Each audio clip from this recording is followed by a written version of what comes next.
At exactly 6:48 a.m. on September 13th, 2016, in the city of Ashland, Ohio, a woman that we can only refer to as Jane Doe was currently on day 3 of being held captive and used as a sex slave. She was tied What the up, but was fuck? able to free herself and sneakily get a hold of her captor's cell phone while he laid asleep directly next to her. She made sure the phone volume was turned all the way down, and then she dialed 911.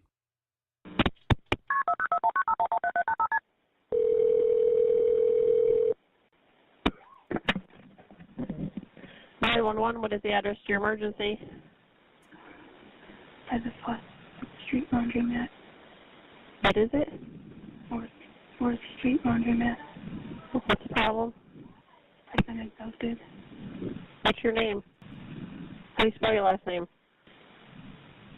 Who abducted you? Sean, great. This is Sean Great. Sean was born in 1976 and had one brother. He and his brother lived with their mother and father until Sean was just 6 years old. His mother and father then divorced and separated. Although Sean's mother had surrendered all custody of the two sons, Sean made the decision to continue to live with his mother. During his teen years, many people that knew Sean personally described him as a ladies' man who was always smiling and very charming.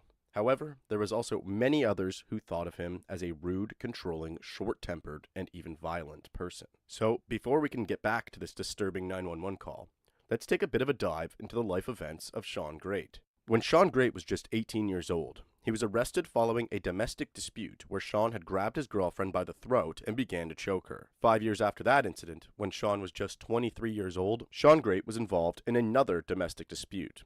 This time, he had broken into his 17-year-old girlfriend's home before he choked her and then threatened to kill her if she told anybody. Just 8 months after this incident, Sean's violent tendencies repeated themselves.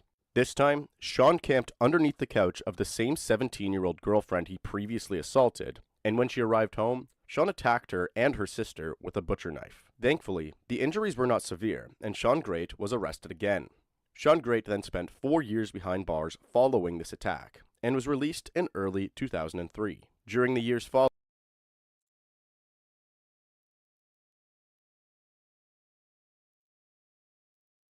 Yo, USA, what's up? Who are you, USA? What?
Sean, great.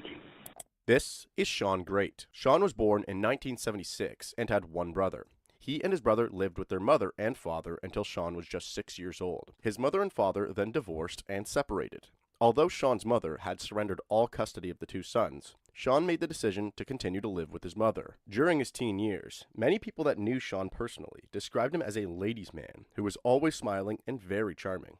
However, there was also many others who thought of him as a rude, controlling, short-tempered, and even violent person. So, before we can get back to this disturbing 911 call, let's take a bit of a dive into the life events of Sean Great. When Sean Great was just 18 years old, he was arrested following a domestic dispute where Sean had grabbed his girlfriend by the throat and began to choke her. 5 years after that incident, when Sean was just 23 years old, Sean Great was involved in another domestic dispute.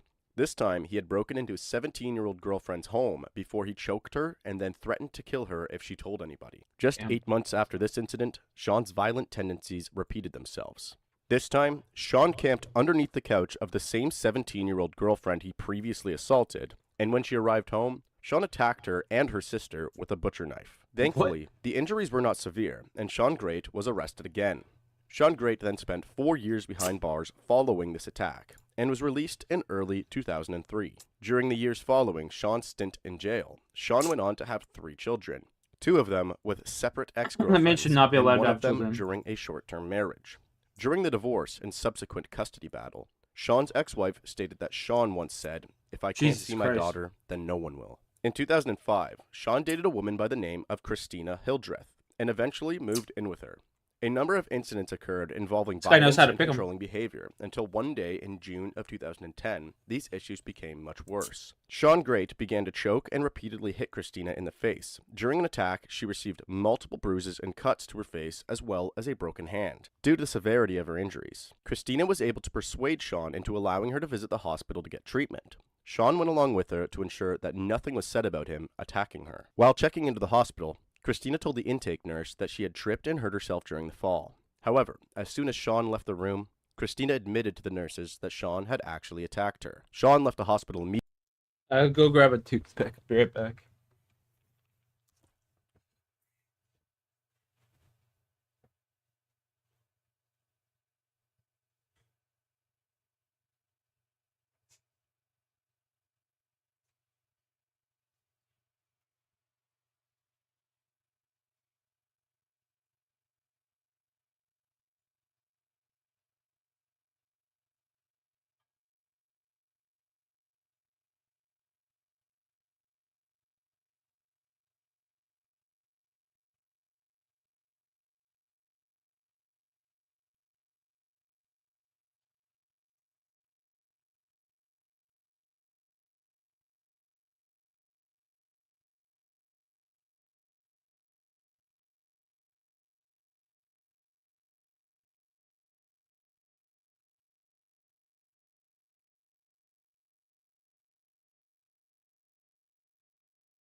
All right, I'm back.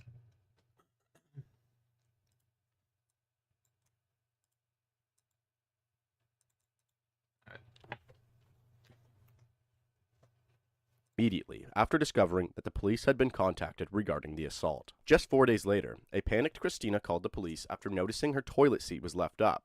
She was What? slightly hysterical because this led her to believe that Sean had been inside her home and was planning to attack her. When the cops asked if she had seen Sean following her, she stated that she didn't think that Sean was following her, but that he was actually hiding inside the bottom of her couch. The cops arrived at her home quickly after the call was made, and Sean Great was discovered exactly where Christina thought he would be, That's so inside creepy. the hollowed out portion of the bottom of her sofa. Sean was then arrested again and subsequently sentenced to spend 6 months behind bars. After his release, it appeared as though Sean Great was trying to avoid any more trouble. He had a bit of a hard time holding onto a job and had spent a bit of time homeless. However, it wasn't until 2016 that Sean Great would return to his previous ways. This brings us right back to the September 13th phone call at the beginning of this video. Where's she at now? Asleep. Where's she sleeping at? In the bedroom. In what bedroom? There's 2 houses right by the laundry street. And it's in one of those houses. But you're at the laundromat? No, I'm in the bedroom with them. What color's the house? Is it Yellow, across? maybe? If I'm looking at the laundromat, which way is it?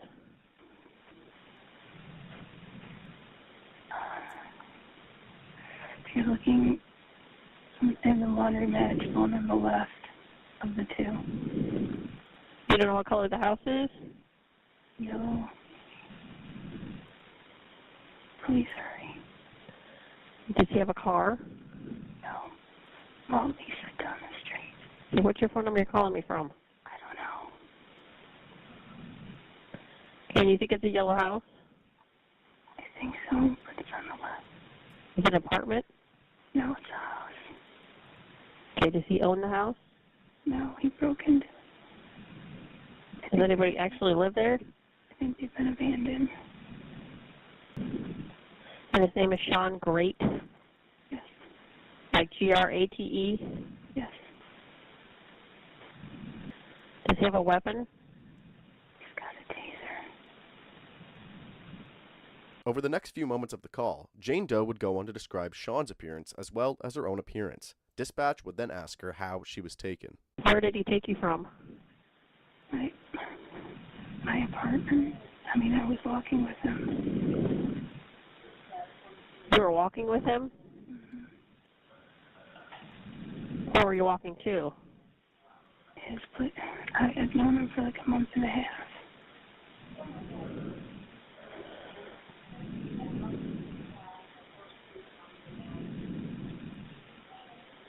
Is there any way you can get out of the building? I don't know without waking him, and I'm scared. Is there a bathroom in the house? Well, his bedroom is closed, and he made it so it would make noise. And if you told him you had to go to the bathroom, he would do something to you? Yeah, because he had me tied up. So are you tied up now? Well, yeah, but I kind of freed myself.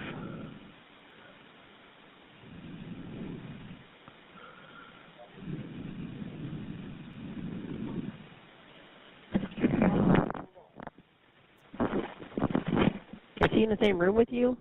Yes. Is it his phone you have? Yes. Are they on the way? Yeah, we have officers we're sending. Please send enough. Are you bleeding from anywhere? Not anymore. Where were you bleeding from?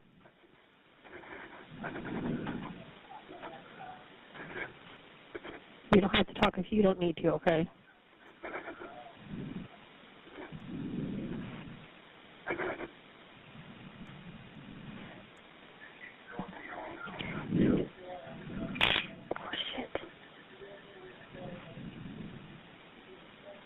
Oh shit, I woke him up.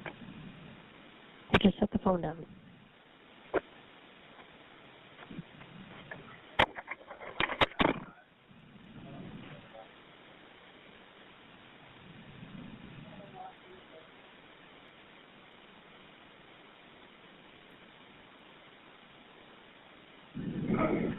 Are you still there?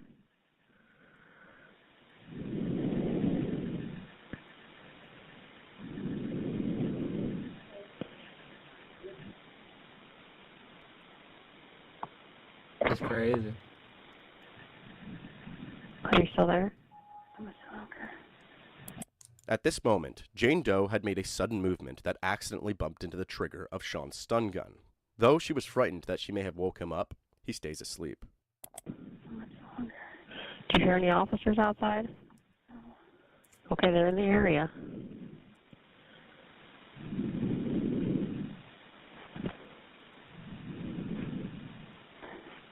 See if they can come in the side door still, like, softly. Is there a padlock on the bedroom door, or is it just a regular lock? No, I don't even know if it's locked. Can you get up and see if you can get out? I'm afraid of waking him. Is there a window around there you can look out? Yeah, but the floor squeaks and it's right by his head. Are you laying down? No, I'm standing right by the bedroom door. And you can't open it? What? Can you open it? I'm afraid without making noise. Is the door to the house open? I don't know, probably, maybe.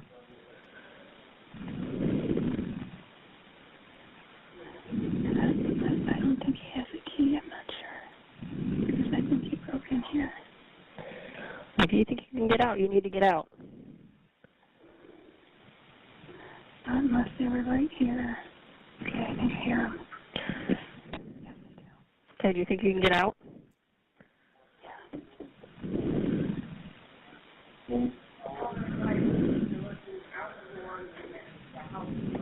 Are you out of the bedroom?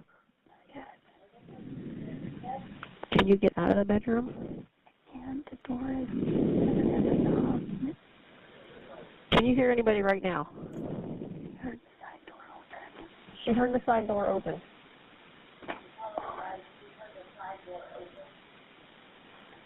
I'm out of the bedroom. You're out? Okay, can you get to the door where you can see out? Huh? Can you get out of the house? Are you at the door? Yeah, I am. She's at the door. You're on the door to the right-hand side of the house. Yeah. She's at the door on the right side of the house. She got out of the bedroom.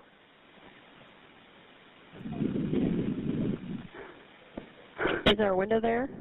Yeah, I'm looking out at it. Tell him to come back. She said, Hurry, hurry. she said to hurry up and come back.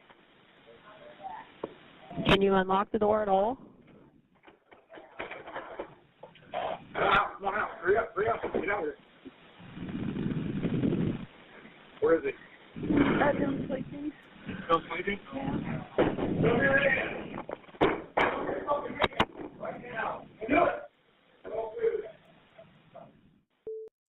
Police arrived on the Holy scene shit. and placed Sean That Gray was under intense. arrest. As it turned out, Sean had actually known Jane Doe for just under a month and a half before kidnapping her.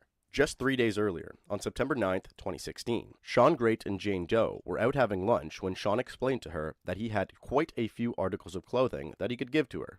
As the two entered his home, Sean Great began to act strange and became slightly physical. He then said to Jane Doe, "You're not going anywhere."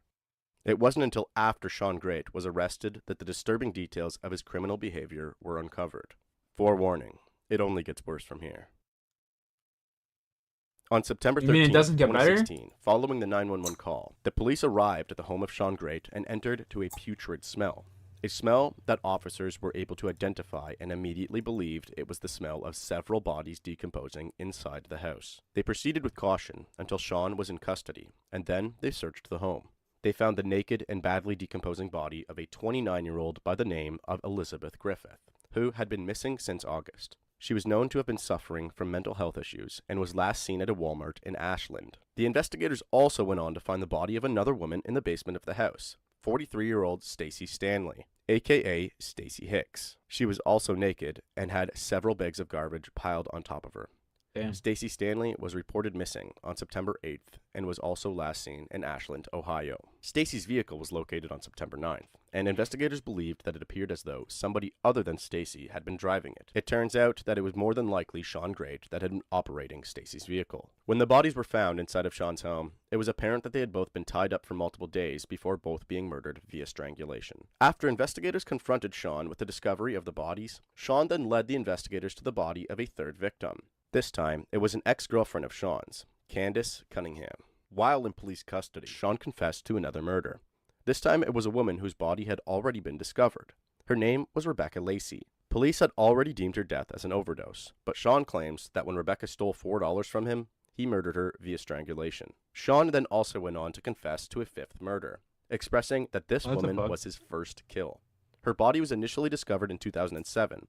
However, investigators were unable to identify her until Sean Great specified her to be missing person Dana Lowry, and then DNA confirmed this in 2019. While awaiting his trial, it seemed that Sean Great was willing to completely cooperate with police officers, even going as far as demonstrating exactly how he murdered his victims.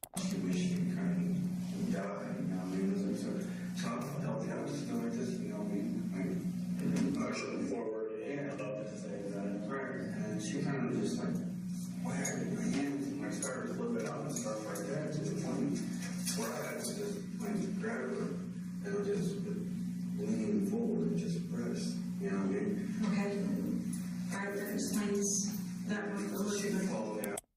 However, just 16 days after his initial arrest, on September 29th, 2016, Sean Great submitted a plea of not guilty to 23 charges against him. I'm sorry.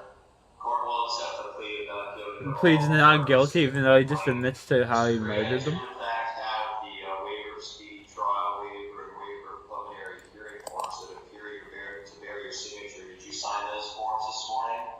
Yes, Your Honor. And did you do so after Attorney Whitney thoroughly reviewed your rights pertaining to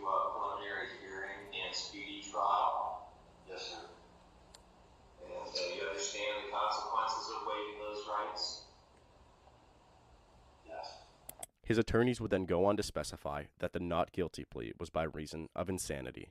They were already dead, Sean Great wrote to me in one of 2 letters dated September 28th, written in careful cursive on ruled loose-leaf paper, apologizing for sloppiness because he had to write with a small pencil. In his first letter, Great tells me about facing himself in the mirror and promises to share exactly why he did it. And that's exactly what he did in the second letter, which I found folded neatly inside the original, signed copy of his indictment, the same document that lists his aggravated murder charges in the death of Stacey Stanley and Elizabeth Griffith. The charges came after a third woman who escaped led police to their bodies in this Ashland home last month. They were already dead, just their bodies were flopping wherever they can flop, but their minds were dead, Great wrote, blaming government assistance for taking the minds of his victims. And so he finished the job with what he calls a horrible act of violent behavior. And he says this story began 5 years ago when he first reached out for government assistance. But he said he couldn't get enough, writing that he received $197 a month on a food card, though many bodies receive $700, he wrote. Great uses the words bodies, victims, and people interchangeably, and the letter is scattered with Bible verses about death. Although Sean submitted a plea of not guilty to the courts, he continued to admit to the murders via telephone interviews and letters with media sources. This is when Sean's attorneys worked with the prosecution to obtain a gag order to prevent Sean from speaking any further about his case publicly. The trial of Sean Great began on April 9th, 2018, and Sean Great changed his plea to guilty for 15 of the 23 charges against him. Ladies and gentlemen of the jury, the evidence will show beyond a reasonable doubt that this defendant was found asleep That guy's gotta cut his and beard. naked in bed That's just unprofessional as hell. in a house that a terrified naked woman escaped from after being repeatedly assaulted and raped by this defendant. 2 decomposing bodies were found inside, having been kidnapped and murdered by this defendant. This defendant subsequently, over the course of multiple interviews with law enforcement, Yeah, I just realized. confessed to every element. I just realized my every fucking crime chat was with frozen, which he is boys. charged. I just realized my This chat is was not frozen. What's up, a chat? Yo, Hazy, what's up? What's up? Savage, what's This up? is My bad, bro.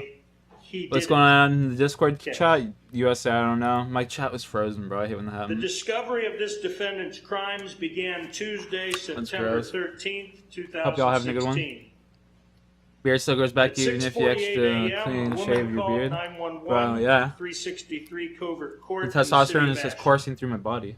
Jane Doe, from the Push. initial phone call of this video, testified in court. Where did he hit you? My head, my face. One time? More than one time? Several times as long as I kept fighting. And did you continue to fight? Until he started choking me.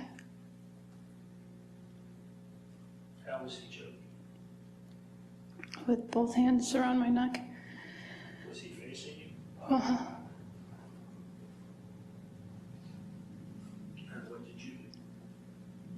I stopped. Why? Because I knew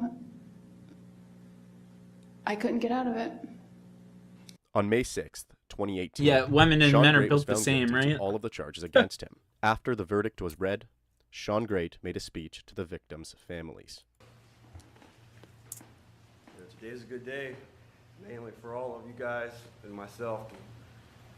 You know, hope we could just move on from all this. You know, I don't know exactly, you know, I can't say I'm normal, but, you know, I know right from wrong. And mainly, just if I cause any hate, bitterness, and then all of any of you, you can work on that. I ask you to maybe forgive me. Find in your heart someday, I know not today, someday. And just move on from this life. And may justice be served today. That's most important. Elizabeth, Stacy, and Lori. thank you for all your time. And this mess, I'm sorry for all human beings to have to hear this, okay? I'm sorry. I can't change nothing. Believe me, I would. Not for me, but for you guys. Thank you. Just under a month later, on June 1st, 2018, Sean Great was sentenced to death. The date of his execution was set for September 13th, 2018, exactly 2 I was years expecting from the parole date for of him. the That's rescue of it. Jane Damn. Doe. News 5 begins now with breaking news. Usually how it goes in America. That thunderous applause in the courtroom as a judge sentenced Sean Great to death by lethal injection. Thanks for joining us. I'm Terrence Lee. It is the same sentence a jury recommended for the man convicted of kidnapping, raping, and killing Stacey Stanley Hicks and Liz Griffith. Great is scheduled to be executed in mid-September on the 2-year anniversary of his capture. Last month, the jury convicted him and recommended he received the death penalty in connection with the deaths of the 2 women back in 2016. That's crazy. Not Sean too often Great's do they legal actually team immediately unanimously filed an agree on the appeal, death penalty. and the date of Sean's execution was crazy. postponed. Over the year following his conviction, Sean Great admitted to 3 of the remaining 8 charges that he This guy initially pled didn't not guilty. didn't really do that He great was of a job sentenced to with this life video. This for these video could have been charges. like 4 hours As long. of today, Sean Great This is guy's currently house was residing crazy. in the Chillicothe Correctional Institution. And there's his a lot more execution footage to go date along is with this, currently too. set for March 19th, 2025. Remember when this should happen? You can see when Great sees that there's a story that bodies were found, the bodies of multiple women he allegedly killed. He puts down the remote and watches attentively. I have nothing else to say to you, and I just hope that you get what you deserve in there, you know? And, you know, that's what's really sad is you left, you hurt my family, but you all search your own home, man. You got a son and everything else. That should have at least crossed your mind.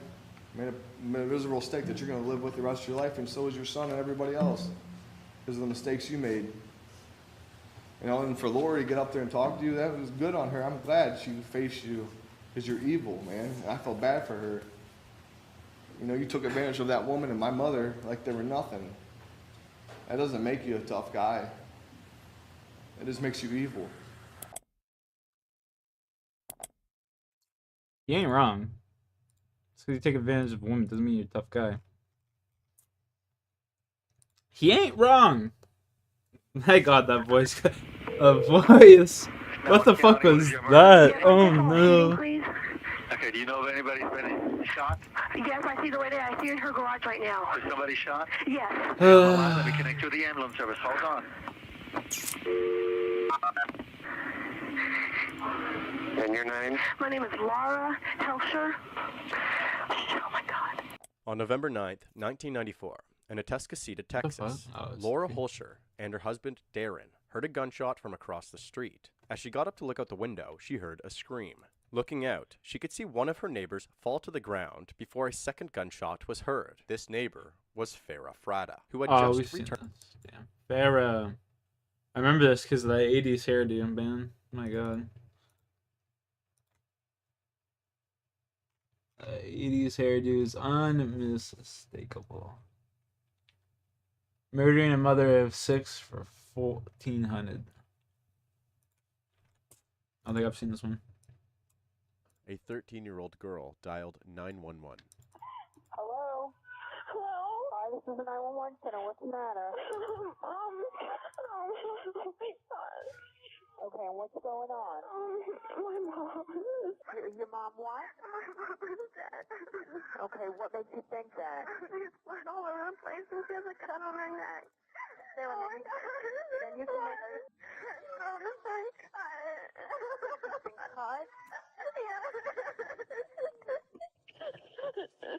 Okay, who else is in the house there? I have my brothers and sisters. That's a brave ass kid. 13. Okay, stay on the line. Are your brothers and sisters younger than you? 43 months. Okay, Stevie, we have help on the way, okay? Bro, this is heartbreaking. Holy shit, I don't like name hearing of the this. 13 Oh God. That's sending shivers down my spine. I don't like that. Making this call That was fucking is tragic. Stevie Bellish. Stevie had just arrived That's home from fucked. school around 4:15 p.m. Oh my At god. which time she had found a trail of blood leading from the front door into the kitchen. Inside the kitchen, she found her 35-year-old mother lying in a pool of blood. That's with her neck insane, cut bro. I in couldn't what appeared to imagine. a That would be. gunshot wound to her. I just couldn't Not only was her imagine. mother's body and the floor of the kitchen covered in blood, Stevie's 4 younger half-siblings, which were all still toddlers, were found crawling through the house covered in their mother's blood as well, leaving Oh my baby-sized God. tracks in almost every room on the main floor. Although That's the toddlers fucking seemed to be horrendous. inside the house at the time that their mother was murdered, each child was found completely unharmed. Investigators from the Sarasota County Sheriff's That's Office fucking were horrendous, first yeah. to respond to the Mark Ridge This shooting motherfucker rescue. deserves to At die. her Whoever sister's did this home, shit the deserves the deceased, death her penalty 2 on teenage God. daughters, and the 4 infant children. Retired Detective Sergeant Chris Iorio and retired Captain Ron Albritton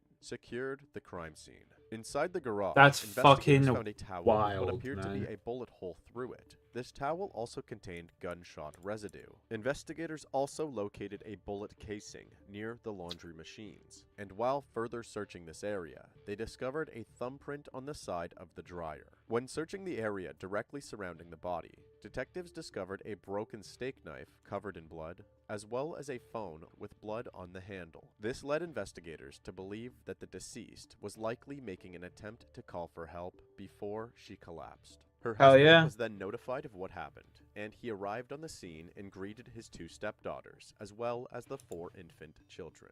When officers asked him to provide a statement, his reply was, "I will talk to you once I have a lawyer." He then ceased What? all communication and stayed by his children. I don't know about that. Something you may have been wondering, Dog. but yet to disclose, is the name of the deceased. This is because her name is one that may be recognized by avid gossip magazine consumers or even early reality TV enthusiasts, as just 2 years earlier, in 1995, she had become somewhat of a pop culture phenomenon, known as Sheila Bellish, the Quad Mom. You see, in 1995, after Quad marrying Mom. her second husband, Jamie Bellish, Jamie and Sheila were doing their best to have children together. However, things were not working in their favor, and conceiving naturally was proving Bro, to if be I got a difficult chick pregnant and to she ended do. up having So, twins, I'd feel Sheila so began cheated. fertility treatments, and before Yeah. you know it, You're like, Sheila yeah, we was can have a genuinely kid, I pregnant guess. And with she ends not up just having 1 2. or 2 children, God but just hates you. 4 all at once. When the local news caught wind of this miraculous sequence of events, they found Sheila's story fascinating, so they then launched Sheila and Jamie into the limelight, which is what eventually led to Sheila being labeled as the Quad Mom. Cameras and reporters checked in with them regularly, and several stories were publicized about the family. With this level of small-town fame, surrounding what appears to be a kind and caring family residing in a middle-upper-class area of Sarasota, investigators and locals alike were all concerned as to what may have motivated somebody to commit this crime. Although some locals began to speculate that there may be a thrill killer on the loose, investigators quickly ruled that out based on the way that the crime scene was discovered. They suspected that this was more than likely Excuse the me. result of a targeted attack, perpetrated by an amateur hitman, based on the story that the injuries and the evidence told. Although Sheila was left in a fairly gruesome way, she was only shot once in the head, and the weapon used to cut her throat was left directly next to the body. And as it turns out, that knife was actually from Sheila's very own knife set. Detectives believed that the assailant likely used the towel as a makeshift silencer. However, after shooting the gun once, the towel jammed inside the weapon, causing the assailant to grab for the knife to finish the job. Once the assailant had believed that Sheila was going to die from her injuries, they left the house, closing the door behind them in order to keep the crawling babies inside. Basically, investigators felt that there was somebody from Sheila's life who harbored an intense hatred for her, or felt that their life would be much easier without her in it. After about 48 hours had passed, Jamie Bellish contacts the police, stating that he has now obtained an attorney and he would like to provide a statement. Her ex-husband, he's very, very wealthy. He's got like 3 different cars, plays golf all the time, lives in an 8,000 square foot home. He very manipulative, he's very abusive. Is it nothing? During the final divorce, she was awarded 20% of that company, as well as $170,000 for pain and suffering, whatever, and civil damages. I assume he wasn't happy about that.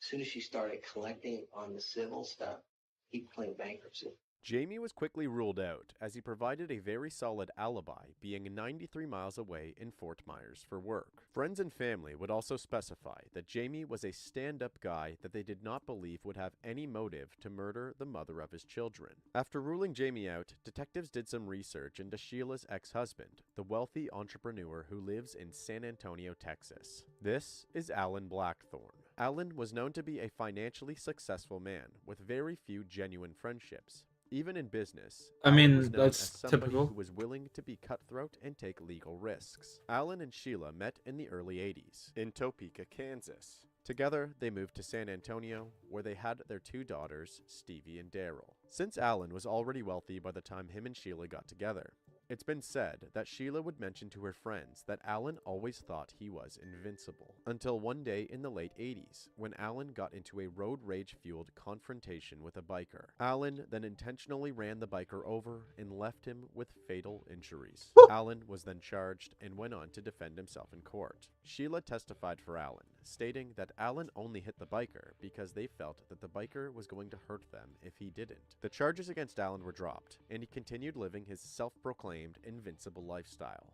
However, during the years following the trial, friends of Sheila's started noticing bruises and other injuries on Sheila's body. So, eventually Sheila decided to leave Alan due to his abusive and controlling tendencies, and filed. That's crazy, bro. How could you like abuse the chick that literally helped you not go to Sheila then went on prison? to meet Jamie What a while fucking still in loser. San Antonio. When the divorce was settled, she was granted an approximate total of $1,170,000 to be paid to her by Alan. She was also granted full custody of their daughters, and her and Jamie moved to Sarasota, Florida together. After the move, they did their very best to keep the new address away from Alan Blackthorne. Anyways, regardless of the tumultuous relationship between Alan and Sheila, officers were unable to find a direct link between Alan and the murder of his ex-wife.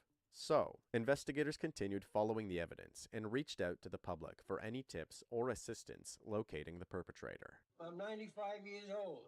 It's the worst crime I ever heard in my life. On the 3rd day after the murder, they received a call from a local gas station employee that stated that on the afternoon of the murder, a strange man approached her asking her for directions to Mark Ridge Road. She pulled out a map and provided him with assistance, and he went on his way. Investigators then took this map and found another fingerprint on it, which seemed to match with the thumbprint that they found at the crime scene. On the 4th day, officers received another phone call from a local gardener named Jacob Mast, who was across the street from Sheila's home hours before she was found dead. This gardener stated that he noticed a strange man driving around Sheila's house, acting very suspicious. So, he looked at the license plate and made up an acronym to help him remember the plate number. He then provided the plate number to the officers. Yes, Bro, that's like Bob God Rose, working right there, I 62 swear. girls. YBR62G. After running the tag, officers found that the vehicle belongs to a woman named Maria Del Toro, living in Texas. So, officers contacted Maria, and she says that she no longer uses the vehicle. However, her grandson, Joey Del Toro, still uses it. Now that the officers have the name of the man whose fingerprint was found at the crime scene, they were certain that they were closing in on the killer. However, locating Joey proved to be very difficult, as Joey had already fled to Mexico. So instead, they spoke to one of Joey's ex-girlfriends, who said, "If you can't find Joey, I suggest you speak to his cousin, Sammy Gonzalez, as the two are very, very close." So that's exactly what they did. Tell me what you know about this incident. Apparently this is some girl supposed to beat her up. Supposed to be just a beating and nothing about the killing was supposed to be occurred.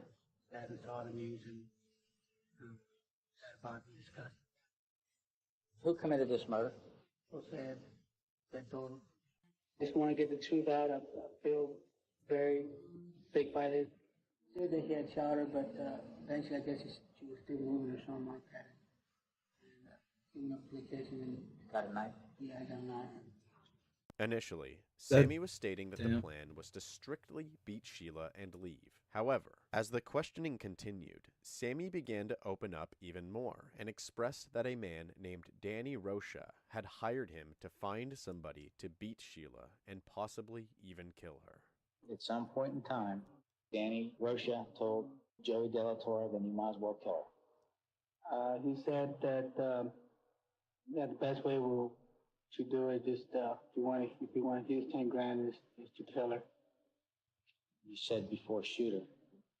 Did that slip up, or is it possible he said kill her and shoot her? Well, just kill her. You can say shoot her or just stab her or whatever. Okay.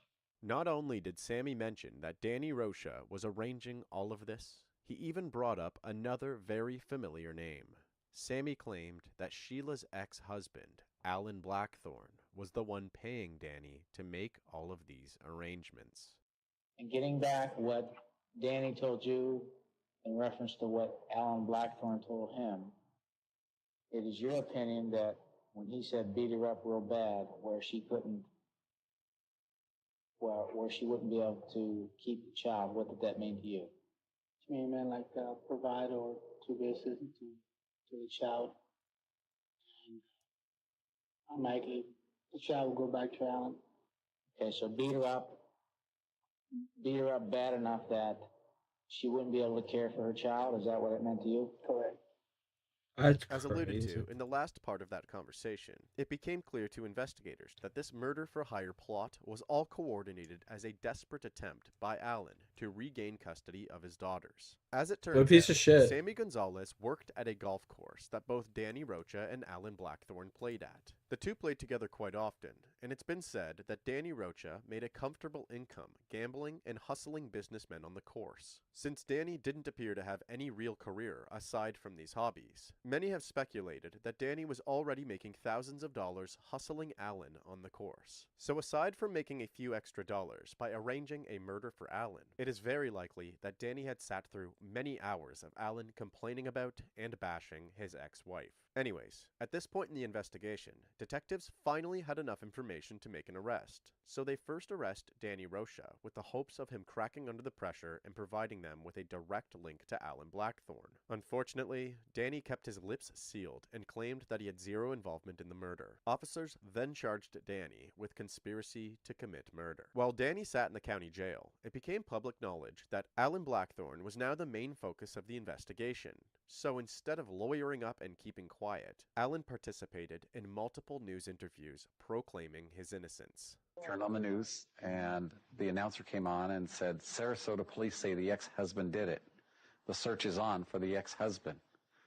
At that point, I mean, not only are you just kind of dumbfounded, but Maureen said, you know what, we better get a lawyer. I went out of my way to make sure that I had little to no contact. I didn't want any contact. I had moved on with my life. Everybody has said, oh, why is he staying so quiet? Why didn't he talk to the media? Why didn't he do this? I mean, Have Graham Dad, but you don't really smoke? Yeah, right. Or if I stay quiet, am I shy and hiding? Guilty and hiding? She was my daughter's mother. I'd already given up my parental rights. I don't even have dabs right now. Those girls have left. Rip. That's tough when you're guilty until proven innocent. Is a tough spot to be in. I pray no one else has to find themselves in that position. I think in the beginning people couldn't help but think I was guilty. I've been pretty thoroughly investigated. I was thoroughly investigated in Florida. Regardless of Alan's persistent public claims of innocence via several different news broadcasters, police were already confident that they were hot on his trail. Charges had now been placed against Sammy Gonzalez and Danny Rocha. Unfortunately, without Danny admitting to Alan's involvement, police were having a difficult time obtaining a warrant to arrest Alan. The other person that officers had yet to talk what about to this Jose guy? hoped possessed a possible link to Alan was the trigger man, Joey Del Toro. But Joey was still on the run. Eagle Pass police hoping Jose Luis Del Toro's photo, now splashed across newspapers, will eventually lead to his arrest. Mexican authorities are cooperating fully in their search for Del Toro, a 21-year-old drifter wanted for murdering Sheila Bellish in Sarasota, Florida, almost a week ago. Until November 19th, about 5 days after Sammy and Danny were charged. No. Hold it, Joey. What were you doing? Florida? Joey. Joey was finally arrested. Yeah, he got a fucking Although black things were eye. looking up, Yeah, you got his ass beat. I was detectives gonna say he's a woman killer in the Spanish community, bro. He ain't got too many which friends. in some cases can take years. While they worked towards Joey's extradition, Danny started to get frustrated that he was sitting in jail, while Alan continued golfing almost every day.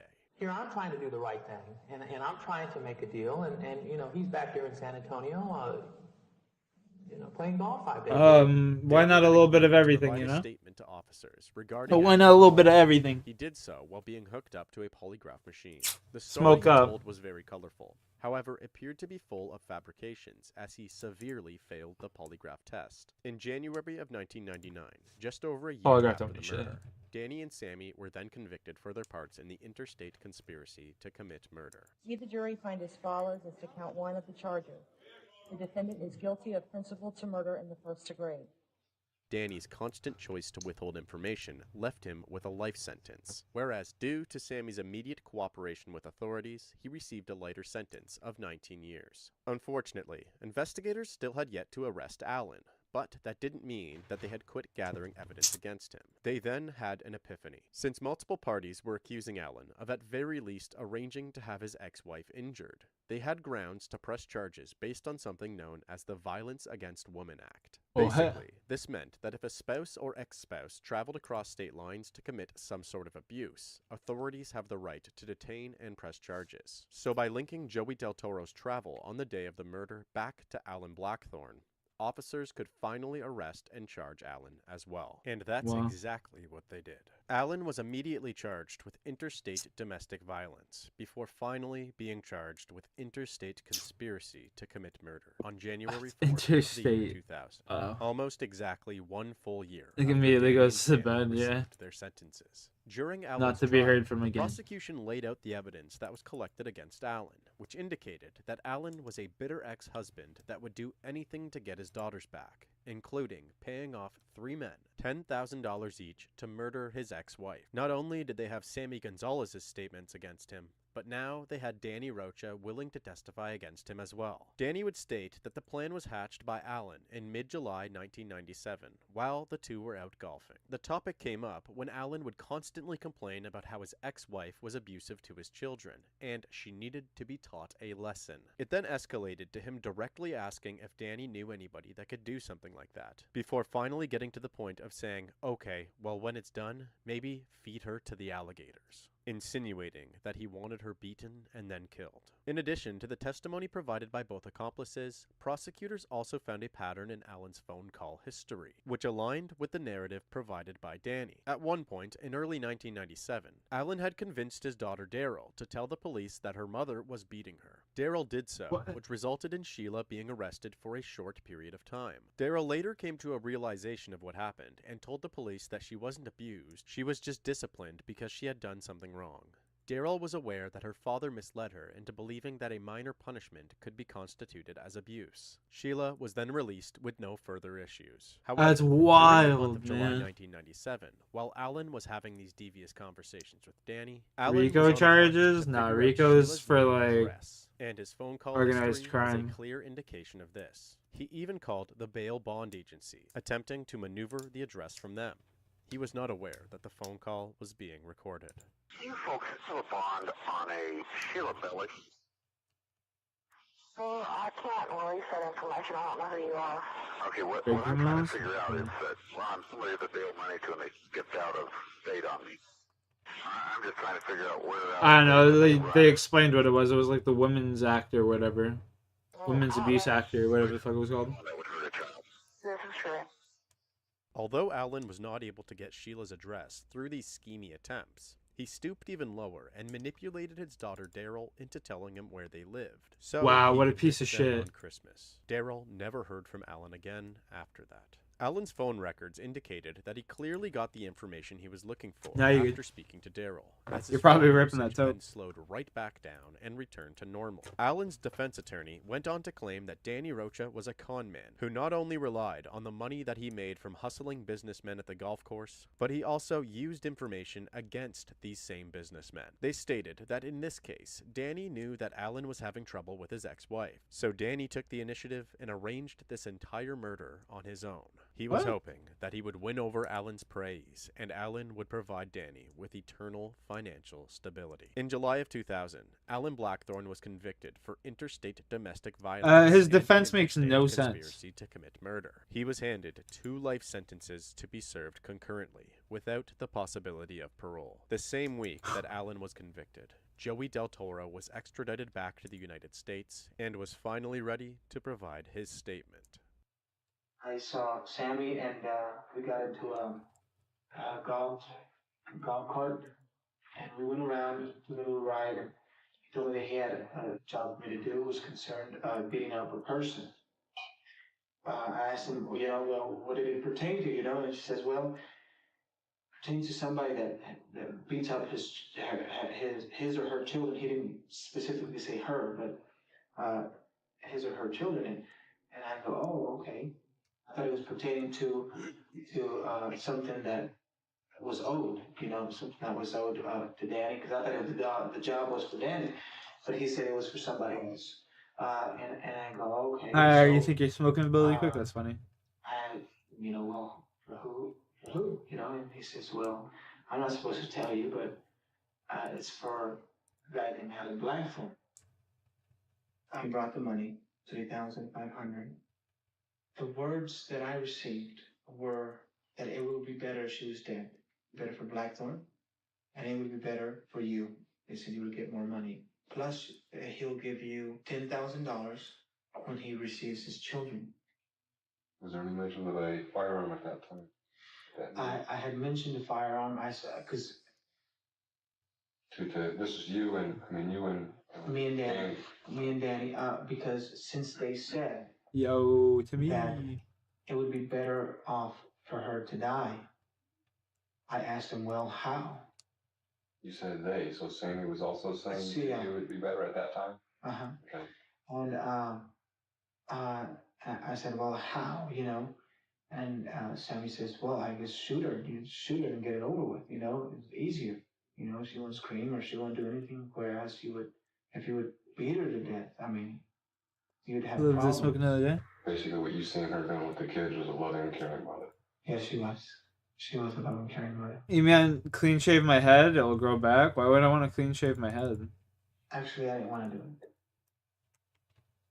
I didn't want to do it because, like I said in the courtroom, it wasn't me. And I'm going to say something, and that's probably the only thing that I'll say concerning what happened in the house. But I was about to leave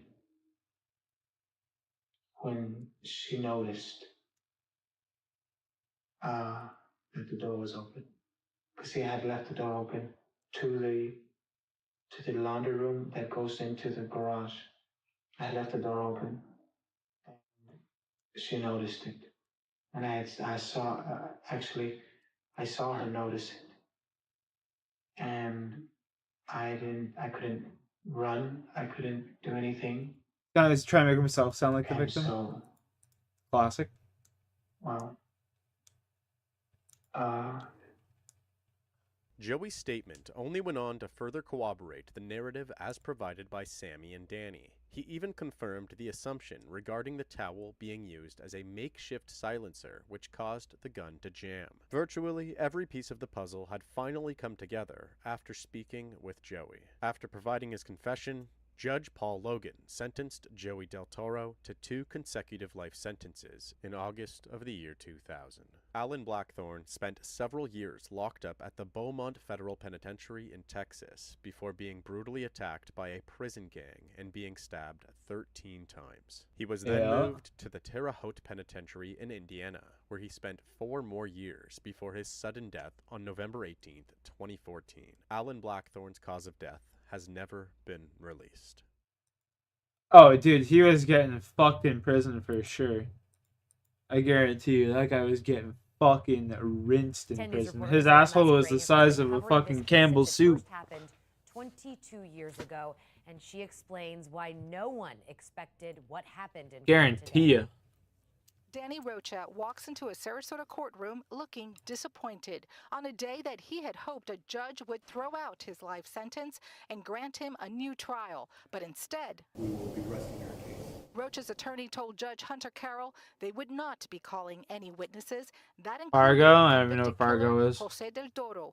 Last month, Rocha said in court, Del Toro signed an affidavit saying all Rocha did was give him Sheila Bellish's address. He never intended for him to enter the home. Based on the affidavit, I was not involved in the Del Toro is serving a life sentence, and so is Rocha, though he believed he had a chance to get out of jail. And you understand, sir, that if you... Homie, you ain't never getting out of jail, dog. You're not going to meet your burden of proof. You ain't never getting out of jail, buddy. You weren't cooperating in the beginning. If you had came clean straight away, you could have worked out a deal. You ain't never getting out of jail. Forced into this decision. No, it's just based on a conversation I had in the last 2 minutes with my attorney. Rocha's attorney and family would not comment on the latest developments, but the assistant state attorney thinks Rocha realized he didn't have a case. You think? He didn't have a case. How shocking. You mean to tell me him organizing the murder that allowed him to have no case? Oh. The case began at about 11 p.m. on January 24th, 2012. Man, we just need when a 80 man agility, named Bob for fuck's Bashara sakes. called 911 from his Middlesex Road address, reporting that his wife, 56-year-old Jane Bashara, was missing. Park Police and Fire. My name is Bob Bashara. I genuinely just need 80 agility. That's all I need. She's not answering her cell phone, and her car and her purse and her are gone. And I'm just a little concerned. He told police that he had expected her to be home around 8 p.m. He said he thought she was running an errand. Jane's family said that she had left for work around 5:30 a.m. and arrived home in Grosse Pointe Park at around 6 p.m. Bob returned home just 2 hours after Jane at approximately 8 p.m. When he doesn't hear back by the afternoon of the following day, he calls the police again. Yeah, hi, this is Bob Bashara calling back. Yes, sir. Okay, I still not heard from her. She's not shown up. I mean, this is way out of the norm for her, so I'm very concerned. Jane was found dead later that day, January 25th, 2012, in the back of her Mercedes-Benz SUV, In the back? which was spotted parked in an alleyway near Pinewood Avenue and Anont Street in Detroit's East Side, an area which is run down and considered to be one of the roughest locations in Detroit due to a higher crime rate and a large amount of unkempt homes. A tow truck driver found her inside the SUV, which he was called to come and tow away. An autopsy took place the following day, and on January 26th, the autopsy revealed Jane Bashara's cause of death, which was strangulation. The coroner also noted that they believed that there was no weapon involved and that Jane was missing a fingernail. This information was not immediately released to the family. The next day, Bob was asked to attend an interview at the Grosse Pointe Park police station, and at around 9 p.m., he did just that. Tell me, was that the cause of death? Strangulation? I met with Dr. Diaz today. There was some Very trauma nice, Connor. to her, obviously, that caused her death, but he is meticulously going through it again tomorrow. Okay. People are asking me, my kids want to know, how did mom die? That sounds interesting. I have nothing to say to them. I like talked about doing work on taxes and then I like movies with crime and shit like that, organized crime and shit. Yeah. Because it was cold, I was working mostly outside. I would go in the Hard Luck Lounge. I think I went in there about 5:15, had a drink. Goodfellas, Casino, shit like that. I said, come on, I'm up at the Hard Luck working. He said, I can be there in 10, 15 minutes. I Gangsters said, in New great, York. and we had a couple drinks. Okay, you arrived around what time, sir? About 7:10. Okay. And then we stayed till 8 o'clock, and we parted company, and I came home. I'm sure there's something out there that she's done, probably a lot of things that, you may not know about, and vice versa, you know what I mean? Yeah. It's just things about being an adult. We know pretty much what we're doing. I mean, about each other. I mean, I know there's not a lot of secrets and a lot of things we hide. I mean, After trying to appear as transparent and concerned as possible, Bob then provides information that he believes that his wife's habits may have been what led her to East Detroit, where her body was discovered. I'm not going to narc on my poor wife, but she did smoke marijuana. Okay. She, took a couple puffs before she went to bed, helped her sleep. I saw no trouble in it. I didn't really know where she was getting it from, but I wasn't going to question it, and I let her do her thing. Okay, so that's another angle, which is an important angle, because maybe she went to buy something, and exactly. Where could she go? Now we're looking at maybe watering dope houses where they sell weed. I appreciate you coming in and doing that for us today. I'm happy to cooperate as much as I can. Bob Bashara then left the police station after agreeing to take a polygraph test. As he was taking the test, officers armed with a search warrant searched the Bashara household. They remove any computers in the home and take several pictures of each room. Interestingly, police are quick to publicly name Bob Bashara as a person of interest in his wife's death the next day on January 28th. They provide further information on January 29th, explaining that officers have found Bob Bashara's polygraph results to be inconsistent with the statements and timeline that he provided. At this time, there's no indication this was a random act. Police don't believe it was a carjacking or robbery. But after failing a polygraph test, Bob Bashara is now at the center of the Imagine investigation. you're innocent and you're just having your name slandered like that and shit, bro. They'd better make a news article saying that you fucking cleared and stuff, too. You know what I'm saying? They're gonna accuse you in the public. They better clear your name in the public, too. It's just That's all I'm saying. unthinkable that this happened to her and what she had to suffer. I am just so upset about it. Friends offering support repeatedly told Action News off camera Bob would never hurt his wife and there were no outward signs of trouble in the marriage. On January 31st, at about 11:15 a.m., an individual with knowledge of the murder walked into Grosse Pointe Park Police Station and asked to speak with investigators. This man's name is Joe Gentz. He says, well, I got something going on, and he says, I need to take care of it. He says, I want my wife dead. Did you believe him? I didn't believe him at first. Okay. I turned him down. And he got mad. Looked at me again. I said, threatened me. First.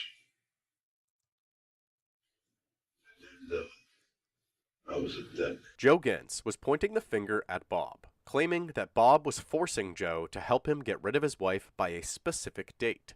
Joe also made claims that Bob threatened to have him murdered if he did not cooperate. The investigators then expressed their disbelief in Joe's story, which resulted in some explosive reactions. I ain't feeling way no crap. Joe then decided to bite the bullet and confess to Jane's murder. Okay, I'm say that again. Okay. So what time do you think you got to his house Tuesday night? 7 o'clock. Okay. Then what happened? Then Bob turns around and says, take care of it. I looked at him and I'm like this, and that's when he pulled out the gun. No matter which way you look at it, I'm a dead man too. What? Did she see the gun? Where did you hit her? Interesting story. Okay. You threw her down on the ground. Okay, go on. Anyways, grabs her. Like this. Bob says, take her out. Just shout. He kept on yelling at me. Did she stop moving? Her neck's broke. Okay. Why do you think the neck is broken? Did you hear something crack? I heard it crack. Okay, sit down. You want some water? How much was he supposed to pay you? 8. 8 what? $8,000? Plus a candy. He says the deadline, whatever the deadline is. The I gotta candy. get this done, and it's big. Whatever it Plus is, the it's candy. big. Everything Can't happened forget the on candy. that driver's side of the vehicle. There was nothing on the passenger side whatsoever. Where'd you leave the keys? On the floor. Did Jane have any personal effects of her? Wallet, ID, purse, anything like that? Yep. Okay, where was that at? Bob threw it in there. Threw it in where? In the vehicle. Where at in the vehicle? On the floor. Front, back? Front. So Bob asked 1, 2, 3, 4 people to do a hit. Besides myself. I'm coming, Rocky. Like I said, I know I'm a dead man. It's a bunch of apes who figured out the word. Yeah, I don't watch the news either. But... I know he asked the neighbor next door, On God. which is a mafia connection. And he asked somebody else. I don't know who else he asked. Bob told me to be there regardless of what happens. Otherwise, I'm a dead man. Like I said, he already had somebody looking out. Make sure I did what I had to do. I was already told. Can I give you a little bit of, do you think he's this all-powerful mafia guy? Let me ask you this straight up. I have no idea. Do you think he would contract you out to do this hit if he was that powerful? I don't know. Absolutely not. I have no idea. So you need to calm down and You're like, realize bro, I need to that go right I have now. no idea. you're a little No, paranoid shit. about the whole thing, and that's absolutely understandable. You would, All I know is I was told by whom? by Bob. That someone's going to be following. That's my boy right there. The same guy that you are fearful Hey, of. my boy. Start thinking about this, though. Listen, Joe. Listen to what you're telling me. What do you want me to do? I know my that, but you need boy. to calm down and realize that a lot of this stuff is not what it is. Okay? He's not this all-powerful guy who's got... If he did, he wouldn't be calling you and forcing you to do it. He'd have made guys or whatever. I don't know how that He already works. said he was going to have a whole bunch my of boy. other people if I couldn't do it. Hey, Even my now, why would boy. he force you to do it? That's a good question, Ellie. Yeah, no kidding. Well, more dogs, So I more wouldn't worry people, about it. same. You're For not that God's gift to powerful. man.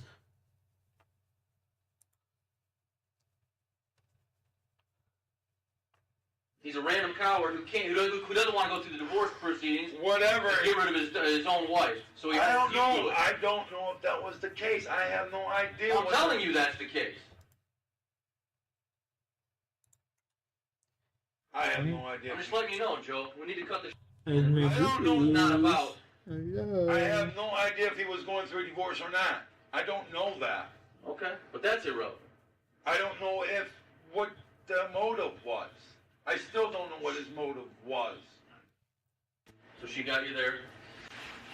She got me in my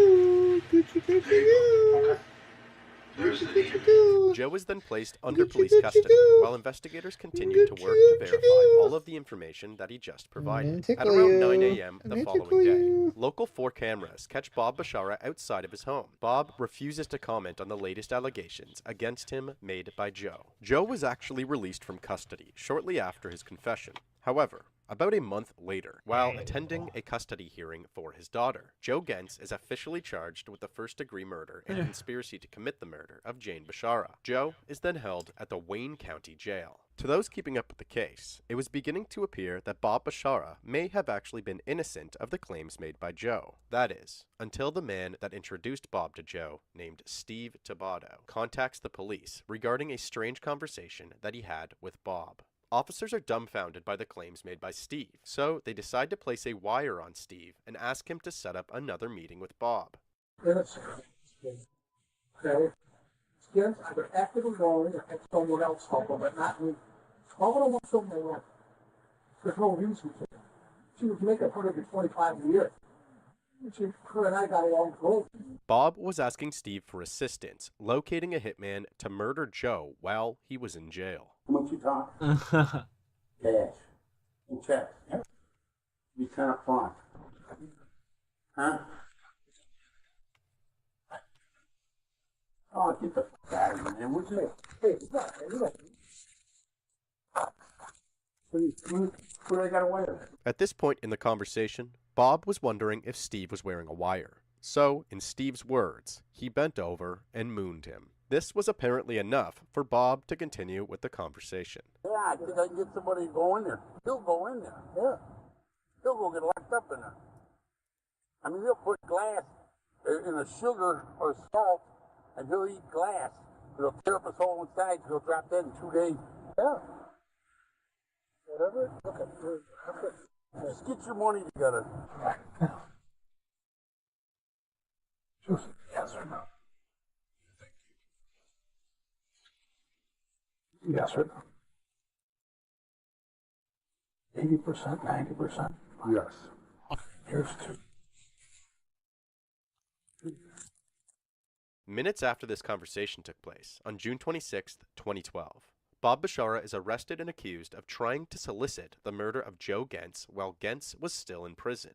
Bob stayed silent for several days after his arrest, until he is confronted with the audio from the wire. He then confesses to the attempted solicitation of the murder of Joe. Bob also apologizes and pleads for forgiveness. On December 10, 2012, the judge overseeing Bob's case sentences Bob Bashara to a minimum of 6.5 years in prison, or a maximum of 20 years. Joe Gentz was also sentenced to 17 to 28 years in prison for the murder of Jane Bashara. Throughout his entire legal battle, Joe maintained that Bob promised to pay him for the killing of his wife, and that Bob had Joe at gunpoint when the murder took place. 5 months later, on May 1st, 2013, Bob Bashara is finally arraigned on the charges including conspiracy to commit murder, solicitation to commit murder, perjury, witness intimidation, and obstruction of justice in his wife's death. He pleads not guilty. 395, Bob Bashara is now charged with first-degree murder in the death of his wife. Right now, 7 Action News reporter Anu Prakash is outside the Bashara home in Grosse Pointe Park with the very latest. He's live tonight. Anu? Alright, bro, enjoy. You're gonna take that Coke alone. Sale is pending on the Only got Bashara like home here 2 behind left. me, and it all comes at a time when Bob Bashara says he needs money. Dressed in his prison blues, Bob Bashara walked into a Detroit courtroom to face a judge once again. State your name for the record. Robert Bashara, Sr. Today, a not guilty plea was Good entered luck on on your his behalf. BO3. He did not have an attorney by his side. The magistrate set his next court date for Tuesday. Well, may I ask for some more time? At this point, I'm trying to raise funds for an attorney. It's likely the money he's trying to raise would come from the sale of the Grosse Pointe home he and Jane bought in 1989. Sir, did you understand the charges? Maximum penalty, sir. I do. Bashara has also been charged with conspiracy, solicitation to commit murder, witness intimidation, and obstruction. He's already serving a 6 to 20-year prison sentence for trying to hire a hitman to kill Joe Gentz, his former handyman. Gentz says he strangled Jane Bashara because Bob threatened to kill him if he didn't. Now, if convicted of these latest charges, Bashara could spend the rest of his life behind bars. About a year later, on October 7th, 2014, the murder trial against Bob Bashara began, and this is where things get weird. During the trial, a copious amount of evidence was presented that Bob was being unfaithful to Jane, having an affair with another woman named Rachel. And as it turns out, Bob and Rachel had been looking into homes together and even planned on purchasing one 3 days after the death of Jane. This led investigators to believe that the deadline Joe was referring to during his interview was likely regarding this date. Bob also had communication with another woman that he was cheating on Jane with. Her name was Janet Lehman. Apparently, Bob was in talks with Janet and Rachel about having a 3-way polyamorous relationship. Well, yes, he told me he was looking for a third, and I told him that I didn't want to be a third wheel, and that I was looking for a one-on-one, and then he contacted me back and said, no, it wouldn't be like that. Not only was Bob being accused of cheating, investigators Oh my God, also a little too found a greedy. basement under a property that Bob owned. Inside this basement was a bed, leather clothing, masks, whips, hooks, and something described as a 360 spiderweb-like device. Visitors would almost always be wearing tight leather clothing that was considered to be provocative. There was also one specific witness that spoke to investigators that had actually been inside the basement. She said the basement was known as the dungeon. And so understanding the draw and the excitement, I had to see the dungeon. Apparently, the dungeon was a place for Bob to practice BDSM, otherwise known as dominant and submissive intercourse. This witness explained that she herself was interested in this type of thing, and it is most common for people of the same interest to find others through web ads or through word of mouth. They then meet blindly in locations such as the dungeon. She also said Send shit, that yeah, Bob like a was little referring to teleporter. You anybody just that send had visited matter this through fucking location time and as space. Master Bob. Not only was Master Bob living multiple lives, That'd there be was pretty also wild. some evidence regarding the claims made by Joe. A technician from Bob's cell phone company testified that Bob had made 472 calls to Joe within the month leading up to Jane's death. And on the morning of her murder, he had attempted to call Joe over 20 times. The prosecution then had Joe arranged to testify against Bob during his trial. However, once Joe was seated in the courtroom, he told the court that he decided that he did not want to do so. Is your desire at this time not to testify for either party? No, ma'am. Bob's attorneys went on to refute the accusations made against Bob by stating that Bob had no reason to have his wife murdered, even if he were cheating or living a double life. They tried to substantiate this by stating that Bob had actually been married in the past and was able to swiftly deal with the divorce. So for what reason would he not just divorce Jane as well? They also tried to argue that the calls made to Joe were simply regarding some handiwork, as that's why the two were connected in the first place. Despite Bob admitting to participating in several acts that took place in the so-called dungeon, Bob would claim that Jane was completely aware of this part of his life. Bob's attorneys would then go on to claim that the inclusion of these statements and accusations regarding the BDSM dungeon should not have been allowed into the trial, as it is completely irrelevant to the case and may continue to damage Bob's character. The jury began their deliberations on December 11th, 2014, after 2 full months of testimony. And just 1 week later, on December 18th, 2014, Bob Bashara was found guilty on all counts. In the case of the people of the state of Michigan versus Robert Bashara, will you please read your verdict form as marked as to count 1, conspiracy to commit homicide, murder first degree premeditated. AI advances. I mean, you gotta think the AI advances that we're seeing now are the shit that's only like being allowed to be shown to public. Like these things have probably been around for like years. You know what I mean? The government's just allowing it out now. Guilty of solicitation of a homicide. I mean, now that the public has it, it's just gonna advance exponentially. Murder first degree premeditated. You know? Guilty of homicide. But I wouldn't be surprised if the government has had shit like this for a long time. With deep fakes and stuff like that, yeah, they're just getting crazier and crazier. As to count 4, obstruction of justice. Guilty of obstruction of justice. Bob was sentenced to life in prison in January of 2015. He appealed his convictions, making claims that his rights were violated by an ineffective defense. He also went on to claim that he was denied a fair trial. Joe went on to write a letter to the judge, stating that Bob was actually completely innocent in the murder of his wife, and that Joe wanted to make things right. So, he was then given the chance to change his story by testifying in court. What, this? Yes. This is garbage. Unfortunately for Bob, when Joe hit the stand, his story reverted back to his initial statement of events. He even included some more details, claiming that after Jane was murdered, Bob walked over to her and said, "I'm sorry, baby, I didn't mean it." The judge then had a few final words for Bob.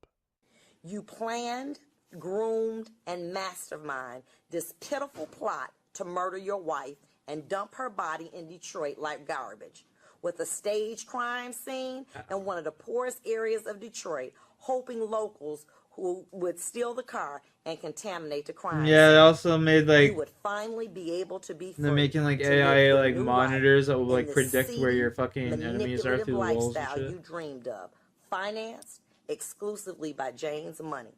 But what you did not realize is the person you called an idiot would reveal your manipulative plan to rid yourself of your Jane.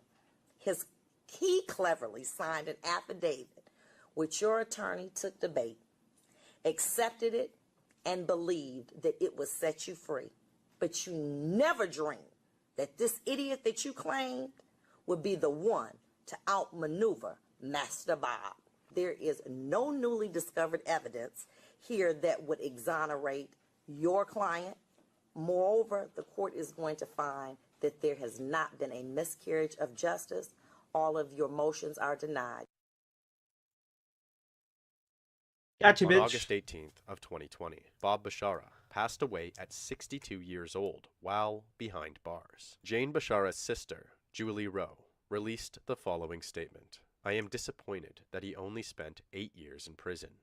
That is just not long enough for all that he ruined." Joe Gentz stated that he was very sorry for what had happened and asked for forgiveness.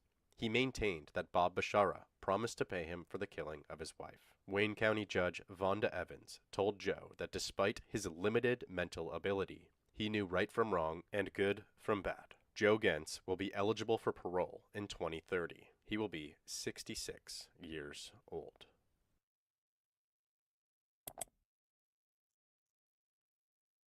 Is that something you feel guilty about, that you were the guy that put the two of them together? That's crazy. That's why I waited so long to do this interview. I just wanted it to go away. Who the fuck was that?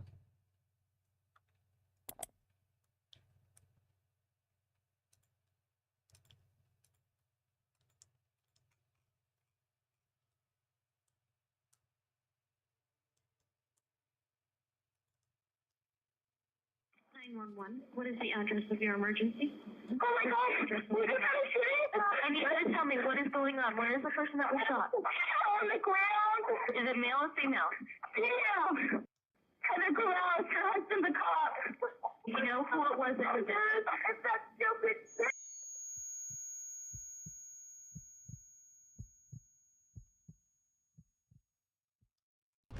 This is Shauna Nelson.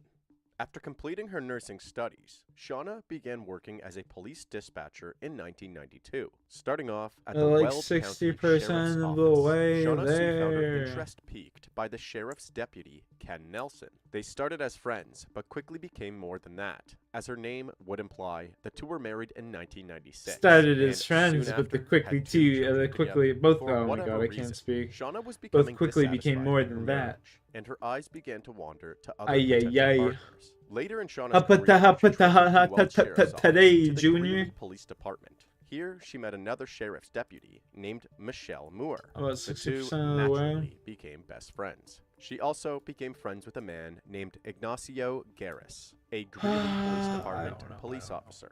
Ignacio had been married for 16 years to a woman named Heather, who was a credit union assistant manager in Colorado. Heather and Ignacio married in 1991, and shortly after moved to Greeley. They would eventually have a daughter named Victoria in the late 1990s. In late 2000, Heather suffered a series of family tragedies, including her father dying of a heart attack and her mother dying from cancer. Due to her grief, Negative Heather 2 became outside. depressed, riddled with anxiety, and had no desire for intimacy with her partner Ignacio. At this point, Ignacio was becoming dissatisfied with his marriage to Heather, and so Ignacio then found himself bonding with Shauna over their marital dissatisfaction. It wasn't long before this innocent bonding turned into something more intense. Shauna began taking her new relationship with Ignacio far more seriously than he was. She told him that she was in love with him, and he was the one, despite Ignacio repeatedly telling her that he refused to leave his marriage with Heather. Within 3 months, Shauna shifted from You simply just some expressing pussy, her desire woman. for him to full-on pressuring and blackmailing him. Shauna knew that Ignacio feared that Heather would leave him if she found out about his affair. Shauna used this to take advantage of Ignacio, coercing him into multiple things that he didn't want to do, which included continuing the affair altogether. Apparently, Ignacio wanted to put an end to the affair, but with Shauna's threats lingering in his mind, he couldn't imagine any scenario that wouldn't backfire on him and his marriage with Heather. She's psychotic. And I'm just as guilty of being involved, but I was scared of her because I thought she was going to tell my wife. She held me hostage. Shauna even pressured Ignacio into having sex without a condom, which led to her becoming pregnant with Ignacio's child. However, they decided to take a trip to Planned Parenthood for an abortion. When their co-workers began noticing hints of something going on behind the scenes between Shauna and Ignacio, rumors of their affair started circulating. Ken Nelson eventually caught wind of the love triangle that he fell victim to, but not through these circulating rumors. Shauna had actually left her journal out in the open, detailing everything that happened between her and Ignacio. Ken's reaction to this was a reasonable one. He decided to give Shauna an ultimatum. Shauna either had to end the affair with Ignacio and try to work things out in her marriage, or continue her relationship with Ignacio and dissolve their marriage. Ultimately, Shauna chose the latter. Ken and Shauna ended their marriage, but Shauna was able to maintain custody of the kids, moving into a new apartment. She continued to see Ignacio and once again became pregnant. This time, she refused to have an abortion. Believing that Ken had the right to know, she called him and gave him the news. His reaction was a surprising one. He offered to take Shauna back and raise the child as his own. Shauna agreed. Bro, what a and just simp. like that, they were back together and their relationship was saved. Ken withdrew their divorce. Relationship petition. was The two saved. got Are back you in with each fucking other, kidding and in me? March of 2006, Bro, that man was Shauna so gave down birth bad. to Ignacio's baby. That chick right there, I guarantee you, she's going like, you liked it when I used my tongue, didn't you, honey? I used my tongue all over you. However, despite Homie this act fell of for the fucking unprecedented trap, kindness bro. and maturity from Ken, He Shauna fell for picked the right oldest back up fucking where trap she in the left book. off. She continued her affair with Ignacio. Amazingly, throughout Oh! all of this, Heather She continued the affair with Ignacio. My man got played. She's, oh my god. Oh my god. What am I listening to? was unaware that Ignacio was having an affair at all. If she was ever suspicious about his loyalty, Ignacio would reassure her that there was nothing to worry about. Some speculate that deep down she knew all along. She just didn't want to accept the truth. However, amongst other things, something forced Heather to confront Ignacio. Heather was now being harassed by Shauna. Shauna would run into her in public places, such as the grocery store. As they passed each other in the store, she would point and laugh, throwing insults at her along the way. Eventually, Ignacio told Heather everything. Although heartbroken, Heather decided that she wanted to work with Ignacio to fix their relationship. When Shauna found out about this, she realized that she had lost the one piece of leverage that kept Ignacio from leaving her, which was Heather finding out. She proceeded to send a series of text messages to Ignacio and Heather, expressing how upset she was about how things turned out, in a way that may be interpreted as threatening. Afraid of how this could escalate, Ignacio and Heather didn't report this to the police. Instead, the Garrises had their lawyer write a formal email to Shauna, telling her to keep her distance. And on January 16th, 2007, Ignacio received an email from Shauna stating, "I'm dead inside from all that has happened anyway. I wish you the best, and I hope you can be happy. I am now lying every day in hell. I will do as you wish and delete you from my email group. Take care of yourself, and know that I will always love you. Bye." 1 week later, on January 23rd, 2007, at around 6 p.m., Heather Garris was leaving her work at the credit union when someone approached her from behind and pointed a gun at her head. They ordered Heather to get on her knees. Heather complied, and according to the witnesses, the suspect said, "You ruined my life." 2 gunshots were then fired. What the fuck? Somebody's been shot? Yeah, right outside. Are you with the police? Yo, the chick's crazy, bro. You ruined my life in a mask and just shot her and ran. Witnesses described the suspect's outfit as a black robe, black gloves, and black shoes with a white stripe around the sole. They were also wearing a black Halloween mask that covered their face. The perpetrator then ran into their vehicle, a dark-colored Ford pickup. Multiple witnesses bluntly told the police that they believed I don't think it was the guy, Mook, RMG. I don't think it was the guy. I think it was the girl.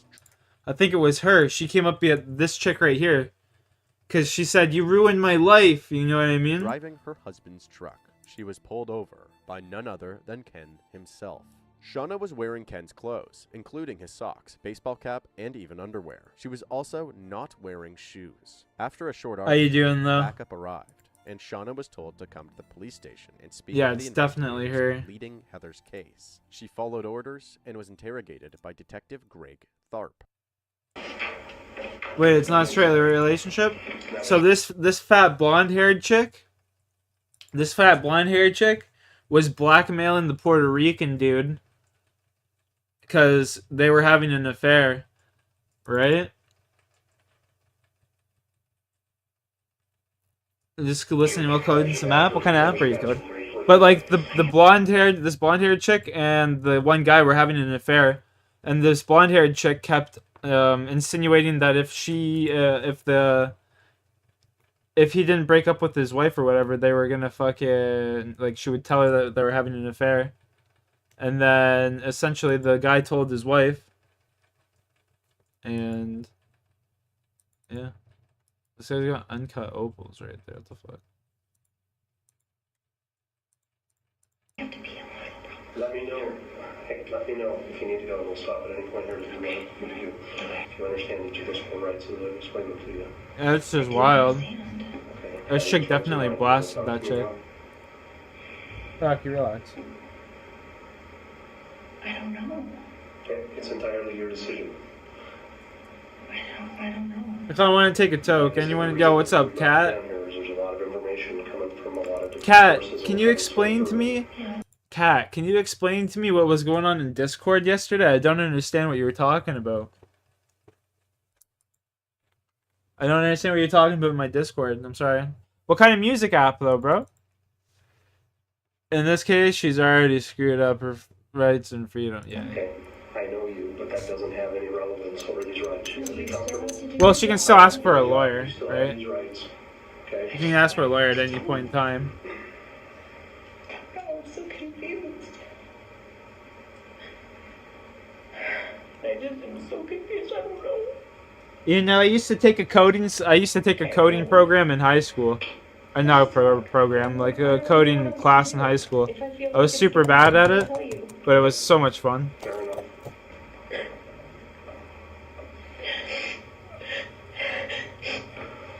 Okay. So. I try really hard to not cry, okay? I don't understand. I know. And we're gonna get through this, okay? Will you just hold my hand? Sure. Yeah, that's genius mode. Dude, that's crazy. That's genius. At the time of this interview, Yeah, just like have a problem, you're like, ah, fuck it, I'll just code the fix. That's insane. I love that. That's genius, man. That's genius. Shauna's actions. That's so Shauna's cries of genius. confusion purely out of genuine distress, or is Shauna attempting to take advantage of Greg's lack of experience by Homie being appealing to his anti-LGBT? emotions? Fair. Regardless, Greg goes along with Shauna's pleas for comfort, but remains calm and focused on extracting crucial information. Okay. I mean, do whatever the fuck you want, as long as you don't force it on me, man. What happened? I don't know. What do you mean? Well, let's start back. That's all I gotta say. To stop you guys, or to stop you. I had gone to the liquor store. Move the request. And I realized I didn't bring my purse. So I That's started back home and he was calling. But I didn't want to answer the phone because I thought he'd be pissed if I told him I was going to the liquor store. And he left a message saying to call him. That's fucking sick. You're a genius, I dude. wonder if he knows that the kids are. I wish I was gifted And like as I was that. turning to go home right there where you guys saw me, I'm a he shithead, jumped though. out and told me to stop and get out.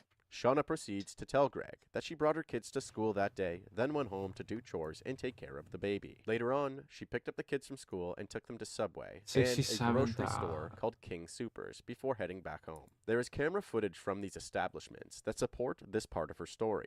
So someone talking about the gentleman? Yeah. Just before they contacted you, and people are naming you as the suspect in the shooting. Okay. I'm gonna be straight with you. Oh, it's fair. I don't know anything about coding. I took a class in like grade 11 one year. Wasn't there. I gotta have an explanation as to what happened. Oh, Greg, I don't know, Greg. Do you know who the victim is in this? Heather.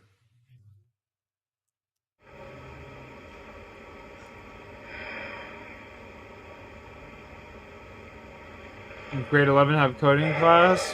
The school that I went Upon to, yeah. discovering that Heather was the victim of the shooting, an exchange of sighs is all there was. Greg continues to virtually beg her for an explanation, warning her that there will be a thorough forensic investigation.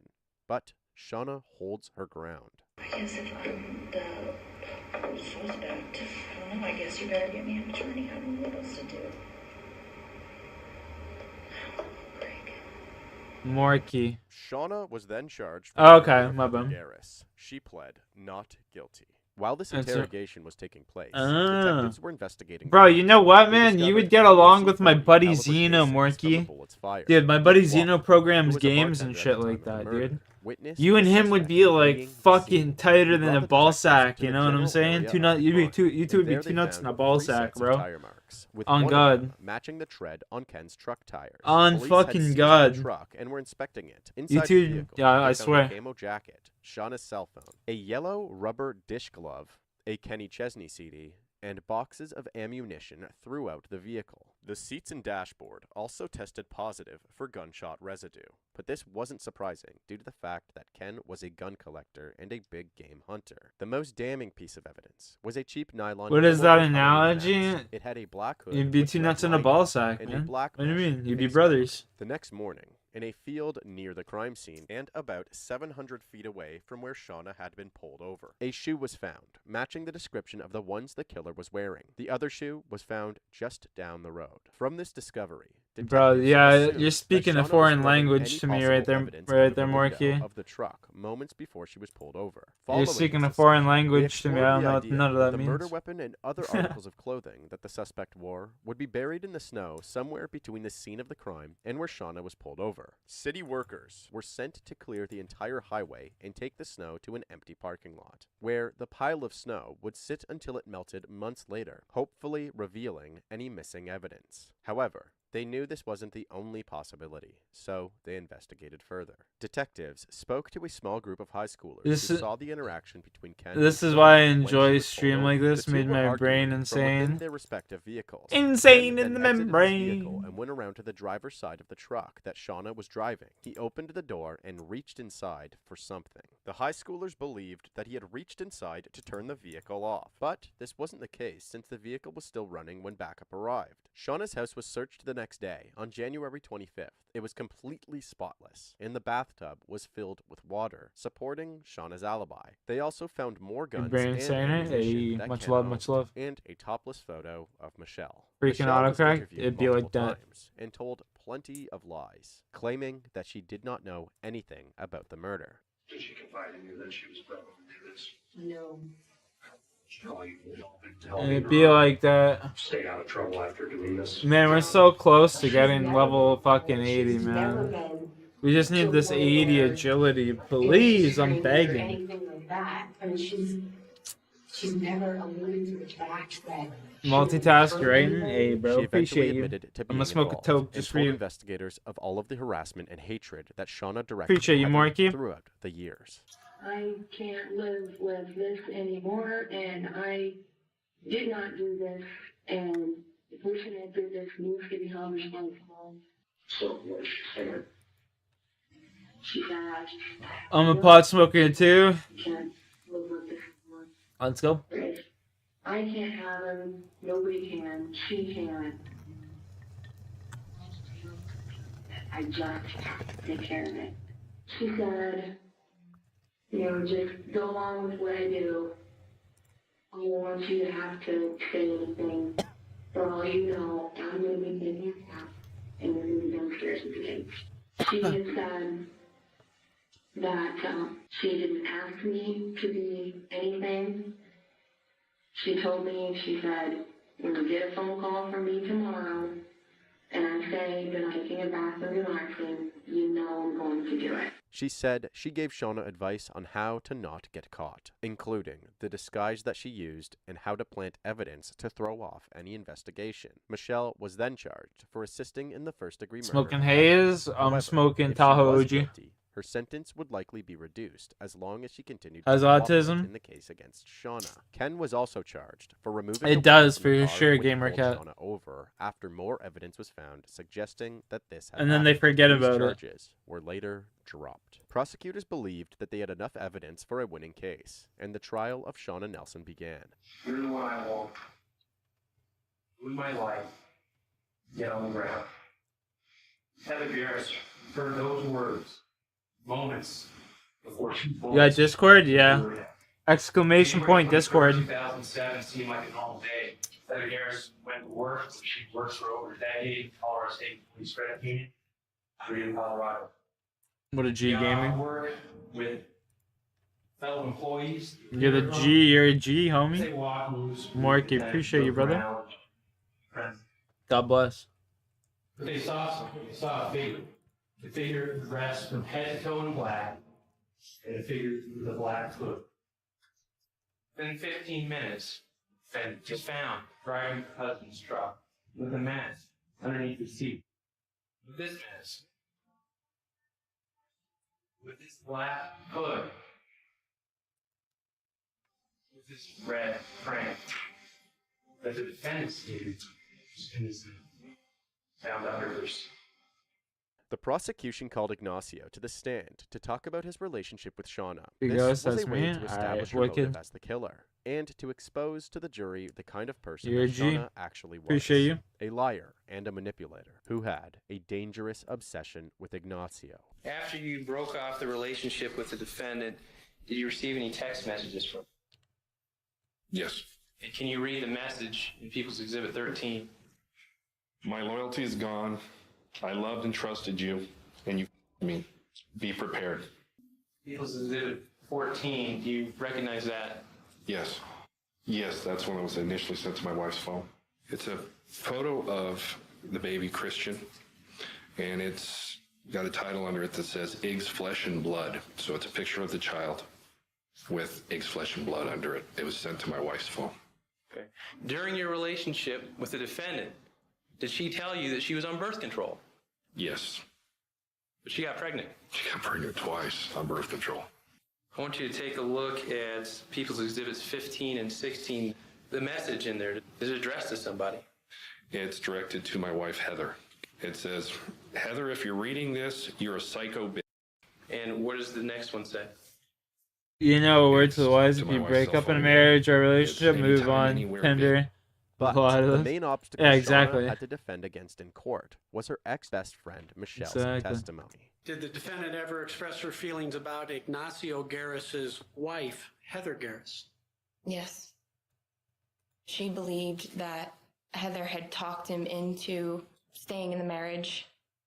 She believed that Ig didn't want to, but Heather talked him into it. And so she focused her anger at Heather. Do you recall an incident, conversation you had with the defendant in a vehicle at a Walmart in Greeley? Crazy girls today. That day, Nothing but she problems, was very bro. angry about the situation, and we had a conversation. Nah, it's just as bad here, man. She had Trust told me. me that For the well, most I part, could they're just just shoot her. users. Did she elaborate how Yeah, I that found might like the take 1%, you know? Yes, sir. She had said that she could just drive down to the credit union where she worked and she could just shoot her. She had asked about evidence, and when she would ask about things like that, I told her at one point that the person would have to disguise themselves. So I had said that you would have to probably wear gloves. You have to be completely covered up. Was there any discussion regarding vehicles? Yes, sir. She had said she couldn't use her own vehicle. Then she said there's Back always once. Ken's truck. Michelle paints a very clear picture of being the victim in this situation. However, the behavior that Michelle is displaying could be considered one that is enabling or assisting Shauna. Shauna was clearly emotionally unstable, and it should have been Michelle's priority to de-escalate the situation rather than entertain Shauna's dangerous mindset, especially as an officer of the law. But this isn't the worst of Michelle's enabling behavior. On January That chick was a 22nd, cop? Shauna picked Michelle up in Ken's truck. She hands Michelle crushed up Ambien pills in a plastic bag. She tells her she's going to make sure Ken is out cold when they get back to the house. Michelle's job is to just take care of the kids. And if anybody asks about Shauna's whereabouts, Michelle is to say that she's having a bath. What do you recall happening next while you were at the Nelson residence? She had come out from whatever she was doing, and I believe she dumped Ken's coffee down the drain. And then she had told me privately, she said, well, she's not where she's supposed to be. And who did you believe she was referring to? Heather. Phone records from Shauna's phone showed that there were multiple calls that night sent to the credit union Heather worked at. However, Heather had taken a sick day and wasn't at work. I decided Damn, that's to go crazy, to bro. Jackson's Hole, a sports bar. That's crazy, She was Morky. very upset about What happened, being bro? with Heather, and she didn't want to live like this anymore. Did she indicate a time frame when she was going to get rid of Heather? She then said to me, she said, if you get a phone call from me tomorrow Not an excuse to lose. saying There you I'm go. taking a bath, then you know I did it.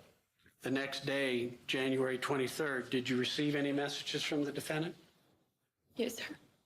I got a voicemail from Shauna, and the voicemail said that she was going to relax and just take a bath. With Michelle's testimony of events leading up to the shooting, the Oh, no prosecution way. then calls multiple witnesses to the stand. After a mountain of That's so evidence sad, and man. eyewitness testimonies building sorry a to hear hard that. case against Shauna, the defense surprisingly calls her to the stand. Her strategy was to claim that Michelle committed the murder and was trying to frame her for it. Please state your name for the record. Shauna Nelson. That's so sad, man. Did Sorry to you hear have that. anything to do with the death of Heather Garris? No, I didn't. Did you shoot her? No. Did you own the mask that has been produced as an exhibit in this case that was found in your truck? Yes. Had, to your knowledge, Michelle Moore seen that mask? At least on 3 separate occasions. And I told her I loved her. And that I still wanted to remain friends with her, but I couldn't keep lying to Ken. It was too much.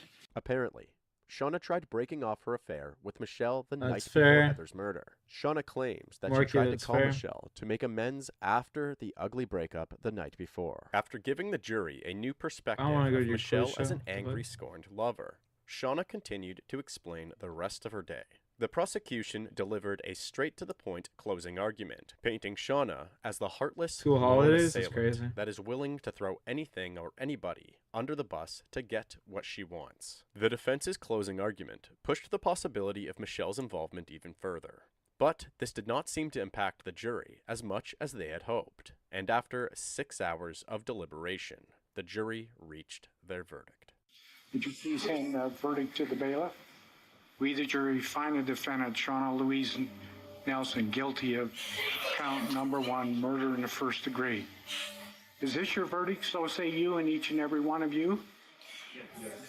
Shauna Nelson was sentenced to life in prison without the possibility of parole. She remains incarcerated at the Denver Women's Correctional Facility. And you're Ken the would go on crazies, to take yeah. custody of all 3 kids, including Little Ignacio's bit. biological son, whom he raised as his own. Michelle Moore pled guilty to accessory to first-degree murder and was sentenced to 9 years in prison.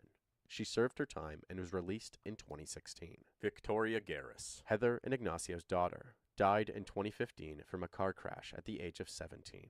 She was buried with her mother. Damn.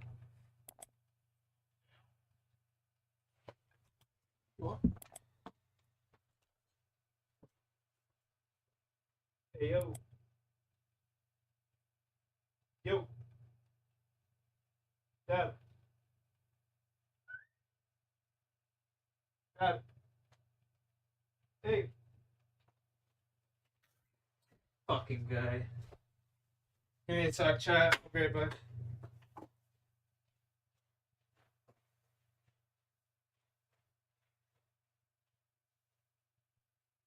I understand at one point you and Michelle were close friends, is that right? I considered her my sister. And then what happened? She made a mistake. Scott made a mistake. And that was that when you were with Scott, or had you guys broken up, or No, we were still together. They made the mistake twice. how do you feel about the fact that she's missing? I wish you guys would find her already. And since you and Michelle used to be so close, what do you think is going on with her? I don't know who she is anymore. But as far as you know, this would be very unusual for her, right? To have just gone missing? I don't know Michelle anymore. I stopped knowing her a long time ago. On May 27, 2011, a 26-year-old woman by the name of Michelle Lee can be witnessed leaving the hospital that she was currently a nursing student at, 1 hour before her shift was scheduled to end. She can then be witnessed driving her vehicle out of the parking garage.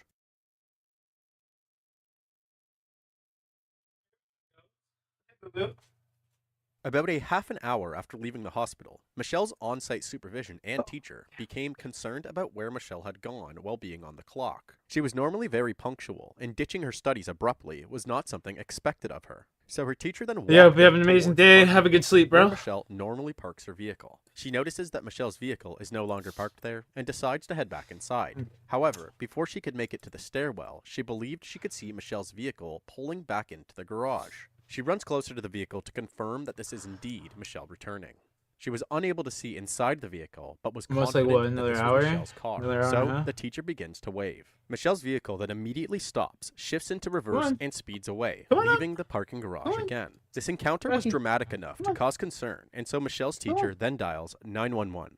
Officers made several attempts to contact Michelle via phone calls, text messages, and emails. All of these attempts were ignored, so Oh, that's investigators my then boy. reached out to any friends or family of That's Michelle my to boy. inquire if they knew her whereabouts. Michelle's closest family members lived about 8 hours away. They stated that they tried to contact Michelle That's as my well, boy. but had no luck at all. Any of Michelle's friends stated the exact same thing. One friend even told officers that Michelle had planned a trip to Reno, and that the departure date was actually the day after Michelle went missing. And so, officers became even more concerned, and the investigation slightly ramped up. Michelle's vehicle was located the following day parked approximately 10 minutes away from the hospital. It was discovered parked and locked in an area by the name of Ponderosa Court. From the outside view, Michelle's vehicle appeared to be very clean, and by looking through the windows, everything appeared to be normal. By this point, copious amounts of phone calls and messages were made or sent to Michelle and left completely unanswered. So, Michelle's closest relatives decided to make the 8-hour trip to dedicate more energy to the search. It wasn't until a few days later that Michelle finally replied.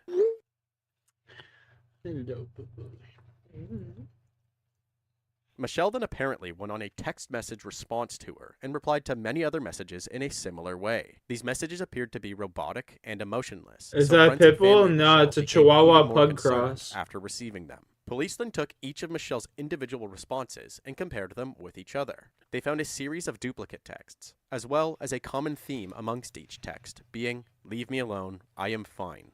The messages from Michelle's phone then suddenly stopped, and the officers felt certain that the operator of Michelle's Big phone boy. was not Yeah, Michelle. he's huge. Investigators then decided to focus their efforts on the people He's that knew huge. Michelle best, her family and her friends. They asked He's if Michelle had a history massive. with any abusive boyfriends. They asked if Michelle had any business deals go awry, and then they asked if Michelle possibly upset anybody that they knew of. They then received a name. This is Giselle Esteban. Michelle and Esteban had been friends for many years, originally meeting when they both attended Mount Carmel High School together, and then later both attending the same college together. Esteban was known amongst Michelle's family and was at one point considered an extremely close friend, until the last year or so when she started to appear jealous of Michelle. The problem arose when Esteban began dating one of Michelle's very brief ex-boyfriends, Scott Mirasegan, over the course of the several check years it out leading up after to this. 2011. Esteban and Scott appeared to be in a fairly sturdy relationship. They would go on to have a child together and even attempt to have a little family together. Let's check it out Unfortunately, after this for sure. Esteban's love for Scott quickly went from a healthy relationship to beyond obsession. obsessed. Esteban became unstable emotionally and would lash out several times. Her insecurities escalated and she started to become slightly delusional. She would make claims that Scott was cheating on her, and eventually become obsessed with the possibility that Michelle and Scott were Speaking carrying of on a sexual Runescape, relationship behind her back. Runescape. These claims were incredibly false. However, Esteban's delusions became worse as time went on. Scott eventually broke it off with Esteban, and Esteban angrily reacted by Love me quickly some moving 2 RuneScape. hours away and taking their daughter with her. Scott then took Esteban to court and was granted primary custody of money their daughter hockey? in Damn. August of 2010. After the judgment regarding custody, Scott then picked up his daughter and they both returned back home. Esteban later followed in order to maintain a close relationship with her daughter. Since both Scott I and would just Esteban AFK frequently minus visited star. each other while sharing custody, they eventually began to have sexual relations again. Esteban then found herself to be pregnant again in late February of 2011. Investigators then took all of this information very seriously, and their focus then turned to Giselle Esteban. We heard about Michelle Lee. It's still new, as did I. Oh God, what about her? As did I. Last night from her work. Okay. I remember playing RuneScape back in like Her friends and such. 2001. We understand that you guys had a tumultuous relationship. Some shit like that. Like the old school RuneScape. Not this one, the older one. Slept with my then fiance. How long has she been missing? Since yesterday. And have you guys tried calling her? I have no idea how to help you at that point. I've actually been trying to look for her. Since when? You got a girl, RuneScape girlfriend? Nice. The search Attaboy. continued with very little progress, and so a decision was made to offer a $20,000 reward for any information leading to the whereabouts of Michelle Lee. A handful of tips came in, but none of these tips led to any progress in the search. Investigators then made the decision to do a deeper search of Michelle's home and car. It was during these searches that investigators found enough blood to determine that Michelle Lee was likely no longer alive, and the search changed from a missing persons case to a homicide investigation. This caused investigators to handle things a little bit differently, and so they started again at the beginning. Sure is. Investigators returned to the hospital that Michelle practiced and was last seen at. They began asking questions to any other staff working on that day. As it turns out, one of the nurses that was on shift that day stated that Michelle seemed to be in a rush before she left. She stated that Michelle stopped by her at about 6:45 p.m. and said that she left something in her car and she will be back in a minute. Michelle then left and never came back. The investigators then decided to do another search of the parking garage and Michelle's vehicle. They then quickly discovered more blood and a mysterious ID card for the same hospital. Michelle's co-workers were then questioned regarding the ID card, and all of them stated that they did not believe Michelle was friends with or even knew the owner of the card. And after checking the internal system, they found that this specific card was reported missing within the days before Michelle's disappearance. A second nurse working at the hospital that day gave the police another new tip.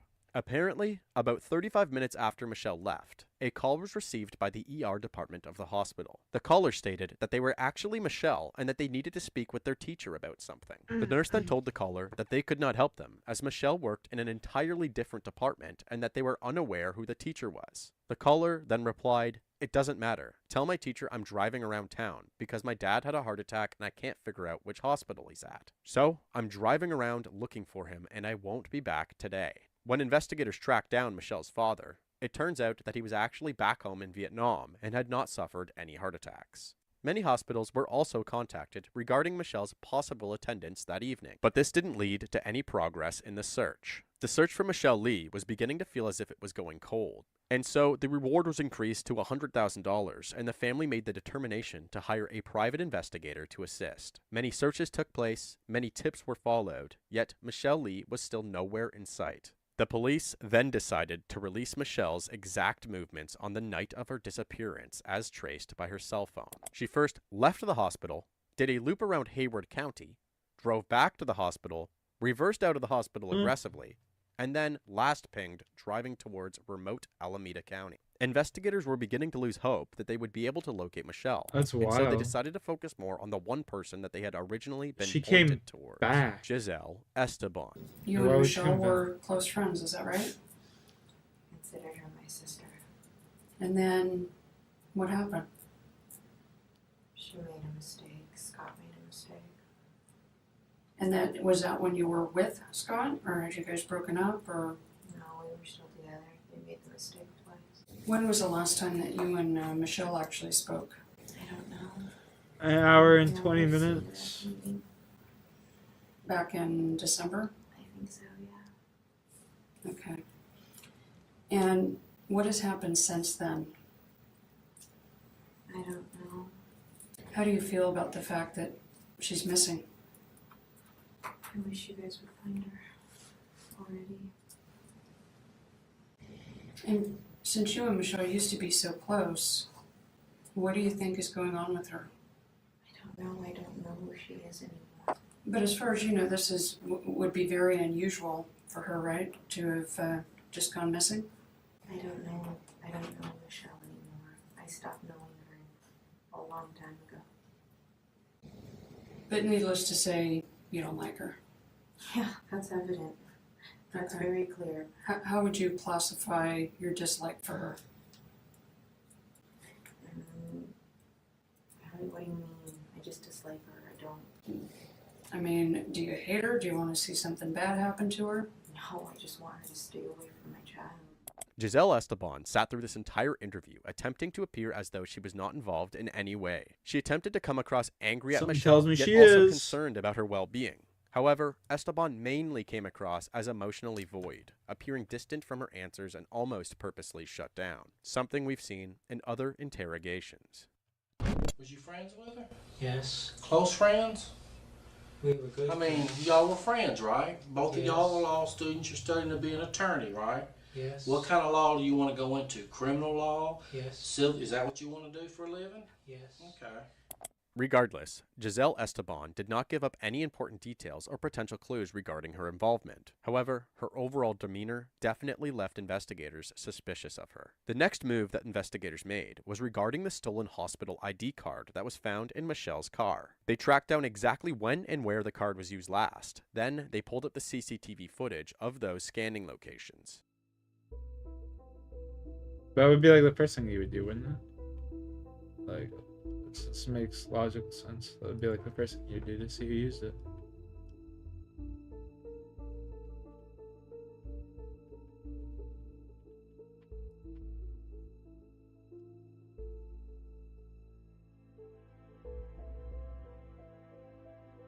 The person that can be seen wandering through the hospital that Michelle practiced at is none other than Giselle Esteban. This video was recorded during the days before Michelle's disappearance and appears to be Esteban canvassing the location. She had headed into the hospital very early in the morning, posing as a fellow student, and at some point got her hands on the ID card while she was still there. The owner of the ID card was actually away on vacation during the time that this video was recorded. Another recording was also discovered while investigators were following up a cell phone ping from Michelle's phone. This other video actually shows Esteban replying to a series of messages while pacing around a room. The duration of the time she spent replying to these messages appeared to line up with the times that Michelle's contacts began receiving response from Michelle's phone. So, investigators then began to assume that Esteban was using Michelle's phone during this moment, and they decided to look further into this to attempt to confirm this assumption. That's wild. In the month before Michelle went missing, Giselle Esteban's ex-boyfriend and baby daddy, Scott, began feeling uncertain about Esteban's mental stability. He noticed her becoming more and more volatile when anything Michelle-related came up, and he even sat through a public outburst where Esteban tossed a hot coffee on him. Well, she called him a POS. She continued to spiral, making a plethora of unfounded accusations regarding his potential encounters with Michelle, and eventually began sending aggressive messages to both himself and Michelle. She first sent Michelle this: "If you were really anybody's friend, mine or Scott's, you would just F off and leave my family alone. But all you are is the who had nothing better to do and followed me to SF. That's all you will ever be. The who slept with other people's men and brothers because nobody wanted you. You aren't my friend. You are always just a parasite." Then she created a group message and sent both Scott and Michelle this: "You two really do deserve each other. I hope you get what you deserve. You are both pathetic. You with no dreams or goals and other chasing after. You with no dreams or goals, and other chasing after someone else's dreams because she has none of her own. You are both parasites." And as if it couldn't get any worse, Scott felt threatened by Esteban while the two were with their daughter, driving and arguing one evening. And so, he decided to record her.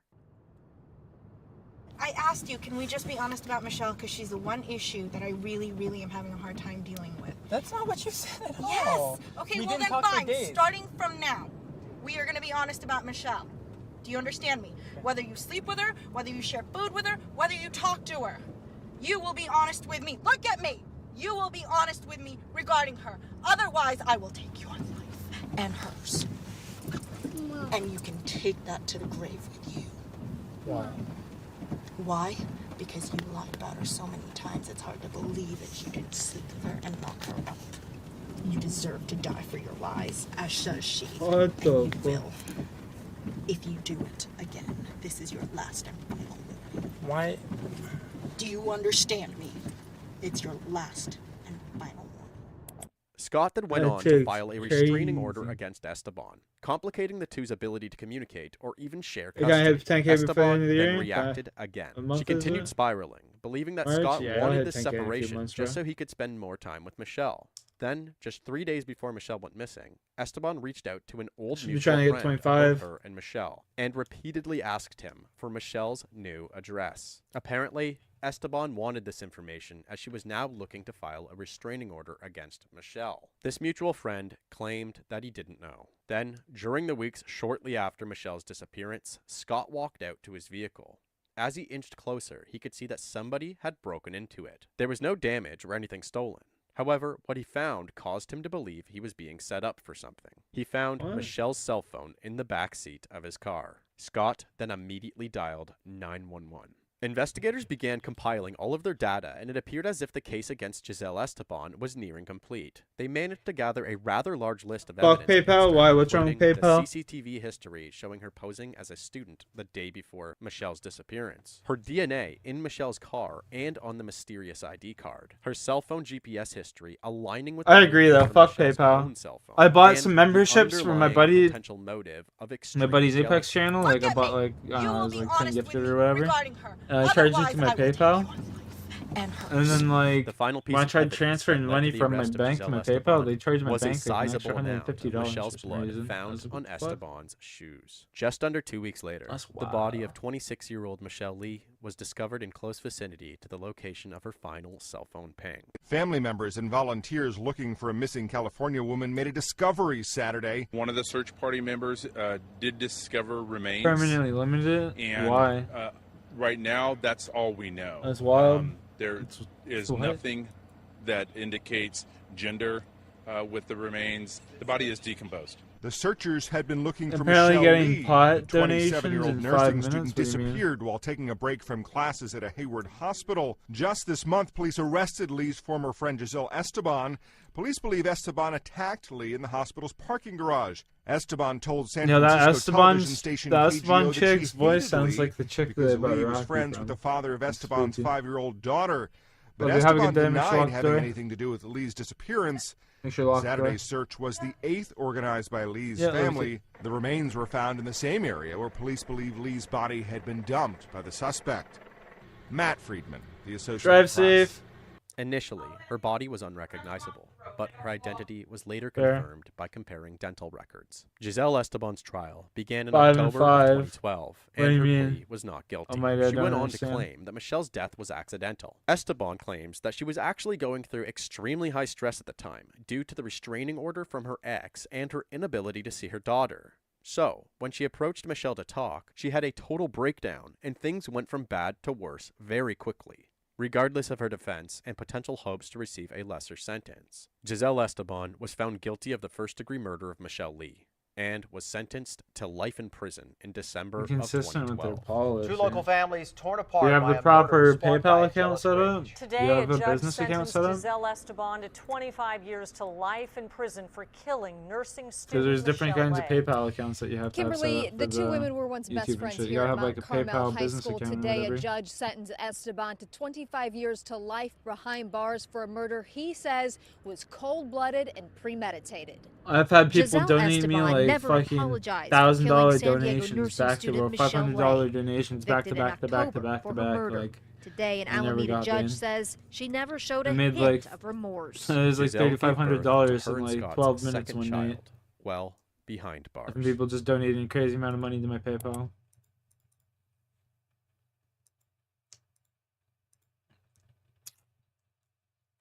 You should be alright.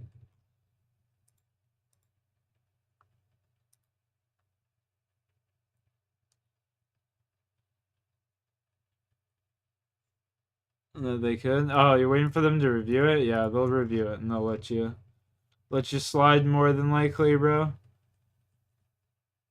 For sure. I'm willing to put money on it. Like, dude, that's not unusual. Something kind of similar happened to me before.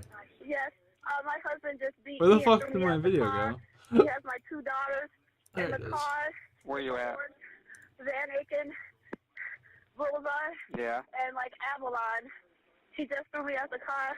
Orange Saturn View 2008. I'm afraid he's gonna hurt my daughters. Limited and no longer use PayPal. It's wild. Did he drive off? He Try drove off. contacting them, Which maybe. way on Van Aiken? He went. Rocky. Please find my kids. Are you injured? Yes. The voice that you're currently Did I play listening Second Life? I belongs don't know to what that is, 41-year-old brother. Aisha Frazier. Aisha was in Oh, the dude, passenger what? seat, driving home from a funeral with her family. Her husband driving the car, and their two daughters, ages 4 and 6, in the back of the car.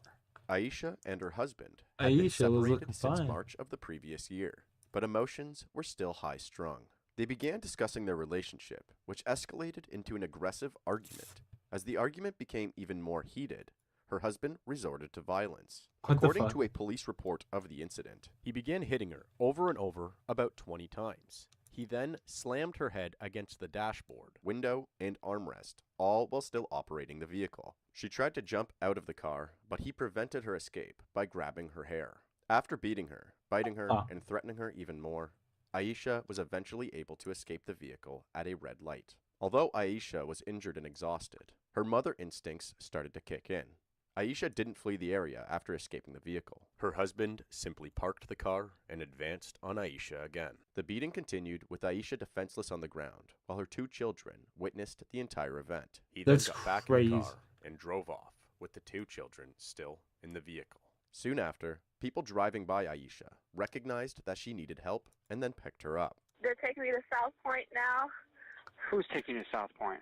Some nice people in the car stopped. I jumped in. Okay, Yeah. can you tell that driver just to stop where you're at, and we're going to have the squad meet you. They're here. Did you find the Saturn View? Did you find my kids?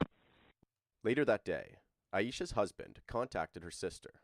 He suggested that she come pick up the kids before he did anything to himself. However, before this threat could be carried out or taken any further, Aisha's husband was arrested by the police. Where's the weapons in the house? There's weapons. I have a safe that I opened up so you can get to it. I copy, thanks. There's guns in We my have him closet. with us. He's in custody, no injuries that we can see. There's a gun on my bed too. But there's several. How's my wife? What do you mean, how's your wife? Where would your wife be? She was on. She jumped out the car. She's okay. She's okay. All right. Okay. I knew nothing of that. Just come on over here. You know what? Take a seat. We'll put him in. This is Cleveland, right? Yeah. Okay, I want to put him in my car. That way, if you guys got to break off, you'll be okay. Have a seat, please. 1014, believe the house is clear. What we did. Turn around and sit down. Okay. And now slide back. It's I don't know who in the world ordered these police cars, but I don't know. But I'm pretty sure it wasn't a police officer. The man being arrested, who we have previously been referring to as Aisha's husband, is actually a 47-year-old Will man Smith. by the name Lance Mason. From 2002 Will Smith. to 2006, Lance was a member of the Ohio House of Representatives, serving as an assistant minority whip during his final year. From 2007 to 2008, he represented the 25th District as a member of the Ohio Senate.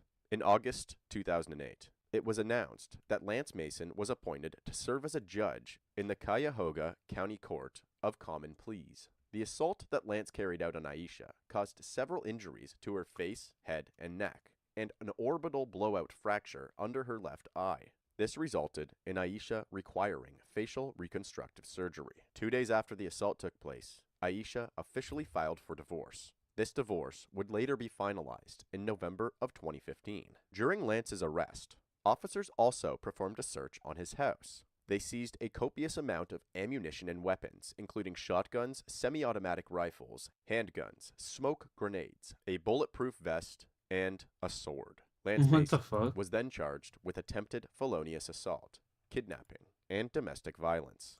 He pled guilty to these charges on August 13th, 2014, and agreed to serve some time in prison. On September 3rd, the Ohio Supreme Court suspended Lance from practicing law for being a convicted felon. He followed up by submitting his resignation as a judge on September 15th. The next day, on September 16th, 2015, Lance Mason was sentenced to 2 years in prison. I'm here to be punished today for what I did to my wife and my children. I have no excuses. I beat my wife in front of my kids and put them in harm.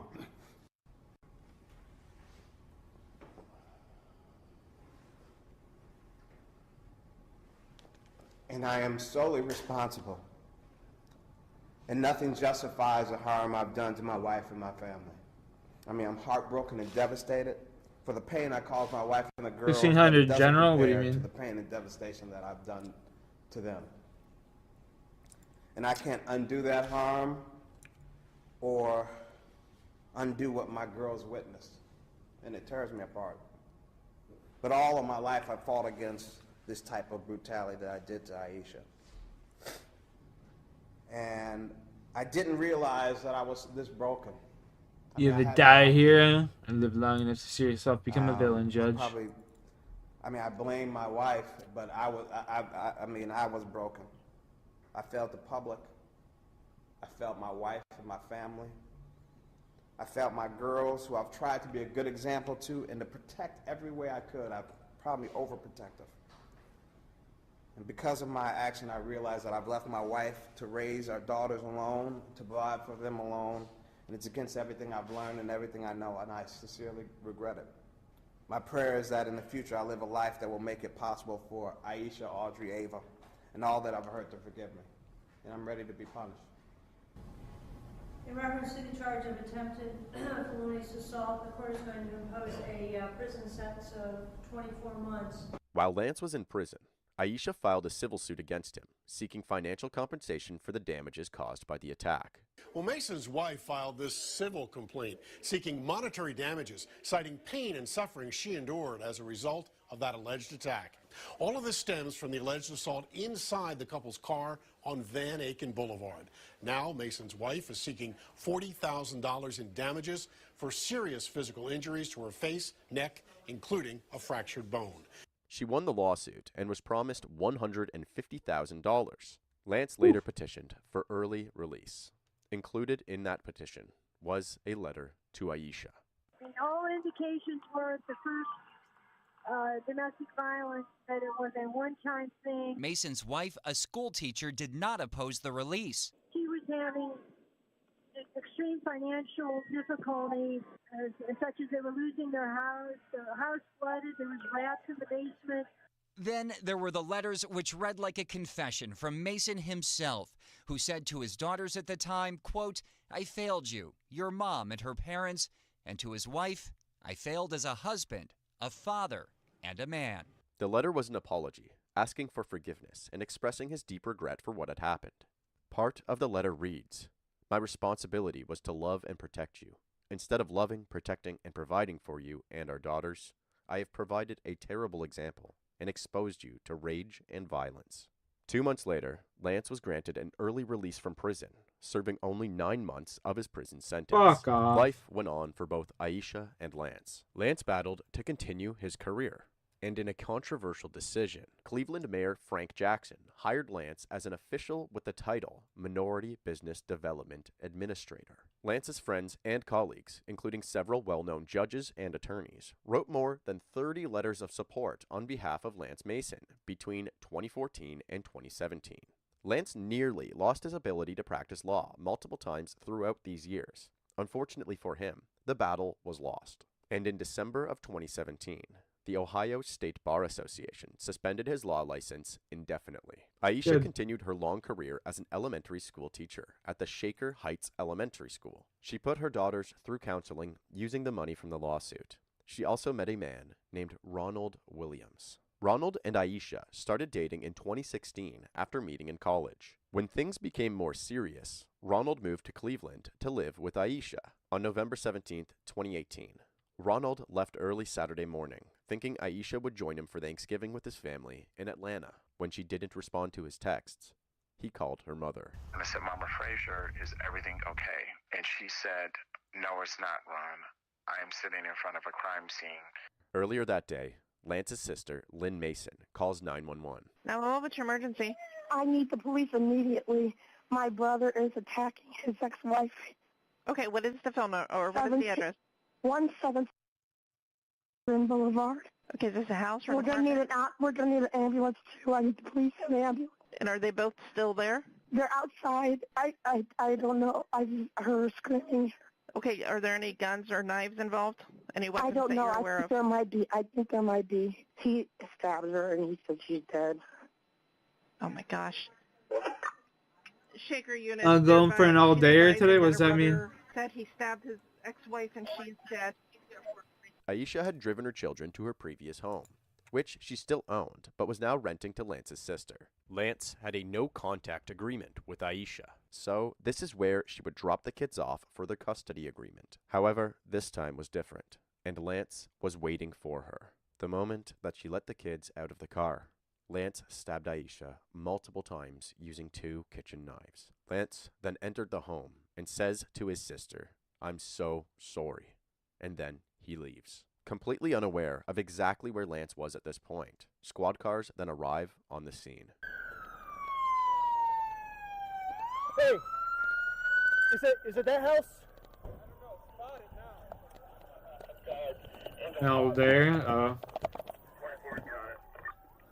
It's 1-1. It's on this side of the street. It's fuck. It's him. He came out of the house. It's him.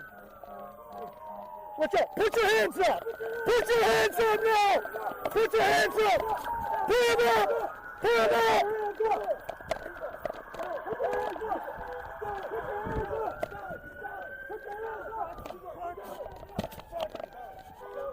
I will fucking shoot you! Bang, bang, bang, bang, bang, bang, bang, bang, bang, bang!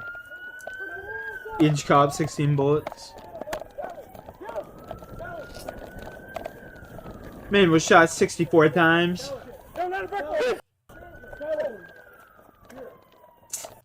Boy, hurry, watch it. They got the dog up there. They're upstairs. Put your hands behind your back. Do it now. Get him out. Do it, watch. Watch, watch. Is anyone else in the house? My daughters and my sister. Where are they? Are they hurt? They're in this bedroom. Are they hurt? No, not in any way. Okay, where's the weapon? They're outside. I used her on her. Any possibility of Hep C, anything like that, blood-related pathogens? No. Okay. His wrist is squirting out blood. We need him to the ambulance Okay. now. Let's Squirting go. out blood. Squirting out blood. Go. Okay. Come on. Go ahead, guys. Watch. Where's the ambulance at? Oh shit! What time is it, baby? Thank you. Hold him up at the 9 o'clock. back with your hands. 9 o'clizzle. Were you hit anywhere, or were you stabbed at all? Only if I hurt myself. Lance was driving fast enough to cause multiple airbag deployments when crashing into the police cruiser. The police officer, standing beside the cruiser at the time of the impact, suffered significant injuries to his legs and ribs. Both Lance Mason and the police officer were taken to a hospital for treatment before Mason was then locked up. Investigators later counted 59 stab wounds all over Aisha's body, including 12 to her hands, that came from trying to defend herself from Lance. They also found 3 cut marks on Aisha's neck. Lance Mason pleaded not guilty to the charges of aggravated murder, felonious assault, violating a protection order, and grand theft. Do you first of all understand your rights to speedy trial? Yes, Your Honor. And is it your intent to waive the same? Yes. And this is your signature? Yes. I believe there's been a waiver of the reading of the indictment. That's correct, Your Honor. But you understand, sir, that you are charged with 1 count of aggravated murder, 1 count of murder, 1 count of felonious assault, 1 count of violating a protection order, 1 count of grand theft, and 1 count of felonious assault. Do you understand the charges against you? Yes, Your Honor. Do you wish to enter a plea, sir? Not guilty. However, on August 20th, 2019, he changed his plea to guilty on all counts. And Mr. Mason, you have been represented throughout these proceedings by Mr. Kevin Spellacy and Mr. Thomas Shaughnessy. Is that correct? That's correct. You want me to rise or? No, you can remain seated, sir. Okay? Your Honor, I wish to take responsibility for the crimes I committed. I don't wish to prolong it or delay it or hurt my family or Aisha's family any more than I have. And I respect that. On September 12th, 2019, Lance's sentence hearing was held. The state attorneys came out swinging, as their opinion seemed to be that Judge Lance Mason was a ticking time bomb that could blow up at any minute. She tried to give him guidance and support because the primary care and concern were her daughters. And as much as he wants to say he loves his daughters, which I'm sure he does, This lady's voice the moment irritates he the fuck hands out of on me. her, he forgot about his daughters. He forgot that he loved his daughters. He forgot that he had ailing in-laws. He forgot that that was the same woman that had sympathy for him and empathy after he battered her. And the thanks she got was to pay with her own life. His goal was to kill Aisha Frazier. And the fact of the matter is, she was a forgiving soul. Every element in the statute that you look at, he fits into. Consecutive sentences are necessary. They're necessary necessary to protect the public. They're necessary to protect him from himself. Because he didn't stop after the first time. He continued on where he could have. He doesn't have an excuse. He had no excuse, none whatsoever. So when you impart the sentence has to be loud and clear to this community that whether you're somebody who lives on 30th and Superior or somebody who lives in Shaker Heights and has a law degree from the University of Michigan, that we are going to treat you the same way. Lance also had a few things to say for himself. I found out, I don't Of course know he if I did. was 30, 40, what age, but that a close family relative of mine had been raped when she was 4 years old until she was 13 years old. And I mean, it tore me apart. It's created a fear in me that maybe it's paranoia. So I looked at sexual abuse as something that was impossible to overcome. There were no interventions based on my behavior with my daughters. I adored them. I would have died for them. But I was terrified something would happen to them. I mean, if you look at my emails, the Aisha and our family wizard. Alright, that's not bad. That guy's clearly just talking nonsense.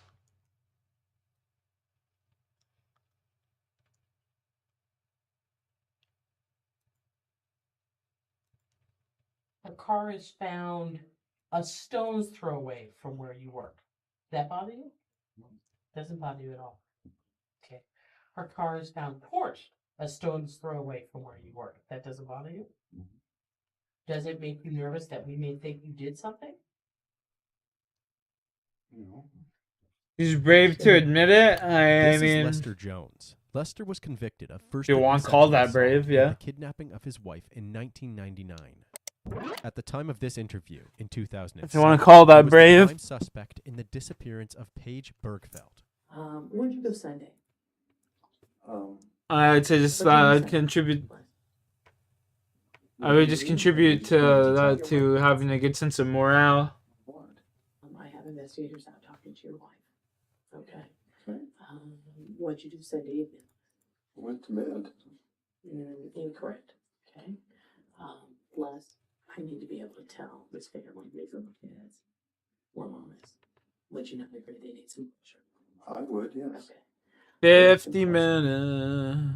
Are you saying that I killed her? Is that what you're Is telling me? yes, a minute. For some reason, that's fair. You ain't wrong. You ain't wrong. I have not seen her. I did not kill her. Man, I just need level 80 agility so I can go kill some dragons, man. I can't show you. I didn't do it. Were you near a car? No. Why'd you leave the house Sunday night? To shut the shop lights off. How long were you gone? Minimal time to come down and go right back. Before assuming that Lester Jones is the wrongdoer in this situation, it may help to know how he ended up here in the first place. Paige Bergfeld was an active member in the community of Grand Junction, Colorado, running several businesses and contributing to multiple clubs. Paige was also a single mother of Dude, the three. Dragon She Hunter had cost several was kids pregnant after her 58 and her husband, Bob mil. Gibson, got a divorce in 2006. On June 28, 2007, babysitter/friend Carol Linderholm and Paige's children were all becoming increasingly worried about their mother's whereabouts. This kind of behavior was extremely out of character for Paige, so that evening they left multiple voicemails expressing their distress. Hi, Mom, it's me. I was just wondering when you get home. Love you. Bye. He says has some point, but also raises some eyebrows how he got away with dumb Over the next couple of excuses. days, Paige I realize remained MIA, things and it's more voicemails wrong. were If sent you realize with it's no wrong, how why you keep doing it? Yeah, You exactly. are really I just call that the power of the pussy, bro. You know what I mean? Guys usually lose their mind over some pussy, bro. It's pretty sad. Hey, it's Carol. Where the heck are you? After making zero contact with Paige from Thursday evening to Saturday morning, a family friend takes Jess to the Mesa County Sheriff's Men will Office lose to their file mind a over missing some persons pussy. report. That afternoon, Paige was deemed officially missing by the police. Search efforts began immediately. It's just really tough, for people to give of themselves to that degree. We're looking for clues to find that person, but there's somebody maybe who's watching this who knows where she is. While the search party continued, investigators also explored the potential that somebody was involved in Paige's disappearance. Bro, They internet started has with the most places for obvious that. candidates for prime suspects. I have no her two excuse to use it. ex-husbands. Paige Bergfeld and Ron But Beagley views like were this high is school stupid. sweethearts. They got Yeah. married shortly after high school, but the marriage didn't last long. Paige was dead set on becoming a midwife, so she was moving from her hometown in I don't know Colorado what to to say. attend the University of Florida in Gainesville. However, Ron wouldn't allow this to come between them. He followed her to Gainesville, and the couple lived together in an apartment near the campus. This may have been a poor decision, as Paige's grades began to suffer. Inevitably, Paige decided to drop out, and the couple moved back to Colorado. Paige was a highly optimistic person. Though she strayed from her path to becoming a midwife, she was excited to build a new life with Ron. Naturally, Paige was looking forward to taking the next big step after marriage, starting a family. Unfortunately, this is where the two began to differ. As a family-oriented person, Paige had a strong desire for children and a tightly knit family. In contrast, Ron consistently rejected that notion, fearing the burden of responsibilities. This was a huge deal-breaker for Paige, and the disparity led to a tumultuous relationship. They ultimately divorced in 1997. Ron and Paige had actually stayed in touch over the years, even through her second marriage, and it turns out that he was with her just hours before she disappeared. The two met in the middle, having a picnic at a park in Beacon, That's not Colorado. suspicious. Ron claimed that it was a normal lunch date, and the two parted after only a few hours. Cell phone towers confirmed that they were calling one another as they pulled into their respective cities. The last thing that Paige told Ron is that she was stuck in traffic due to a car accident ahead, which was confirmed by the police. However, this accident occurred 5 miles past her house. Ron also became worried when she didn't let him know that she had got home safe. Hi, where are you? Call me if you get a chance. I'm getting worried about you. And was actually the first one to make a 911 call to report her missing. Dispatch, this is Clint. Yes, I need to talk about a missing person emergency. Okay. And who is missing? Her name is Paige Dixon. How old is Paige? She's 33. Okay. And she hasn't been home all night Thursday night, all day yesterday, and today. Something is definitely wrong. She either got abducted or an accident. Moving on to her second marriage, not a year had passed since her divorce with Ron, and Paige had met a new man, Rob Dixon. Rob's parents had made a fortune off of early cell phone technology investments. This allowed Rob to live an extravagant lifestyle. He owned 6 sports cars, one of which was a bright yellow Ferrari, which was an odd sight to see in a small town like Grand Junction. He was able to shower Paige with expensive gifts, including a $12,000 necklace. When it was time to propose, he presented her with an $85,000 engagement ring. The couple then ran off to none other than Las Vegas to get married. The newlyweds then bought a spacious home back in Grand Junction. It sat on a hill overlooking the breathtaking natural surroundings. Unlike her previous marriage, they started a family immediately. They first had their daughter Jess, and then their 2 sons, Taft and Trigger. Paige was living the picture-perfect life that she had always wanted. However, the luxurious lifestyle that Rob had set up for them proved to be unsustainable. These financial stresses led to Rob becoming more and more reactive within their marriage. In October of 2004, Paige called 911. 911, where's your emergency? My husband and I were in a fight. He wanted the children to stay with him, and he said that I would come home and find them all murdered. What's your name, ma'am? This call was made following an intense fight between the two. Police quickly diffused the situation, and no charges were filed. But a year later, in October of 2005, Paige made another 911 call, claiming that Rob had hit her while she was holding one of their sons. He was arrested on misdemeanor charges of child abuse and third-degree assault, but ended up pleading guilty to a lesser charge of misdemeanor harassment, and was ordered to attend anger management programs. After 8 years of a rocky marriage, Paige and Rob finally divorced. Rob declared bankruptcy and moved to Philadelphia, while Paige took custody of the kids and stayed at the multi-million-dollar home in Grand Junction. While it would seem that Paige had come out of the marriage on the winning side, Rob's bankruptcy meant that she now had to manage several financial liabilities on her own, struggling to pay her bills, as well as a $6,000 mortgage. she began running multiple businesses. She provided dance lessons to children, became a top salesman for a kitchen supplies company, and was even involved with Mom's Club, a support group for stay-at-home mothers. On top of everything, she still spent plenty of quality time with her children. Her main tool was a notebook containing everything that she needed to keep track of, including upcoming events, soccer and dentist appointments, parent and teacher meetings, and so on. In the face of adversity, Paige took control of her life and was overcoming the financial strain of her previous marriage. However, Rob wanted back in the picture, and in June of 2007, Paige became paranoid about Rob after he had called her saying the Cougar that he missed Club. the kids That's what it should and be was going called. to move back to Colorado. Friends say that around this time, just a week before her disappearance, she was certain that something grave was going to happen to her family. Fast forward to the investigation. Police jumped on Rob as the next suspect, especially considering his past charges of domestic violence. But his alibi turned out to be solid, as police confirmed that he was in Philadelphia, about 2,000 miles away the day that Paige vanished. He was even one of the people leaving desperate voicemails to her. Paige, if you get this, please call somebody. Please come home. Please tell us that you're all right. Everybody's worried about you. Everybody's looking for you. Please, Paige, let us know that you're okay.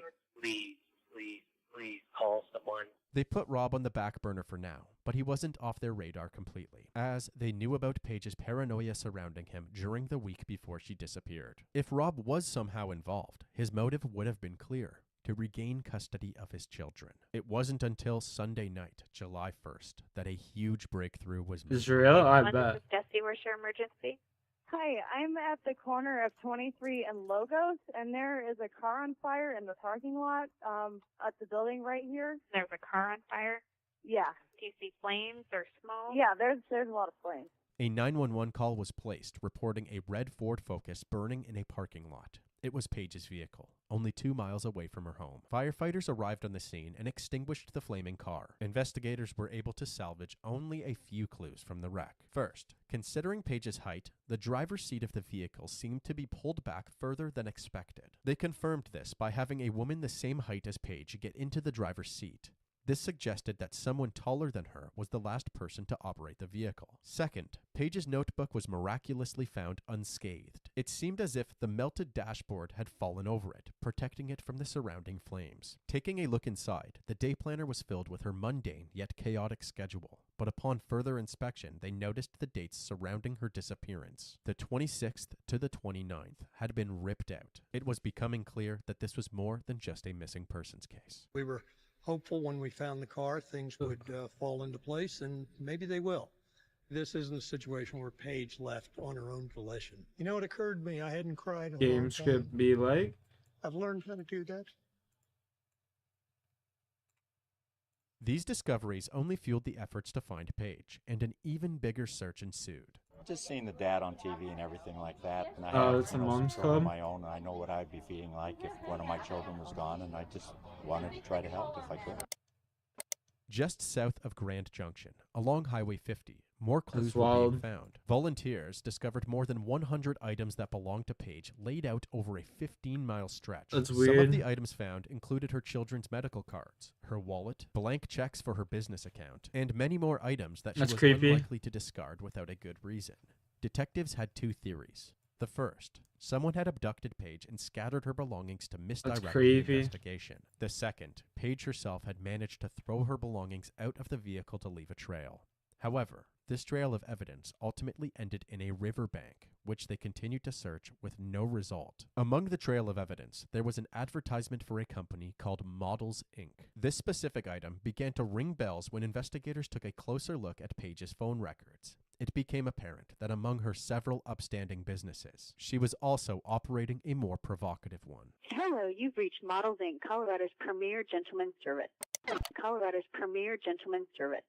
Advertising through sites such as Craigslist and NaughtyNightlife.com, Paige had been living a double life as an escort. Run the offering server? massages Yeah, I and think it's other a group she was services a part under the of, not nickname necessarily the that she Carrier. ran. Upon learning this information, they had also discovered that Paige's nighttime endeavors played a big factor in her failed marriages. While she was with Ron Beegler, she started working part-time at a strip club against his wishes. This played a role in their decision to get a divorce. That same strip club is where she met high roller Rob Dixon. Following her marriages, it seemed that she had reverted back to this lucrative line of work Not in 100% order to on that, though. stabilize her financial situation. Her friend, Carol Linderholm, the friend Ugh. babysitting her kids when she disappeared, was the only person who knew about this business of hers. It turns out several potential clients had contacted her the night of her disappearance, looking to meet up with Carrie.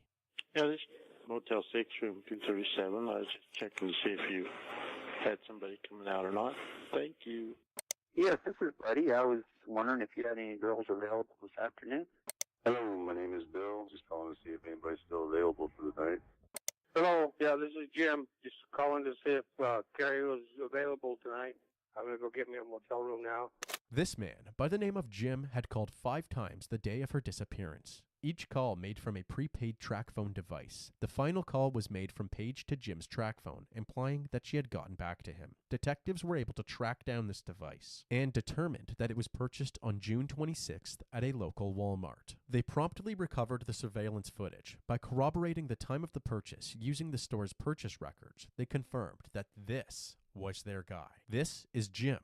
If you've been paying attention, this man may seem familiar. He was later identified as Lester Jones, the person being interrogated at the beginning of this video. He stands at 6'5", someone who might push a driver's seat far back to drive a vehicle. I didn't catch her. I haven't seen her. Les, don't even say that to me anymore. I don't even want to hear it. Cupid? I don't know what Cupid is. You know. I have not seen her. You know where she... No, Les, I said I don't want to hear it. I don't want to hear it. You know where she's located. And you know where she can be found. Just to let you know, your vehicle is going to be seized and I'll be getting a warrant for it. Okay? And we will probably be seizing some other things and executing some other warrants, just so you know. Okay? All right. Do you have the keys for your truck, or would you Original just prefer Tinder? that we do Fair. it without the keys for it? It's just easier for tow guys to get it to move it from one place to another with key. Okay. Would you like the ride back to your business? Okay. Mike, would you mind giving them a ride? Lester's white Dodge pickup holds significance in Paige's case. Carol had told investigators a story where Paige was scheduled to meet with a familiar client in a white pickup truck after work one evening. Before she got the chance to leave her workplace, the white truck pulled into her office parking lot. It was possible the driver had spotted Paige. The truck turned around and then drove away. But she was terrified that this client had found out her true identity. This client didn't let up and even requested her again the night before her disappearance. Carrie was unavailable, but her friend Carol agreed to fill in for her and scope out the sketchy client. During the appointment, You're he really seemed more digging focused deep into on this asking chick's questions life, about eh? Carrie than the massage itself. Carol claimed that this client was in fact Lester Jones. After looking at surveillance footage of her work, it turned out that the white vehicle circling the parking lot was not a truck at all, but a Chevy Impala. However, Lester's wife, who was out of town at the time, owned a white Chevy Impala. Following Lester's first interview, police inspected Lester's workplace and discovered heaps of intriguing evidence. They found handwritten notes about their other escorts, detailing their bra sizes and what services they had offered. It seemed that Lester came prepared, hosting a stash of Viagra in his toolbox drawer and multiple wigs. They also found packaging for a track phone, a Victoria's Secret bra matching Paige's cup size, and a weight scale from her kitchen sales company, the Pampered Chef. Lester's boss even told investigators that a gas canister was out of place on Monday morning. It sat only 500 meters away from Paige's burning Ford Focus. Now, you may think, well, maybe he used the gas can. It's RV repair. Maybe they had a gas Yeah, it's can. pretty wild No, to me that this police chick's like a questioned prostitute. owners You know what I and mean? coworkers, and there was no reason for him to have a gas That's can wild at to his me. workspace. Like, Do you'd never you have a expect it gas looking at can her. at your workspace? Because I don't.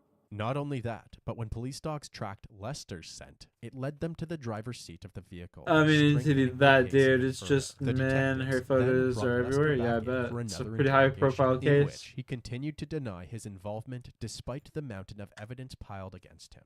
I never met Paige. I know for a fact you were meeting Models Incorporated. You had called and set an appointment with that track phone. No, sir. Yes. Explain to me why the track phone is in your trash at your workspace. Yo, Ghost is a legend. How did your picture get on the video at the very same time the track phone is being... Ghost is a legend. I was in Walmart and I bought a monster. Bought monster cable, even though the receipt comes back to a track phone. I did not Even buy though a the track clerk remembers you having a track phone. I did not buy a track phone. So, video's lying, clerk's lying, receipt's lying. Did you guys go for a ride? Did you go up Highway 50? No. Did she put all this stuff out? How did stuff get up on Highway 50? I haven't been anywhere with this lady. In this interrogation, Lester ended up admitting to knowing who Rob was, and investigators thought that they had struck gold. It would make sense for the two men to be working together. Happy Rob birthday. had the motive, regaining custody of his children. Lester had the means, scheduling an appointment with Paige through her secretive business that very few people knew about. Happy However, birthday. after excessive digging, they were unable to find anything that linked Rob to Lester leading up to Paige's disappearance. As far as the detectives were concerned, there was no way to build a solid case against Rob, so they focused solely on Lester as the prime suspect. 2 days following this interview, they called him to let him know that his vehicles, which were both impounded from a search warrant, were now available for pickup. Hello? Yes, may I speak with Ralph, please? Hold on, please. Hello? This is Art Smith with the Sheriff's Office. Just calling to let you know that we have both your cars ready. Are you with Elaine right now? I'm sorry? I don't think so. Mr. Jones, I'm not following you. You asked me where I would bury a body. I'm sorry? You asked me where I could bury a body.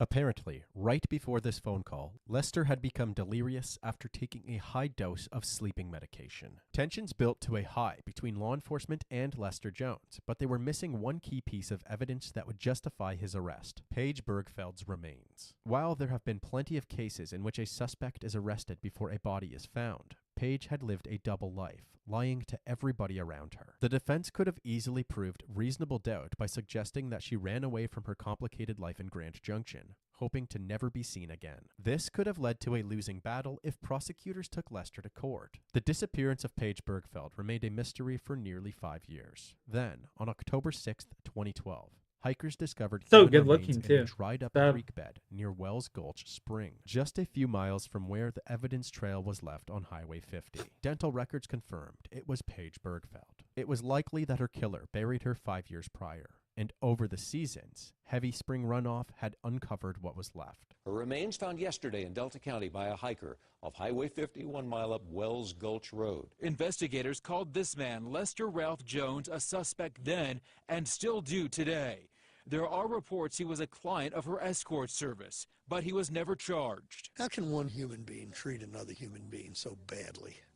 I mean, what a bad person. What an evil person. Finally, the case went from a missing persons case to a homicide, giving investigators the means to take Lester into custody. So I'm pleased today to stand before you and announce that we have arrested Lester Jones in the kidnapping and murder of Paige Bergfeld. Because this went cold for 5 years, the process to build a case took 2 more. His trial began another 2 years later, in September of 2016. Things were getting heated before the Your trial hunch even is right, started. what hunch? Ron Beegler had a death wish for Lester and shared a little too much. The defense caught wind of a threatening comment Ron made about Lester. This concerned them, and it had to be addressed with the judge before they could proceed. And indicated that he wanted Mr. Jones to be found not guilty so that he could kill him and feed him his genitals, although he used a different word than that.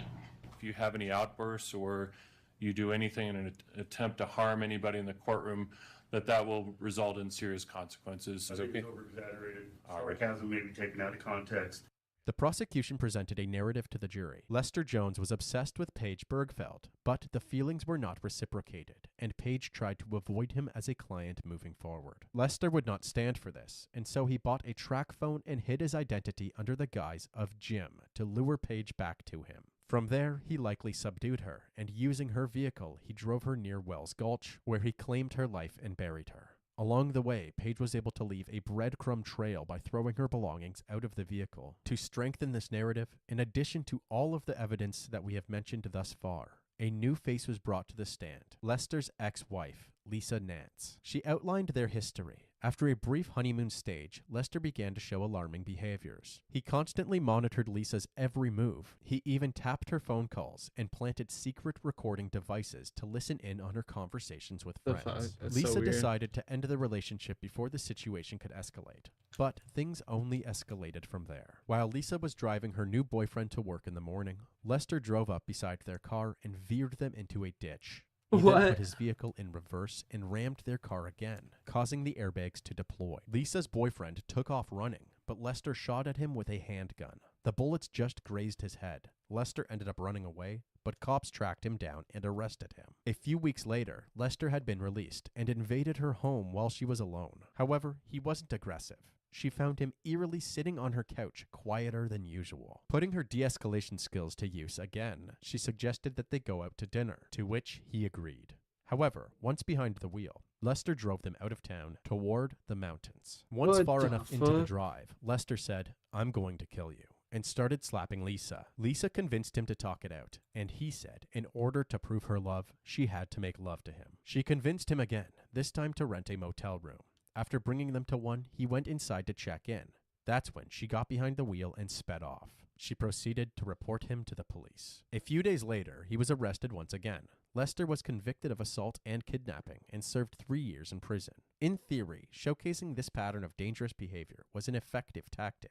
However, the prosecution's case had flaws. The defense claimed that the investigation was handled poorly, focusing on a hunch that they had on Lester from the beginning instead of putting more effort into other potential suspects. So, the defense brought those potential suspects into the courtroom to do the questioning themselves. They also brought experts to the stand, saying that about a month had gone by before the dogs tracked Lester's scent around the evidence, and there was no way a scent could be tracked accurately that far into an investigation. If this was true, the prosecution's narrative would be in shambles. The only thing directly proving Lester was near any of Page's belongings were the dogs tracking his scent to it. Nearly all of their forensic evidence would be discredited. It was time for jury deliberations, and after 3 days, they were deadlocked, unable to reach a unanimous decision. The judge had no choice but to declare a mistrial, and a retrial was booked for a few months later with a new jury. A man accused of kidnapping and killing a Grand Junction mom who also ran an escort service,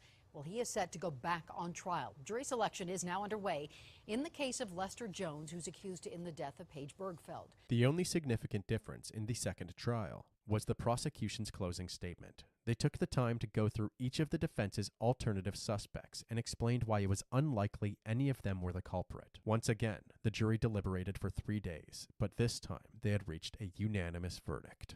Jury verdict, count number 1, charge of murder in the first degree, felony murder. We, the jury, find the defendant, Lester Ralph Jones, guilty of count 1, murder in the first degree. They just messed up in the head, bro. How do you figure? Jury verdict, count number 2. She's dead. Charge of murder in the second degree. We, the jury, find the defendant, Lester Ralph Jones, guilty of count 2, murder in the second degree. That is signed by our foreperson.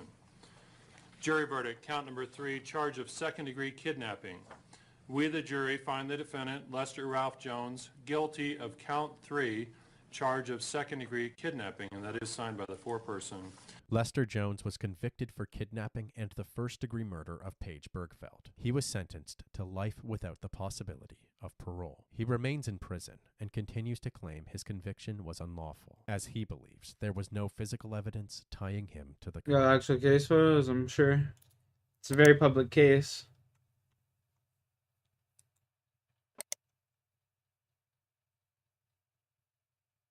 This dude is messed up. I actually don't feel bad. What the fuck do you mean you don't feel bad? This guy killed her.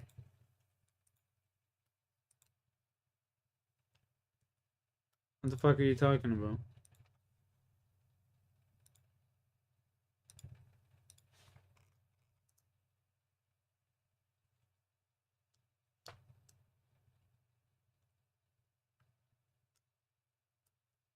Paige is living a lie. What do you mean living a lie? Bro, she's a prostitute as well.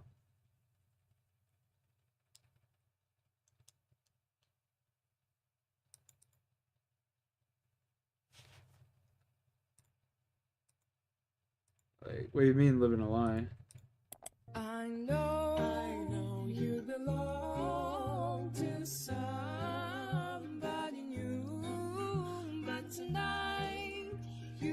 You dig deeper on the case, there's another tied story. It wasn't in a court. What do you mean? Like what? What was it? What was the other case? My entire life. I just hate to say it. I mean, of course, I haven't had that many experiences, but Susan has been feeling ill. She had a cold, and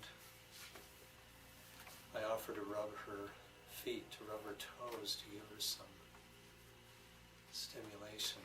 That went on. I probably rubbed her feet, her toes, her beautiful feet. She has such pretty feet. Of course, everything about her is pretty, beautiful. And I know she felt it. I mean, I know she... A post that's disturbing? What is the post? Naive either, I know, from what I've read in her journals. That girl is not naive. When I started massaging her legs, I would have loved to go all the way up her legs, but I did do Fuck her am I listening? calves. Because her feet were resting in my crotch, so I sort of rubbed her calves. She didn't seem to mind at all having me that close. I mean, I was close. I was touching her with my crotch. This is Stephen Powell.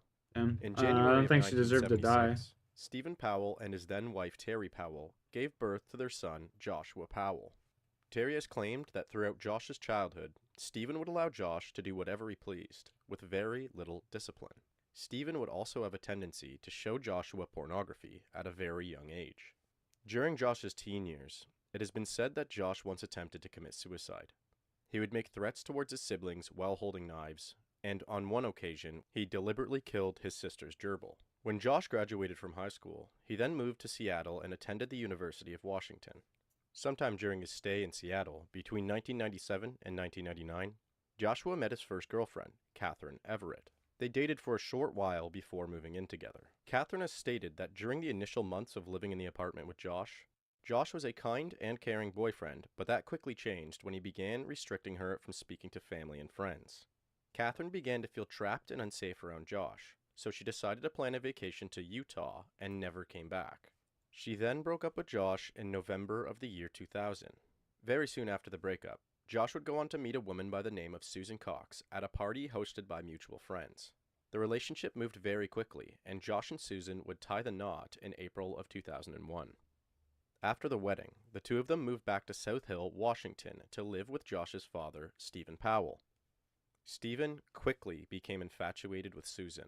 He began writing obsessive notes in his own personal Wrong journal, discussing it, dude. secretly Yeah, I know. I reading just Susan's don't diary, see like. sharing love songs online, and even making Even if she voyeuristic was videos like a of terrible her person, she still didn't like deserve to get murdered. That's Susan. Probably raped and murdered at that. There's Josh. Standing with her, but I really want her. Like CSI, that's She funny. looked my way. She was so pretty today when she came over to the house. Wish the lighting was better.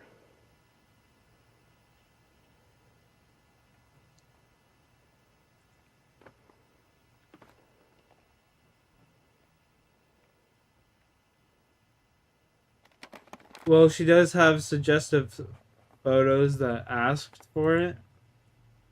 I mean, I don't think you ask to get murdered just from suggestive photos, bro. You know what I mean? I don't think you're asking to get murdered just from suggestive photos. This guy's like zooming in on her ass and shit. What the fuck?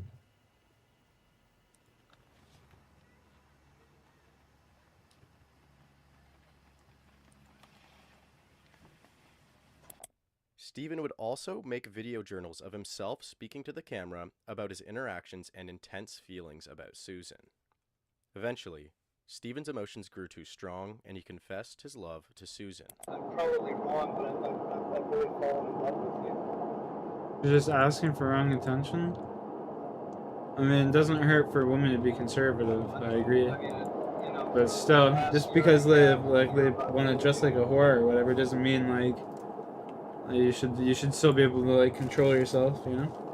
And I don't know where it began. It probably began when you were living with me and you come into my office. And, you know, That's what separates like men from boys, you know? Let me feel your legs smooth, relaxed, whatever, and then it just went from one thing to another. And, you know, that experience on the couch, your couch in Yakima 6 months ago was just, I mean, I know that, I mean, it was a massage, right? But you know, just being with you for 2 hours and holding you and He's vulnerable, motherfucker. What are you talking about? Maybe I'm interpreting. He's vulnerable. This motherfucker went and raped and kidnapped this chick and killed her.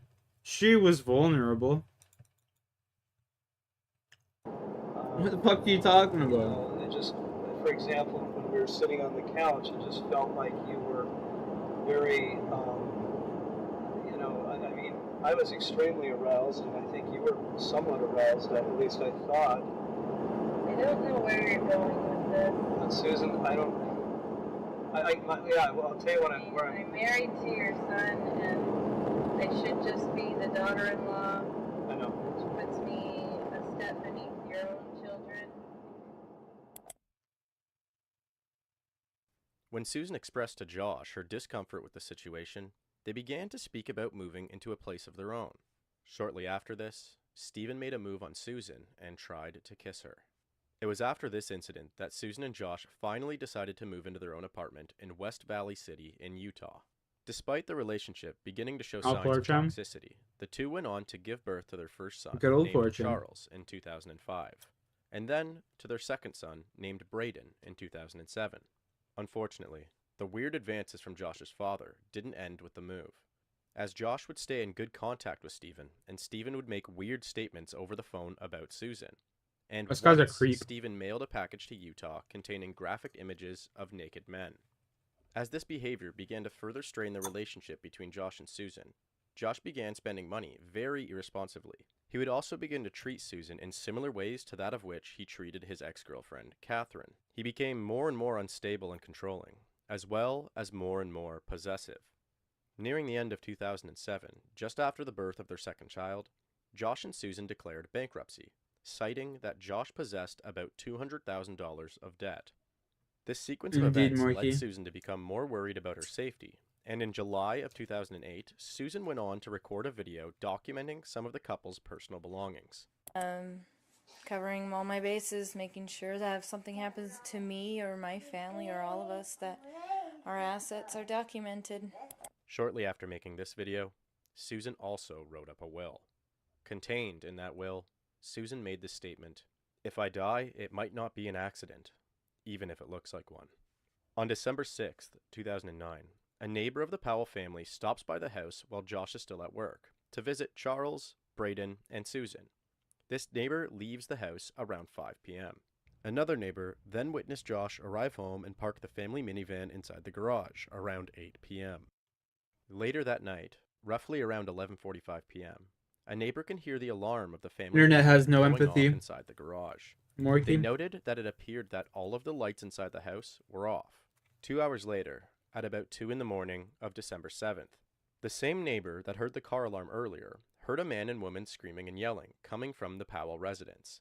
The man was yelling, "Get into the van," and the woman was yelling, "No, you're going to hurt me if I do."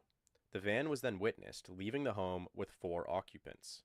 Later that morning, Josh, Susan, Charles, and Braden were all reported missing to the police. When Josh and Susan did not attend work, the police decided to access the Powell residence. Upon entering the house, the police found 0 signs of struggle or foul play. However, the police did find Susan's purse with her wallet containing her identification. They also noticed a wet spot on the couch with 2 large fans pointing directly at it. Later that same day, at about 5 p.m., Josh returns home with both Charles and Braden. Susan was nowhere in sight. Josh's hands were fairly dirty and had several cuts, and when asked about Susan, Josh would state that he and the 2 boys left for a camping trip just after midnight the night before, and that Susan stayed home in bed. When the police searched the family minivan, they found tarps, blankets, a shovel, a container of gas, and a generator. They also found Susan's cell phone in the van, which seemed to have had the SIM card removed. When Josh was questioned about why he did not attend work that day or let his boss know that he would not be attending, He replied that he completely messed up the days and thought that it was Sunday when it was actually Monday. When he was questioned about why he was not answering his phone, he replied that his battery was very low, so he was doing his best to make sure the remaining battery would last, just in case something were to happen. He also stated that he did not have a charger with him for the vehicle. Due to the strange circumstances surrounding Susan's disappearance, the police continued their investigation into Josh Powell and the Powell household. Further investigation of the house provided a number of interesting finds. The police located the will that was written by Susan, as well as a note where Susan stated that she was concerned about her safety and afraid for her life. They also located documentation for a $1.5 million life insurance policy recently taken out on Susan. After testing the wet spot on the couch, they found trace amounts of Susan's blood combined with the blood of an unknown male. The police also became quickly aware of Josh's suspicious activity that happened within the days surrounding Susan's disappearance. They found that Josh had withdrawn all of the money that Susan had put into retirement accounts. He had also pulled both of their sons from the daycare. Yeah, the excuses these people come up with are just insane, that man. Susan had made with her doctor. The police also spoke with several of Josh's co-workers, one of which claimed that at a work party before the disappearance, The excuses Josh these stated people that come the up with best are place just to hide a fucking body nutters, would be just like inside them. an abandoned mine shaft. That When the shit police crazy. further investigated the story that Josh had told about going camping, they returned to the location he spoke of, which is called Simpson Springs, located in western Utah. The police were unable to locate any evidence that Josh and the two sons had actually spent the night there. The police also went on to question the oldest of the two sons. When speaking with Charles, who was only 4 years old at the time, Charles confirmed that they did go camping.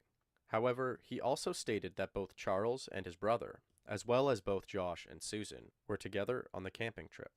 However, Mommy did not come home. So your mom stayed at the park. Where did she stay at the park? Do you know where? She stayed at the National Park. Do you know where at the park? No? No.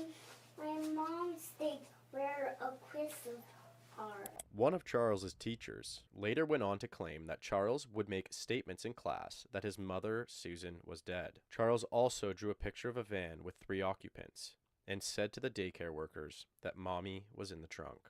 On the same day as Charles' interview, on December 8th, 2009, Josh was also interviewed. When confronted with the information that his son provided, Josh further denied that Susan came camping and kept his mouth completely closed. I just spoke with some of our other detectives, and you're going to have to wait here with us. You're not going to go anywhere. One of our detectives just interviewed your children, and your children are telling our detectives that Mom went with you guys last night, and that she didn't come back. She did not go with us. Okay, well, with that, just getting that information, you're not going to go anywhere. I'm not going to let you leave. I'm going to detain you. You sit right here. If you want a lawyer and you want to talk, or you want to change your mind and talk, or take a CBSA test, then we can do those things. But now with that in mind, They know that she didn't go with us. well, here's the thing, kids are very honest. That's one thing I've learned in the years of doing this job. That when kids talk to us, we'll listen because they're honest. And they never lie, they don't make things up. So if they're saying they were with you, they were with you. Okay, I mean, she was with you. So I have to believe the kids. So now it's gonna be up to you if you wanna help us find her and help us get to the bottom of what really happened here. That's what we're here for, okay? We're gonna find out either way, with your help or without your help. I honestly don't need your help. I feel confident enough in my investigation and his investigation and everybody else involved. We have great detectives in this department that will find out what happened. We'll get to the bottom of this with your help or without your help. So I want to give you the opportunity to help us and tell us what really happened.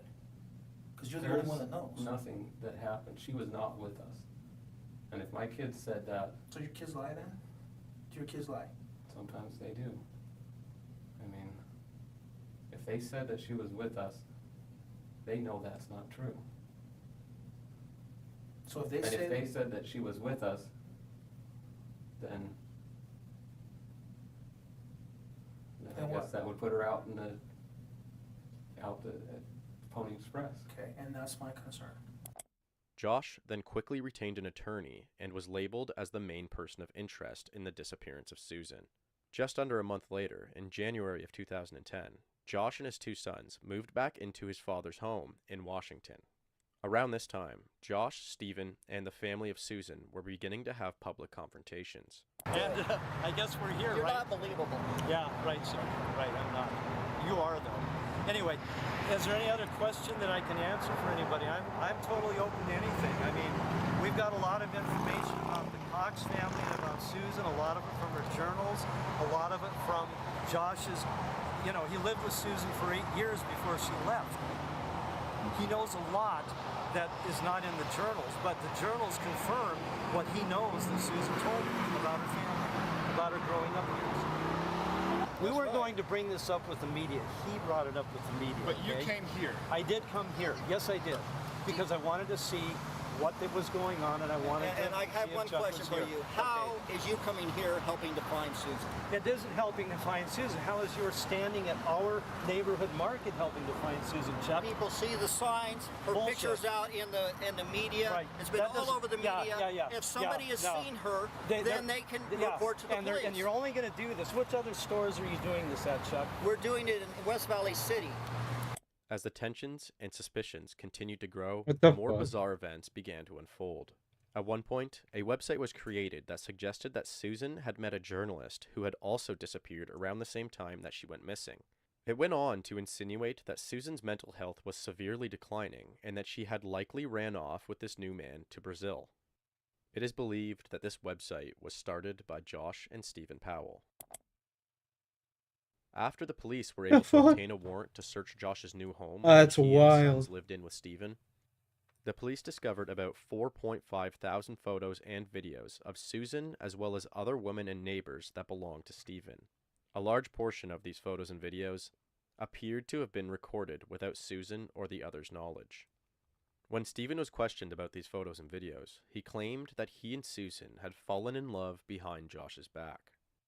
On September 12, 2011, Stephen Powell was arrested and charged with voyeurism, as well as child pornography, as many of the photos and videos that were secretly recorded appeared to be that of children. Let's go back to our What a story fucking tonight. The father-in-law of creep. Susan Cox Powell, the Utah mom who disappeared in 2009, was arrested today on child porn Jesus charges in Washington Christ. State. A prosecutor involved in the case against Stephen had strong beliefs that though Josh did not commit the same crimes as Stephen, that Josh was likely well aware of many of the crimes that took place and possibly involved in similar crimes of his own. Because of this, Josh would lose custody of his children temporarily. Josh then moved out of his father's home and into a place of his own. On February 5th, That's 2012, fucked. a social worker was scheduled to bring Charles and Braden to see their father for a supervised visit. When the social worker arrived at the home, Josh answered the door and quickly told the kids to hurry inside and that he had a surprise for them. He then slammed the door before the social worker could enter and locked it. Hey, I'm on a supervised visitation for a court-ordered visit, and something really weird has happened. The kids went into the house, and the parent, the biological parent, whose name is Josh Powell, will not let me in the door. Within moments, the house exploded, killing Josh and both children, Charles and Braden. Good afternoon, everyone. I'm John DeCepolo. We are interrupting your programming for some breaking news out of Pierce County this afternoon. We have just confirmed there has been a fatal explosion at the home of Josh Powell. Air 4 is over the scene right now. Take a look at some of these pictures. This home is completely devastated and decimated. What the Erupted fuck? just after 12 noon. Police say Josh Powell used something, maybe gasoline, to set off the fire. Investigators tell us the children had just arrived with a social worker to visit their dad when he pulled his two young sons into the home, locked the door, and set the fire. What After the? containing the house fire and observing the bodies, the children were both found with cut marks on their heads and on their necks, and a hatchet was found next to Josh. However, the coroner would specify that the cause of death for both boys was carbon monoxide poisoning. At one point during the initial days of Susan's disappearance, Josh's brother Michael had become under suspicion for the random disposal of a Ford Taurus vehicle at a wrecking yard in Oregon. When Michael was questioned by police, he would not and did not provide any direct answers regarding why he had done this. When the police located the vehicle, they could not find any direct connection to Susan's disappearance. However, almost exactly 1 year after the explosion, on February 11th, 2013, Michael Powell committed suicide by jumping off of a 7-story parking garage. This story runs deep, man. Holy After shit. serving his time The whole for family's voyeurism bad and blood. child pornography charges, Stephen Powell was released from prison on July 11th, 2017.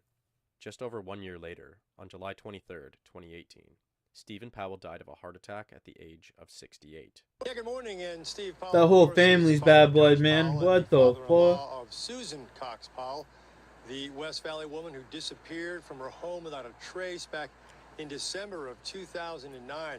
There was a tweet issued late last night from the Pierce County Sheriff's Office confirming Stephen's Karma death and facts. saying that he died of an apparent heart attack. Now, this is a situation, an ongoing saga that many Utahns are familiar with. Now, after they were married and before moving to Utah, Susan and Josh lived with Steve in his Puyallup, Washington home. Later, when Bro, this detectives were case is searching for insane. evidence, What relating the? to her disappearance, they found journal entries where Stephen Powell poured out deep feelings for his daughter-in-law, Susan. And during that same investigation, they also found clues that Mr. Powell had been very active in voyeuristic acts in his own neighborhood, some involving very young children. And at one point, he was actually brought up on charges and sentenced to prison. Now, this is a situation where the ultimate goal in all of this was to try and find Susan Cox Powell. Well, that never happened. Later on, Stephen Powell's grandsons, Charlie and Braden, were murdered in 2012 during a supervised visit with their father, Josh, in Washington. Josh also died in that fire and explosion. Neither Josh nor Stephen ever revealed anything regarding the whereabouts of Susan Cox Powell. She remains missing, and the investigation into her disappearance remains unsolved. Wow. The body of Susan Cox Powell has never been discovered. A horrible murder. Let's not call it a tragedy to distance ourselves from it. Let's not sanitize it. Let's call it what it is. It is something terrible. It is something wrong. It is something evil. That's fucking wild, man. That's one of the more wild cases I think I've heard in a long time. That is crazy. Finally, we leveled up in this game as well. 80 agility after we run this course here.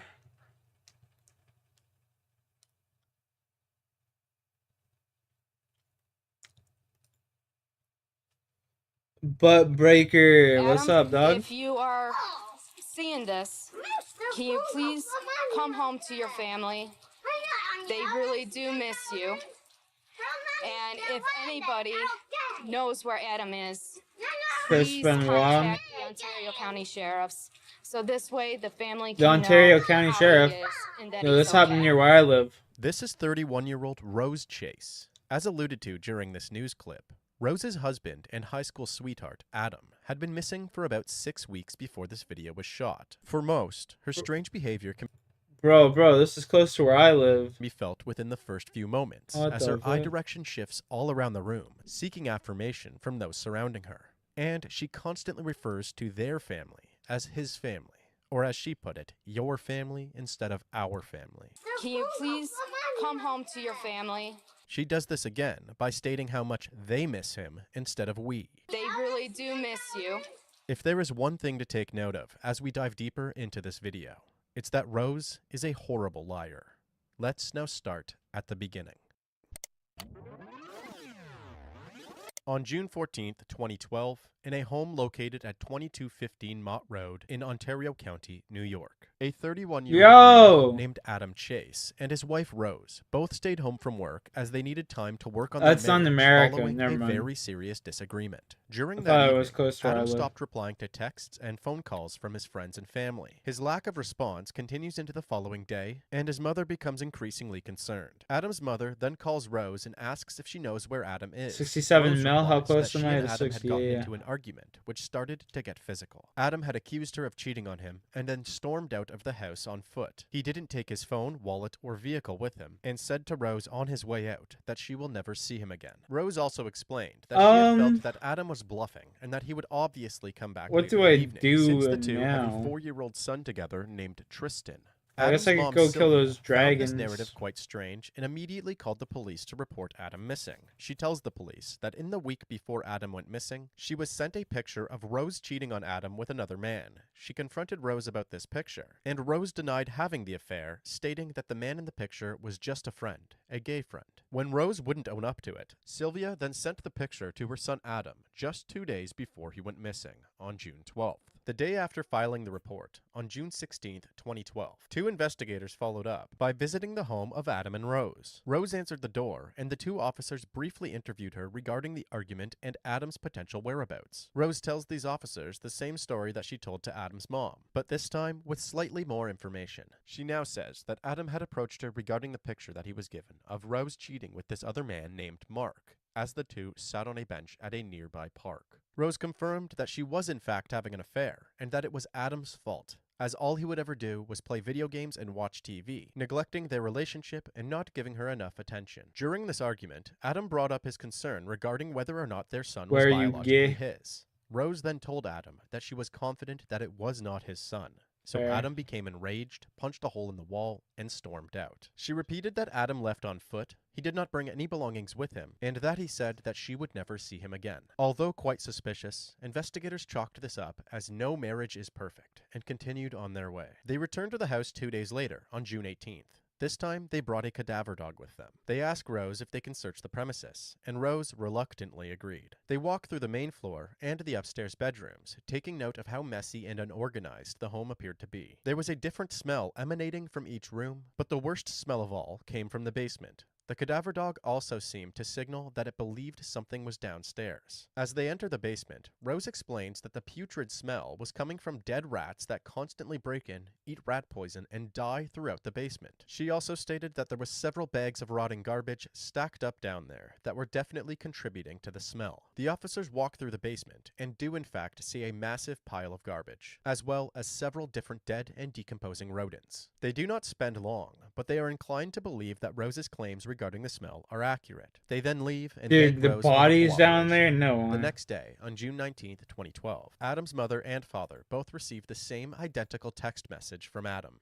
Chase's sisters say there were 2 texts on June 19th, one to each of their parents. It said, staying with a friend in Canandaigua, need time to think. After receiving these messages, Sylvia immediately places a call to Adam's phone, which is quickly forwarded to voicemail. They both felt that this message was strange and not sent by Adam. Investigators quickly determined that these messages were sent from the city of Canandaigua, but when police responded to the area where the messages came from, Adam was nowhere in sight. Over the following 5 months, search efforts ramped up, and Adam's family continued to contact news stations with the hopes of locating their missing son.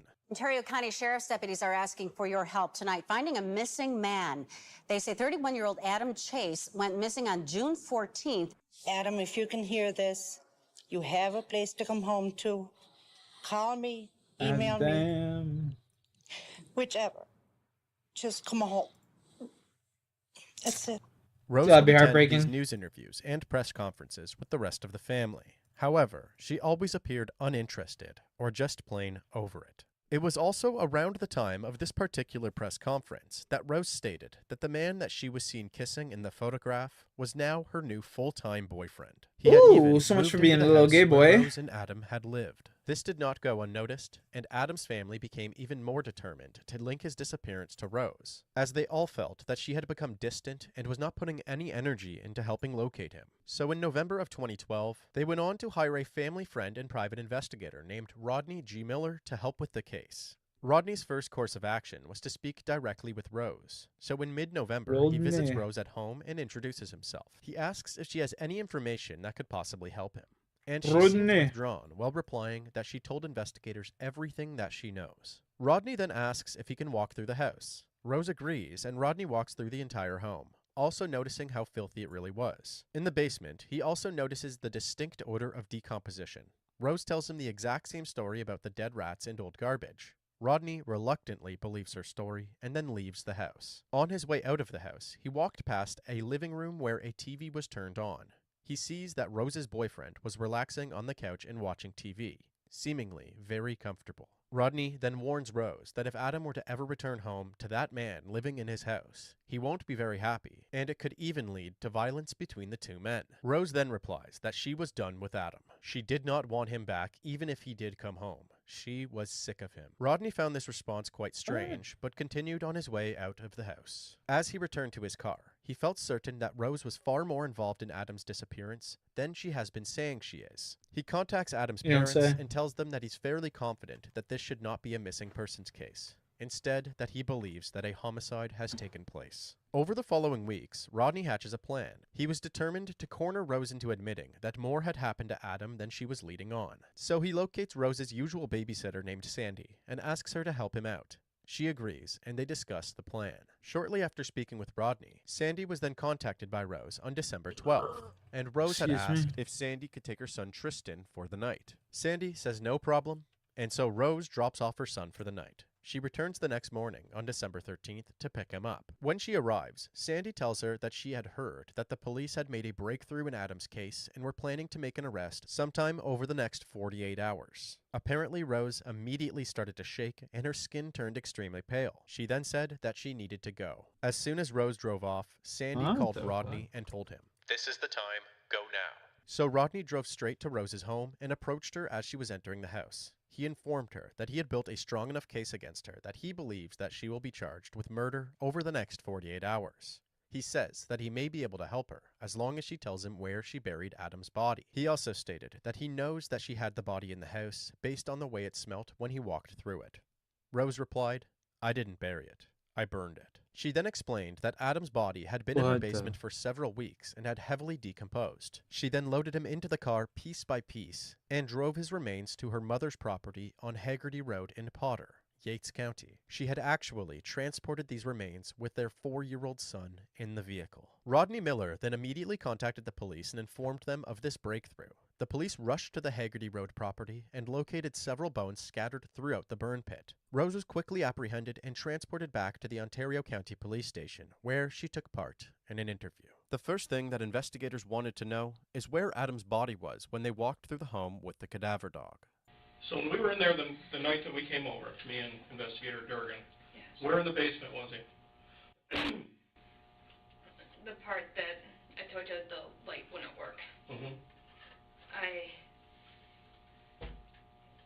had skids along the wall, and he was underneath all that stuff that was in that corner. Okay. All right. How'd you get in there? Yeah, I just moved him. By yourself?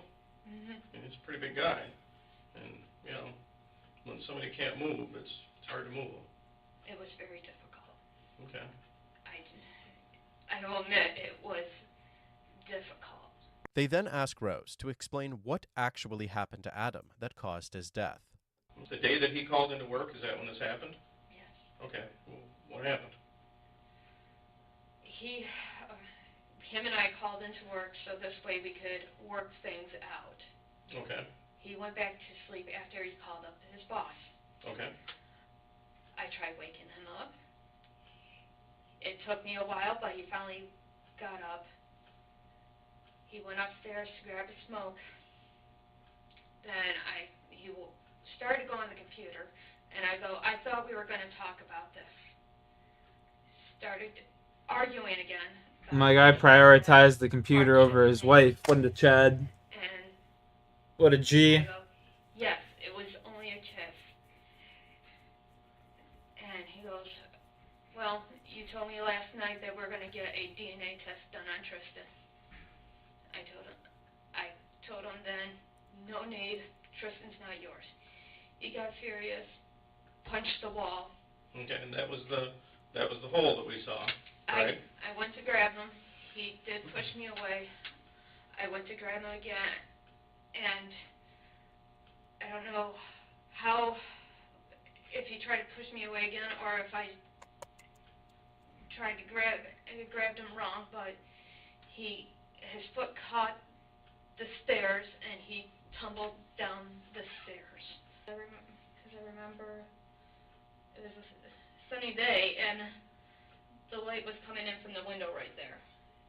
So I grabbed him. I wish I had the dragon crossbow, or the dragon hunter crossbow, whatever the fuck it's called, man. The one that does more damage to the dragons. The biggest Fuck. problem with Rose's story is that if it really was an accident, all she would have needed to do is call 911 to report the fall, which would have gotten It was Adam only immediate medical 2800. attention. Since the remains were already destroyed, there was not enough evidence to determine whether or not Rose's story was even credible. That being said, doubtful. this statement from Rose is what investigators had to work with in order to gain a conviction against her, be it truthful or not. So they ask her directly why she didn't call the police. Yeah. I guess what I'm having trouble with is if this was him falling down the stairs, why do we Here's go through shot. all this?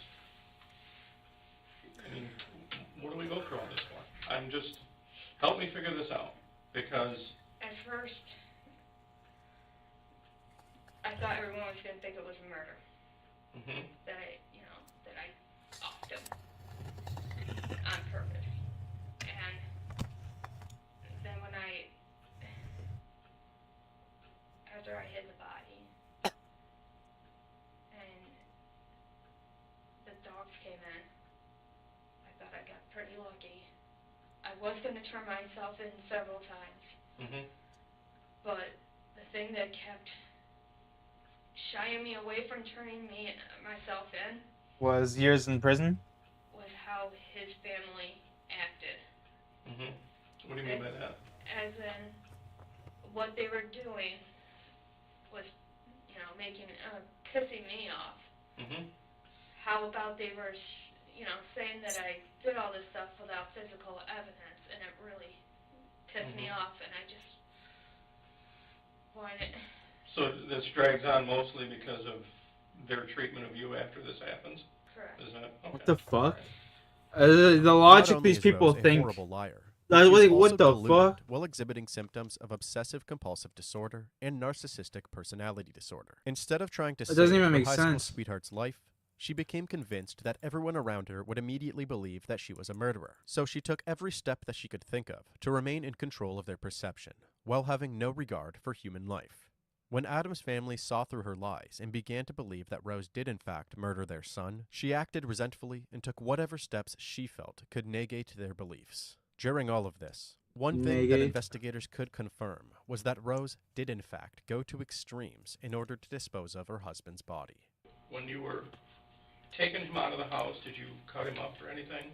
Did you need any tools or anything? Or No. Because if you did, where would those be? He just fell apart. Okay. All right. How long have Hey, you been? Relico. He'd been there about 6 to 8 weeks. Okay.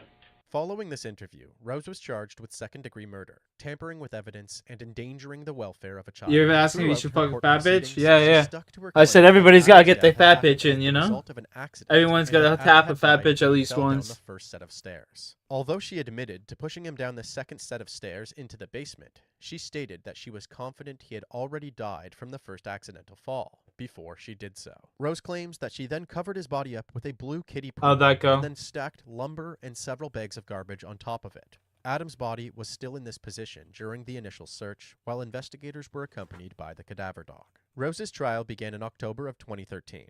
During the prosecution's opening statement, Ontario County District Attorney R. Michael Tantillo told the jurors that as they hear the evidence and view the video of Rose's interrogation, it will become crystal clear that this was no accident. Instead, it was a crime of passion in which Rose chose not to call for medical assistance. Then she took the steps to cover up his death and dispose of Oh, his some body. skank During on the defense's Tinder? opening statement, Even public better, defender bro. Leanne Lab urged Never the have to jurors talk to keep her an again. open mind and not Never jump have to any talk to her again, conclusions, bro. You got proclaiming that? what happened to Adam You was know, an you go over, accident, you and just Rose bust a made nut real mistake by quick, and then believing next she thing could you not know, call for 10 years help. later, She you have a said, kid showing up "There's at your a door. big picture. It's not just Good to about go, bro. Adam Chase. Good to It's go. about a marriage. It's about a family. Source, trust me, Yes, homie. it's about Rose Chase, whatever that means. The trial lasted 2 weeks. However, the jury only needed 4 hours of deliberation before reaching a verdict. The jury actually deliberated a total of only just about 4 hours, or a little bit more than 4 hours. So that suggests to us that they felt the case was pretty strong and probably moved toward a verdict. The verdict Well was worth. returned pretty quickly. Without Rodney, we wouldn't be here today. Why do you think that? Because he's the one who found him. He never gave up. I'm happy she was convicted. We worried when some of the testimony was replayed. It always puts that lump in your throat that you wonder what they want to look at or what they want to consider. But in my heart, I knew God was going to take care of me. He helped me find him. I knew he would take care of me. The jury did a good job. And Mike Tantillo, for what he was given, you couldn't ask for a better DA as far as I'm concerned. Obviously, the work of Rodney Miller was fantastic, and I think Sylvia's right. This case may not have been solved without his doggedness.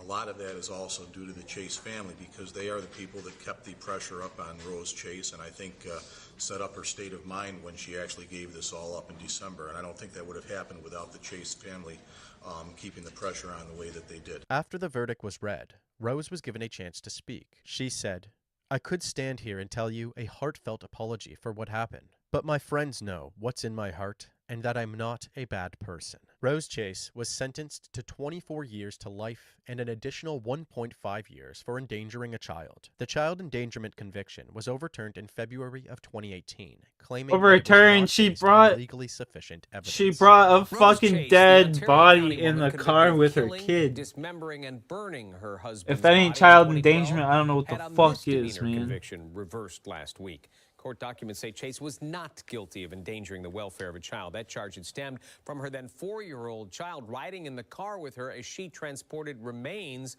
of her late husband from Ontario County to Yates County. Like, what the Convictions fuck of is second-degree wrong with murder this and world? tampering with evidence both stand, and she's currently serving a sentence of 24 years to life. Rose Chase is currently an inmate at the Bedford Hills Correctional Facility, a maximum security prison for women in Westchester County. That's pretty wild, though. I want the public to know it just wasn't me. I mean, Jessica, Sylvia, Becky, neighbors, friends, anybody that had something. How did you get her to confess? Through Sandy Armisen in the game. Been a long time coming, yes. Very difficult to get through. But Mr. Tantillo and Mrs. Hines, they did an awesome job. Awesome. Colored mothers.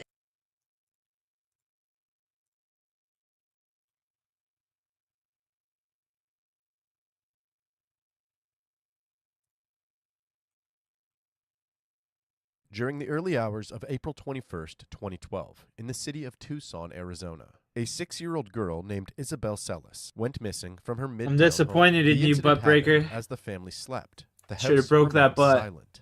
After searching the house that morning, Isabel's brother promptly reported Isabel missing. 911, what is the emergency? Hey, I need you guys to calm down. My sister's gone. Someone broke in and grabbed her. Jeez. Hurry, man. Okay, what is your name?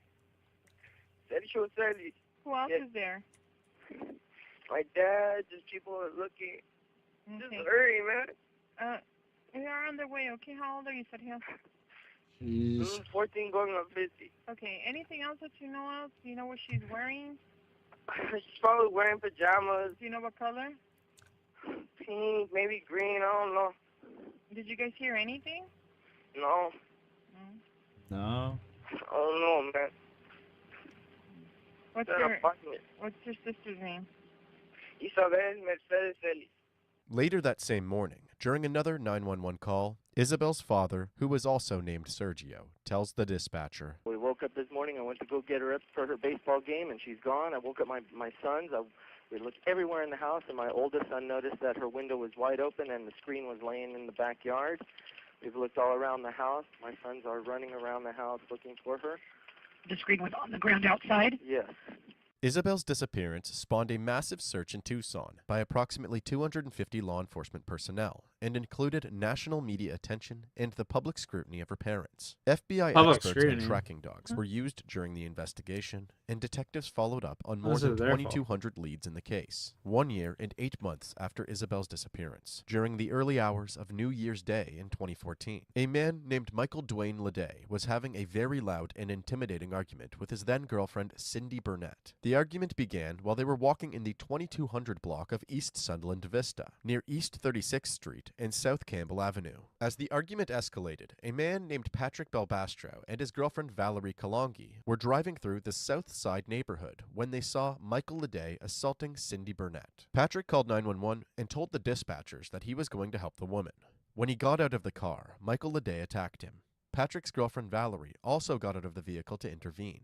Michael stopped attacking Patrick, but he then got into Patrick's car and ran over Patrick, Cindy, and Valerie multiple times before fleeing the scene. After running over the three victims, Michael sped off in Patrick's car. He ditched it in the desert after hitting a tree and then fled on foot. He was then finally located in Kansas How the fuck do City, you hit Missouri, a tree in the and was middle of the captured desert? after What? an intense 30-minute foot pursuit through heavily wooded areas and creek beds that involved more than 40 law enforcement officers.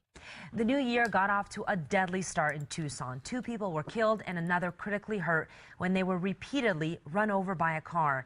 Police arrested Michael Leday in Kansas City, Missouri yesterday. Michael Leday is now officially in Tucson. He was extradited to Arizona overnight. Leday is the suspect in a New Year's double homicide. He is now facing 2 counts of murder and 1 count of attempted murder, plus other charges. Leday led about 40 law enforcement agents on a chase through the woods before they finally arrested him. Michael's defense attorneys would later go on to say that everyone had been drinking that night, and Michael was not in a clear state of mind. Patrick Balbastro and Cindy Burnett were both killed in the attack.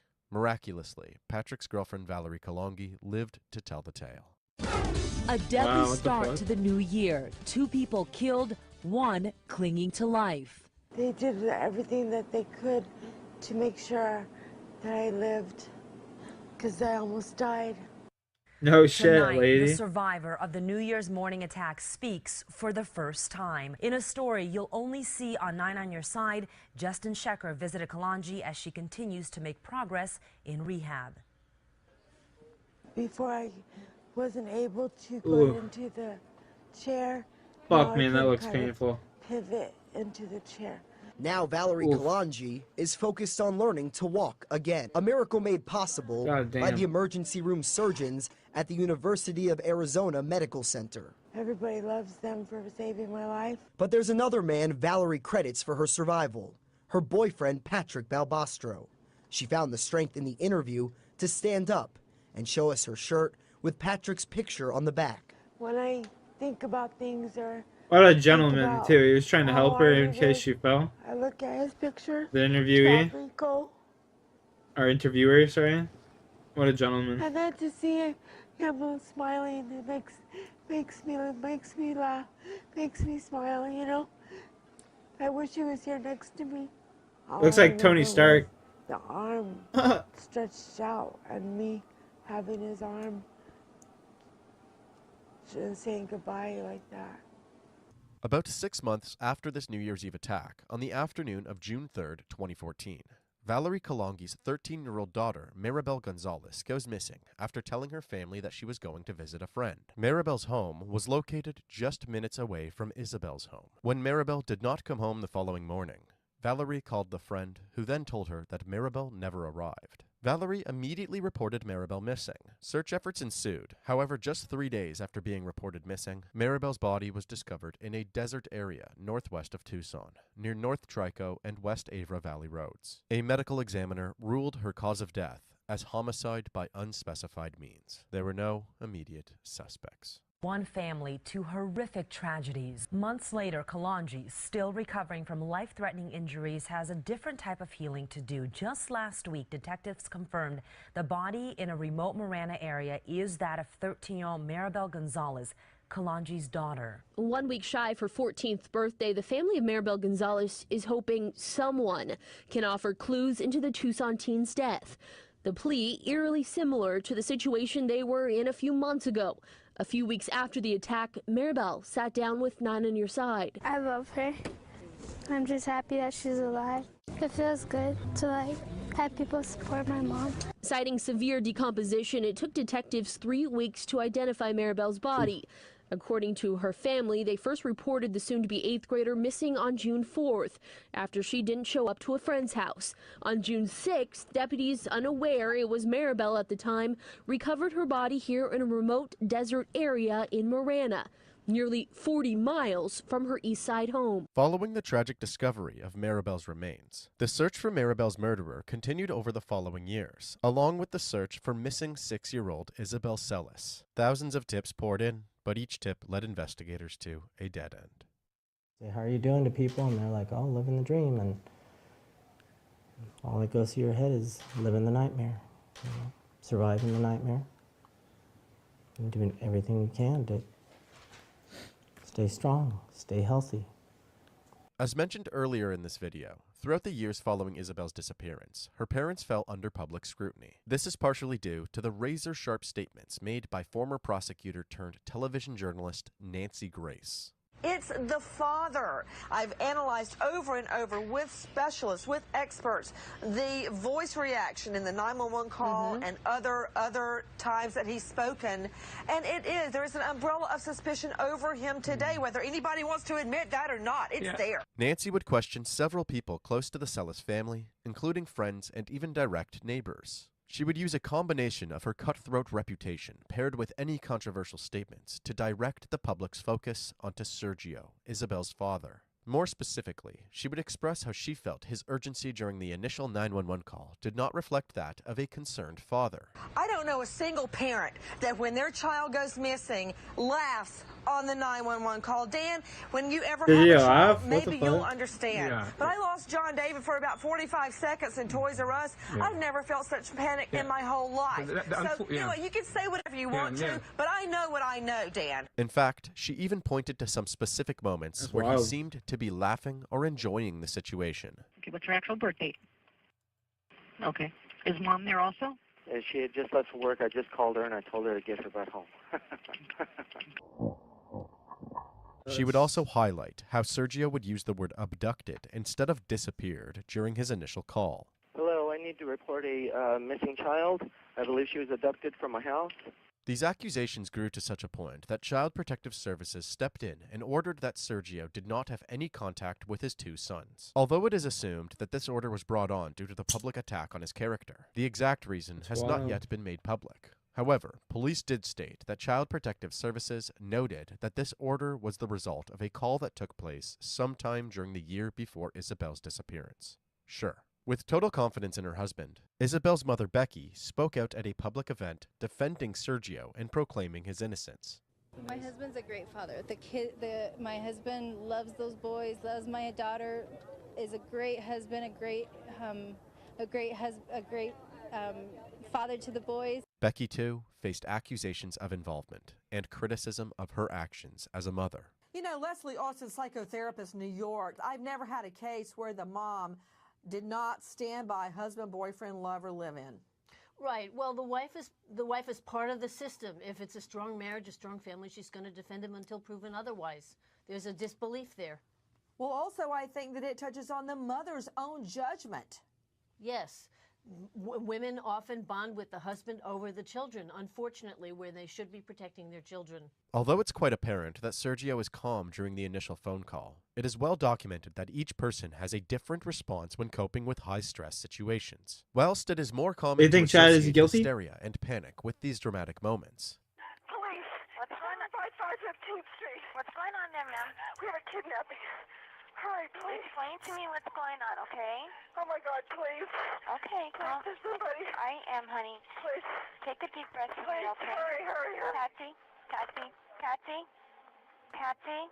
It is not impossible for some to respond by shutting down or even by cracking jokes as a way to ease their emotional tension, especially when surrounded by their children who look up to them for guidance. In child abduction cases like these, it is not uncommon for the parents to find themselves under the public microscope. But in the case of Isabel Celis, it is generally perceived that the attention on Sergio was unfairly heightened by a powerful, opinionated woman with a very public platform. This negative attention continued, but slightly died down between 2015 and 2017. It officially reached a halt on March 31st of 2017, when officers released the news that they had in fact located Isabel's remains earlier that month, but waited to make the discovery public until after receiving DNA confirmation. In April of 2012, 6-year-old Isabel Celis went missing from her East Side home. The Tucson Police Department has actively reviewed and followed up on over 2,200 leads in this case from the day that Isabel was first reported missing. Now, earlier this month, human remains were uncovered from a remote area in Pima County. A portion of those remains were sent to an out-of-state lab. It's an independent lab for DNA analysis. And unfortunately, the results of this DNA analysis did confirm that the remains were those of Isabel Celis. Isabel's remains were discovered close to where Maribel's remains were found, near Trico and West Avra Valley Roads in Pima County, just outside of Tucson. When Tucson Police Chief Chris Magnus was questioned regarding what led them to this location, he responded by saying that the discovery was not made by happenstance, implying that the search team was led there through a tip, connecting piece of evidence, or a direct statement from a person of interest. 18 months following this press conference, on September 14th, 2018, another press conference was held by the Tucson Police Department. This time, officers were announcing that a major indictment had been issued for the man that they felt confident was connected to the murders of both Isabel and Maribel. Pima County prosecutors and all of law enforcement never gave up the hunt for the killer of these two little girls. The cases went unsolved, but they were never closed.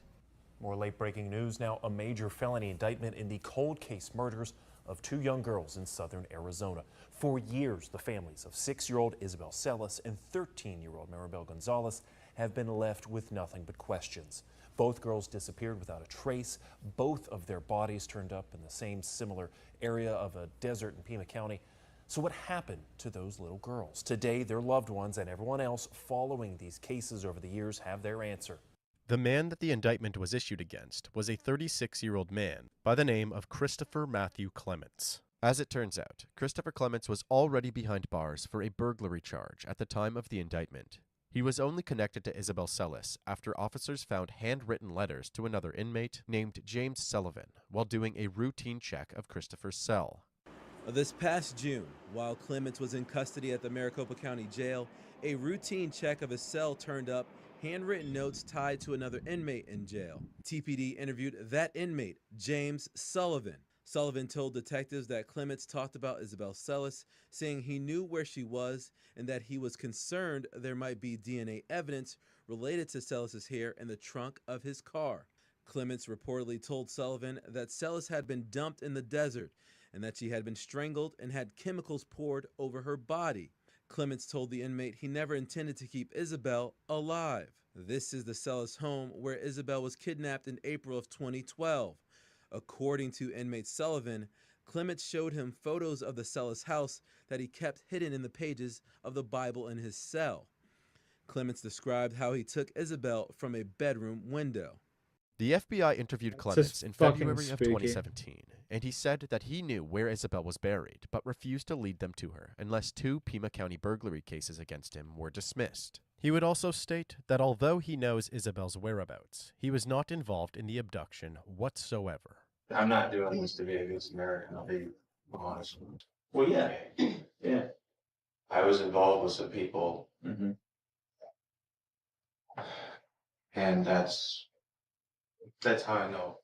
I'm not in here because I'm a good Samaritan. I'm not in here because I care so much about the sanctity and morality of society. I could really give, what I care about is my family. Right. Period. I didn't do this. Okay, how about... I didn't have any direct involvement with her kidnapping. If you gave us where she's at, would we be able to go and scoop her up this afternoon? Could we do that? Is that possible? With the information that I have, yes. Right. You could. Absolutely. Without a doubt. You could. No. All right. You could have her within 12 hours. 12 hours? It would take us that long? I said within 12 hours. I think the information that I have is a lot more valuable than a conviction or me staying in here. We're gonna check it out, and I want to see if I'm glad you guys have there's done more anything than to it. The investigators then made a deal with Chris, promising to dismiss the burglary charges as he requested, and to release his vehicle, which was seized during his arrest. This deal did not protect Chris from any charges that may arise following the discovery of Isabel's remains, so Chris continued to negotiate with the investigators. I mean, you're changing your tune. You're saying you're not directly... I'm not, but I've never changed my tune. I've always said that I want to cover my... You're not directly 100%. involved. It doesn't matter if I was or wasn't. I told you I'm not directly involved. I said that I'm not directly involved. But I want the language on there to reflect that no matter what you guys' opinion is, whether or not I'm directly involved, it doesn't matter. It can't be used against me. I would have given you guys where she's at, and it wouldn't have been just bogus bull. It would have been the truth. And there would have been closure to this case. You guys would have, as a bonus, you guys would have found out about something else too. By default. Can you tell me what that is?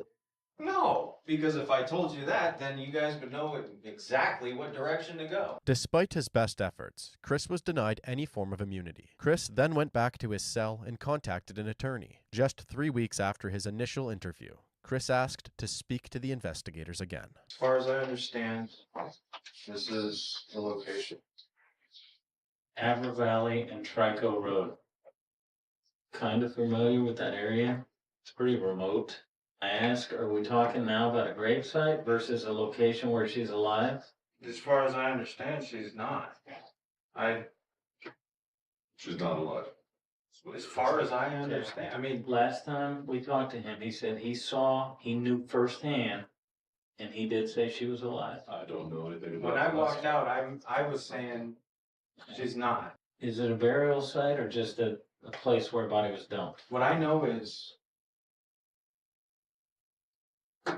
that's where. That's 100%. That's the area. The reason it took 18 months after these interviews took place to publicly announce the indictment of Christopher Clements is because investigators wanted to process all of the evidence that they had uncovered and link Christopher to both Isabel and Mirabel's murders. They also wanted to search for evidence of other crimes that Christopher could be charged with, including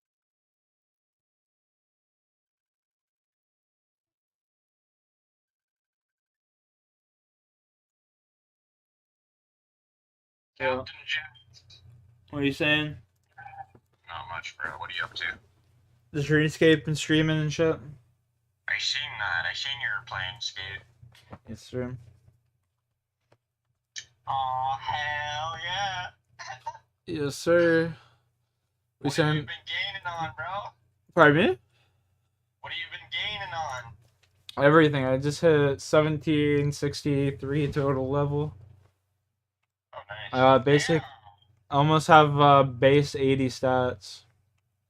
Nice. Yeah. That's not bad. Let's go get runecrafting and stuff up. Going to hit a wake and bake. It's a little wake and bake. I'm up for hours, dog. My wake and bake's Dunsky. Let's wake and bake for me, bro. Give me a sec there. Saw all these dragon bones and shit I got from the Slayer task real quick. And all these worm bones. Alright. What's your prayer at? My prayer? Oh, yeah, it's only 70. 70? Yeah. Yeah, that's max though, isn't it? 70? No, 99 is max. Well, I know that, but that's a soft cap for stats, right? Or prayers, right? No. 4? 77.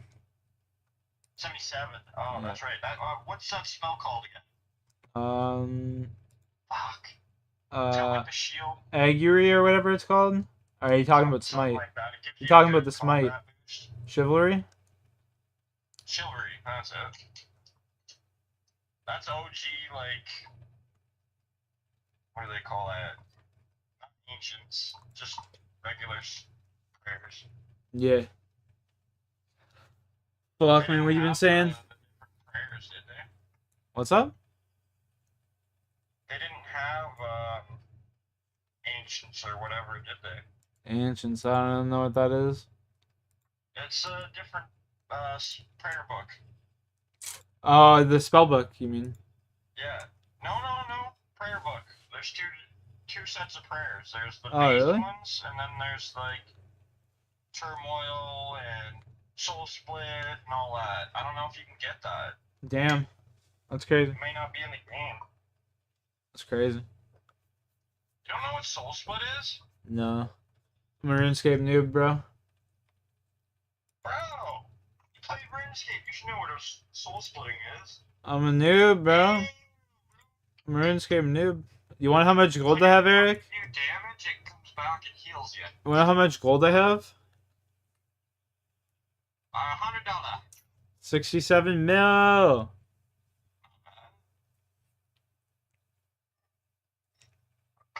I'm packing up. I bought 2 gold party hats and a purple Halloween Oh, yeah? on my RS3 account, and they legit did not.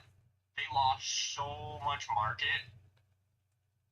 Yeah, they lost all their market value? Close to 300 for the gold party hats, and now they're only worth like 100 mil. Damn. They're worth fuck all in old school. Dude, my buddy's like, yo, hang on to them till you're like 40 years old and then try to sell them. I'm like, no way. And he's like, dude, seriously, like, hang on to them. Bro, you know what Wintertod is? What's that? Wintertod? No. It's just like it's like a boss, basically, you do. And you, like, cut logs and you feed it into, like, a fucking brazier. And it...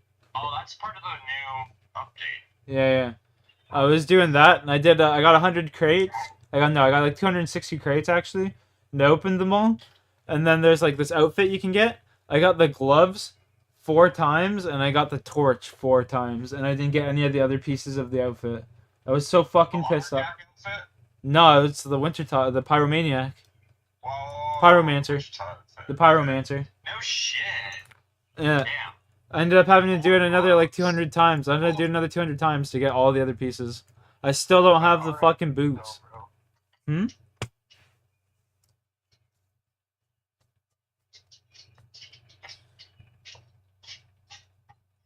My fucking buddy was playing Pro Line, and he like off of $70, he made like close to $3,000. Yeah.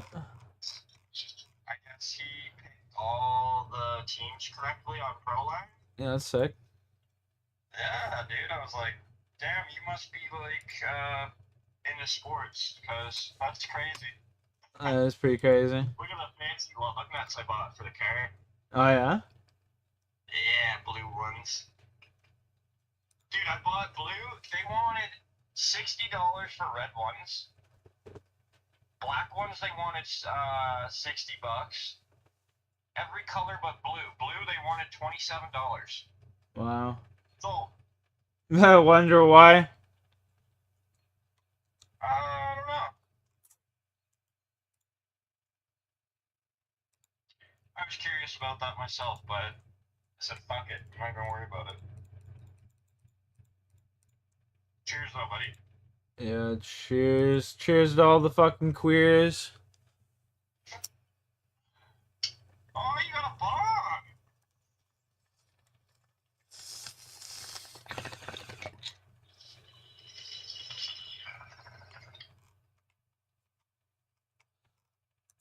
You got a bomb, Jack! Yes, sir. Whatever happened to the baseball one? I bet you the stream loved that, Broke it. bro. Yeah, it was a long time. It was a long time ago that thing broke. Oh, it was a good bong, though. Cool bong. It was. That was my favorite. One of my favorite bongs. Oh my god, remember the one that you had put away for years and years and years and years? The space one? The saucer beaker? Yeah. Dude, that thing literally split in half. Really? Like, perfectly clean. I've never seen something break like that in my life. I remember when my sister was pouring some fucking hot water one time. cup split in half like that. Go ahead, sorry. I remember one time my sister, we were like, she was pouring tea and a cup split in half like that, and it fucking poured all over my leg. I was told too, when you pour like tea coffee, you leave the spoon in it, it'll help. Yeah. At least with us apparently.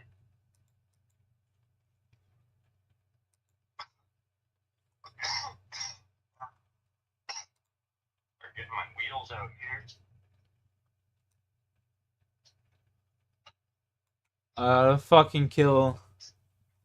I gotta kill fucking, what are they called? Fire giants.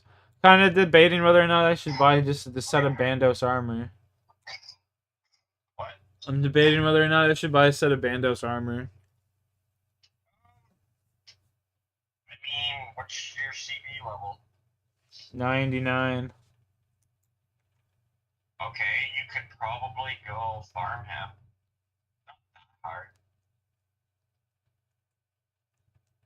I mean, it all depends on who's there, right? Yeah. Yeah, I might just farm him. I might start farming him a bit. You're right.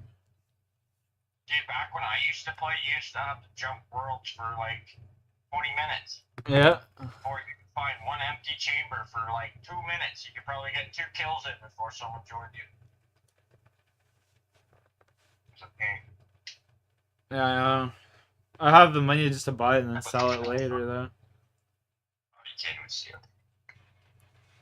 I have the money just to buy it and then sell it later, though. You know what I mean? I already got like 67 mil.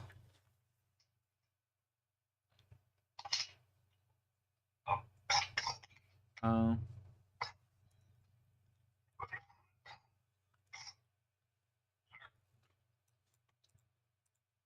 There you go. I just want to quick talk. What's up? Just want to rip a quick talk with you. Yeah, I appreciate that. Cheers, man. Show later. Yes, sir. Hit me up. Yeah, man. We'll catch up here soon. Next time I'm in town, I'll give you a show. Yeah, bro, for sure. I'll be around. Peace. You guys have a good one. You too. Peace, man. Peace. What a G. Including the possibility of 2 other victims. Throughout their search efforts, officers managed to connect Christopher's DNA to Maribel's body. They also found schoolwork and a child's purple sweater in the home of his girlfriend, along with sexually explicit photos of minors on a computer and internet searches such as "child killer found not guilty" and "body found in desert." Worst of all was that Christopher really should have been a suspect at the time of each disappearance, as he was known to be out of jail and residing in the same neighborhood, and he had an extremely colorful criminal history. In 1998, Clements was convicted of 2 sex offense charges in Oregon. He served 18 months in prison and had to register as a sex offender. 8 years later, in 2006, Clements was arrested again, this time for failing to register as a sex offender in Florida. Clements was then arrested again in 2006. Court records show officials in Oregon charged him with violating a protective order against stalking and harassment. A year later, Clements was in Tucson. In 2007, he was charged with giving false information to law enforcement officials after they say he gave a fake name and date of birth to a police officer. The officer stopped Clements after seeing him take something out of a bus stop trash can. In 2008, Clements was again charged with failing to register as a sex offender. Over the next 4 years, records show that Clements lived at several different places around Tucson, including one apartment about 2 miles from Celis's home. Clements avoided any run-ins with law enforcement until 2017, when he was arrested in Maricopa County for burglary and fraud. Court records also show that he owes more than $20,000 in child support. On September 24th, 20,000 in child support? Christopher What the Clements fuck? was arraigned via video in the Damn. Pima County Superior Court. The families of both Isabel and Maribel were in the courtroom during the video arraignment. Christopher pleaded not guilty. Chris would go on to face 2 separate trials for each murder. The first trial he would face would be for the murder of Maribel Gonzalez. And in September of 2022, Chris was found guilty on all counts related to Maribel's death. Guilty on all counts. After more than 11 hours of deliberating, that's what the jury returned in the case of Christopher Clements. Tonight, for the first time, we are hearing directly from the defense. After a 2-week trial, Christopher Clements sits in jail for the kidnapping and murder of 13-year-old Maribel Gonzalez. 5 jurors believed Clements guilty of felony murder, and 7 said he is guilty of felony murder and premeditated murder. As we reported, they didn't have to be unanimous on which type of first-degree murder it was, but they all had to agree it was first-degree murder. Clements showed some slight tension before the verdict was read, rocking in his chair a bit side to side. When the verdict was read, he sat still but did not show a lot of emotion. Maribel's mother, on the other hand, fought back tears of joy. As she left, she was all smiles, finally seeing justice 8 years after her daughter was killed. Christopher was sentenced to natural life in prison for the death of Maribel Gonzalez. He was also sentenced to 17 years for kidnapping, which will be served consecutively. The trial for the charges related to Isabel's murder began in February of 2023. However, this trial ended in a mistrial as the result of a hung jury. The retrial was originally planned to begin in November of 2023, while Chris was also facing a new trial after officers discovered a deadly weapon in his cell. Switching gears now, convicted child killer Christopher Clements will stand trial for a sharpened pencil found in his cell on the eve of his second murder trial earlier this year. Corrections officers found the pencil the night before the murder trial for Isabel Celis was set to begin, and that trial ended in a hung jury, but prosecutors aren't giving up. He's facing a new murder trial in November, plus another trial next year for promoting prison contraband inside his Pima County jail cell. The retrial for the charges related to Isabel's murder was scheduled for November of 2023, but it has now been delayed again and is set to take place in 2024. Since this case won't reach a full conclusion until a verdict is reached regarding the charges related to Isabel's death and now the charges related to the deadly weapon as well, I will definitely be posting an update video when everything is over, using as much court footage as possible. Until then, Christopher Matthew Clements currently resides at the United States Penitentiary, Tucson, Arizona. As for Michael Leday, the man who murdered Patrick Balbastro and Cindy Burnett and critically injured Maribel's mother Valerie on New Year's Day in 2014, he was convicted of 2 counts of second-degree murder and 2 counts of aggravated assault. He was sentenced to 57 years behind bars. Guy, after the judge announced the sentence, we had to leave the courtroom, but from the hallway, we could hear loud applause as family members of Leday's victims learned that he will spend more than 5 decades behind bars. We heard Michael Leday speak for the first time today as the judge offered him a chance to say something before his sentencing. I never meant for anything to happen like this. I never meant to hurt anybody. And I'm sorry. I know it's not going to change anything. But I never meant to hurt anybody. Michael Leday currently resides in the same prison as Christopher Clements, the United States Penitentiary, Tucson, Arizona.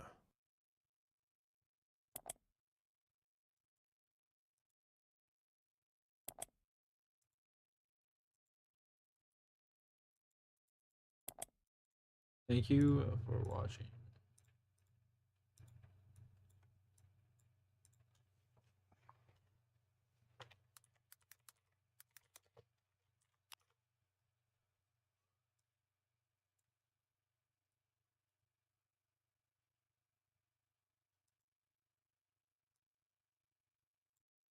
In this quick guide, I'll show you how to kill General Grador.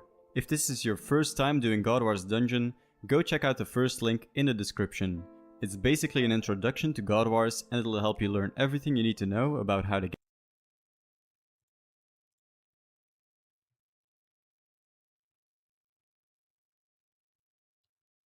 And to keep those guides as quick and to the point as possible, I'm gonna start by showing you all the basics about God Wars in this video, from how to get there, what gear you'll need, how to get KC, and so on.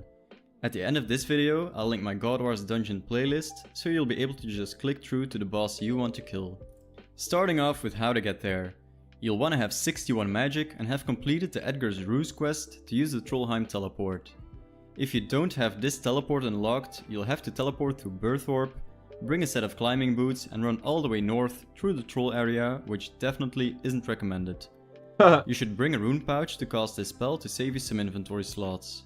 The Trollheim teleport requires Law and Fire runes, But if you're bringing the rune pouch and you're on a normal spellbook, just also bring some nature runes so you can cast high level alchemy.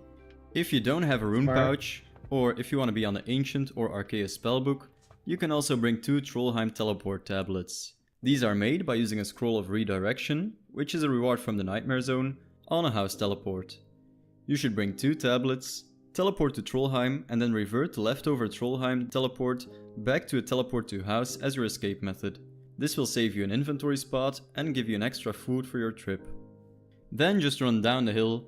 Having 43 agility to get down these rocks is recommended to save you some time and run energy, and continue northeast and run past these thrower trolls with protect from ranged on, and then continue north to the snowy area. You'll have to get past this boulder to enter the God Wars dungeon, which will require you to have 70 strength or 70 agility.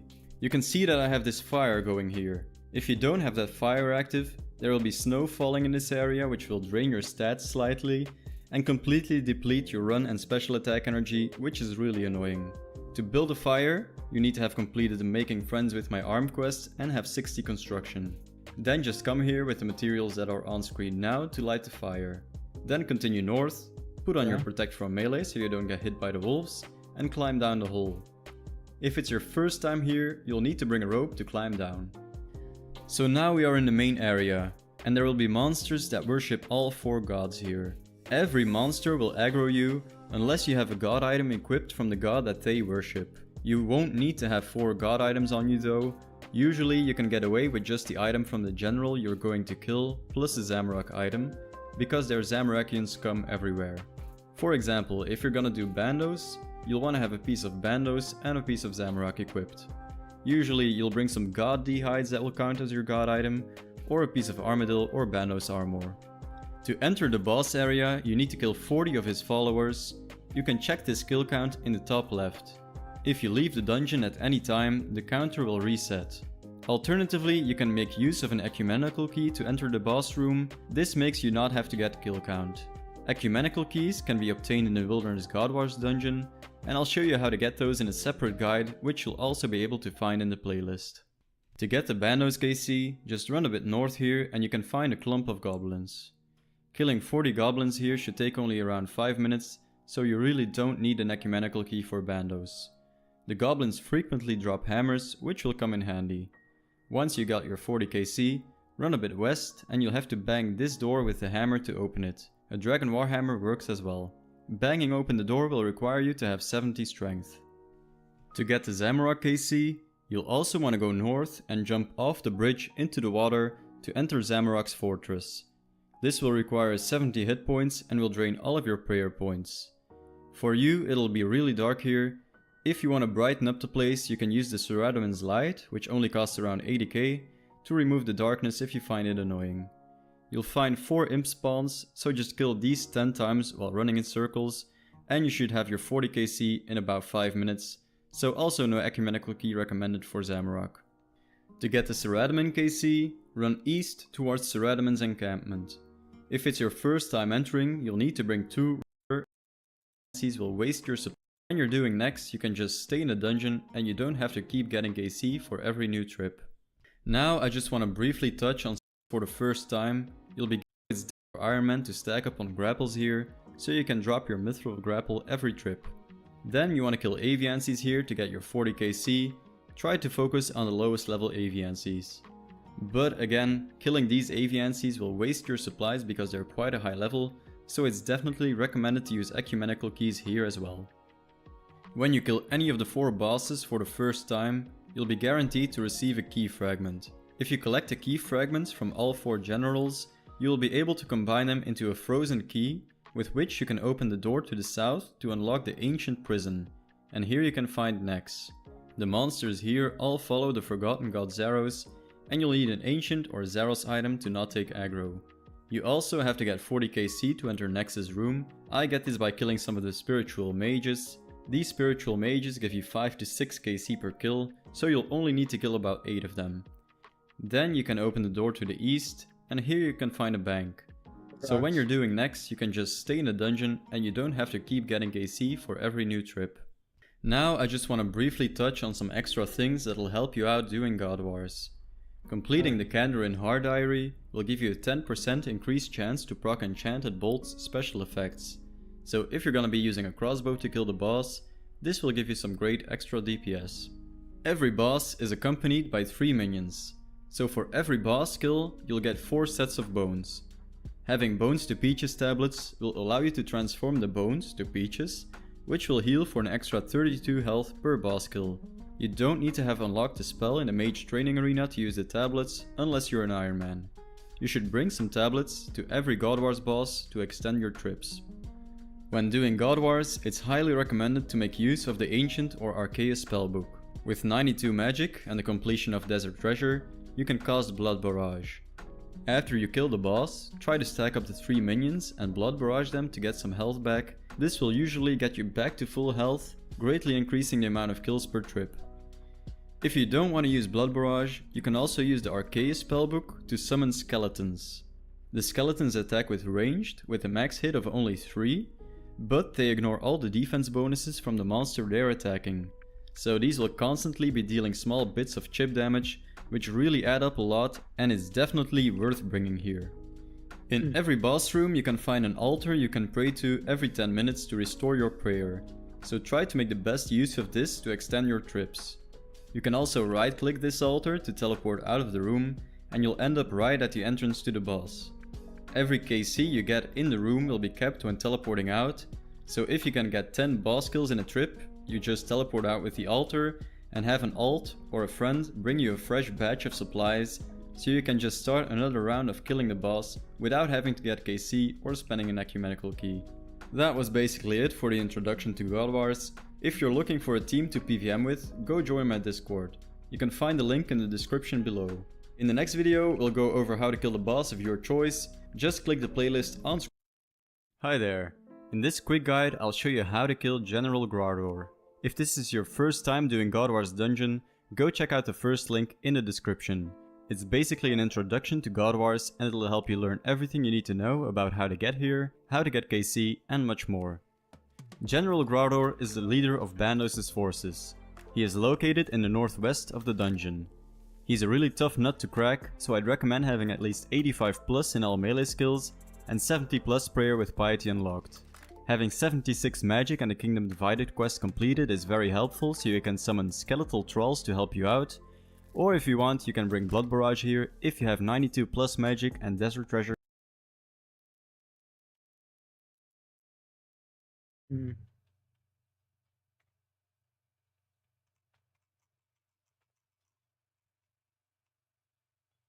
Got my defense up before I go do that shit.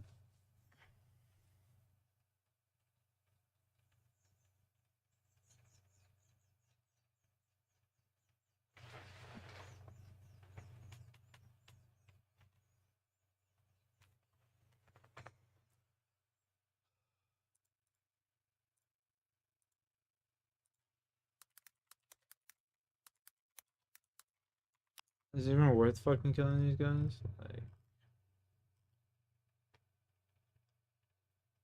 how's work, Jacko? Chilling, man. Chilling, bro. We're basically done. Like,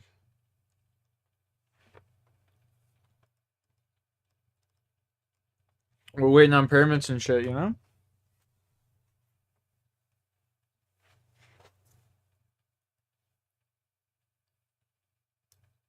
We've done what we can do.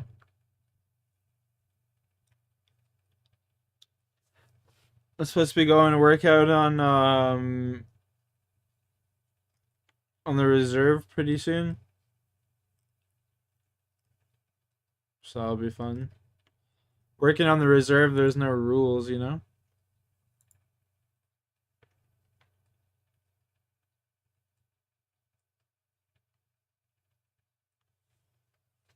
You can just walk around in your fucking regular ass shoes if you wanted to.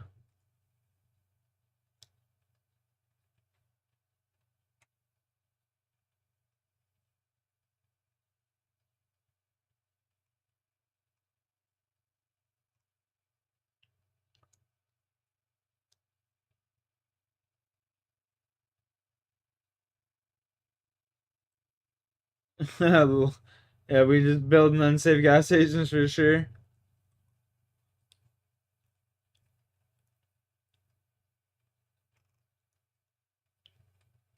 %, bro. You already know.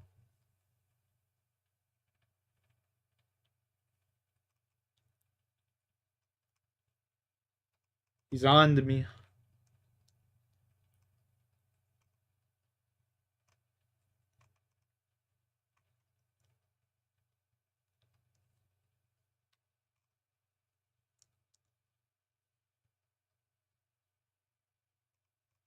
Dun dun dun.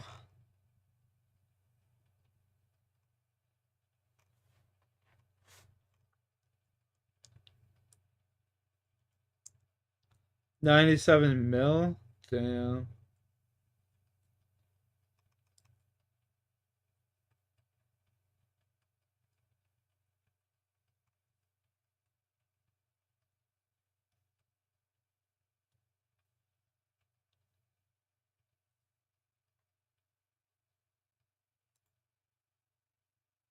What are you saying, Savage?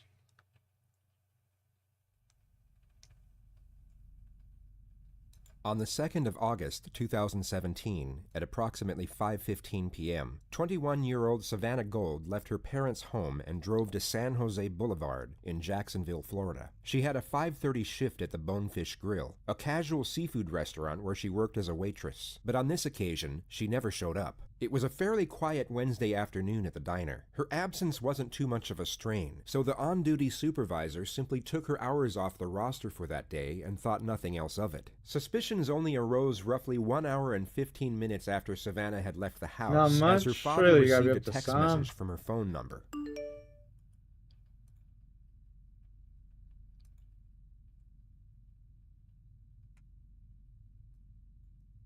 Savannah's older brother also received a text 43 seconds later. Hey. I'm fine. It doesn't sound like you're fine. Damn. Torture.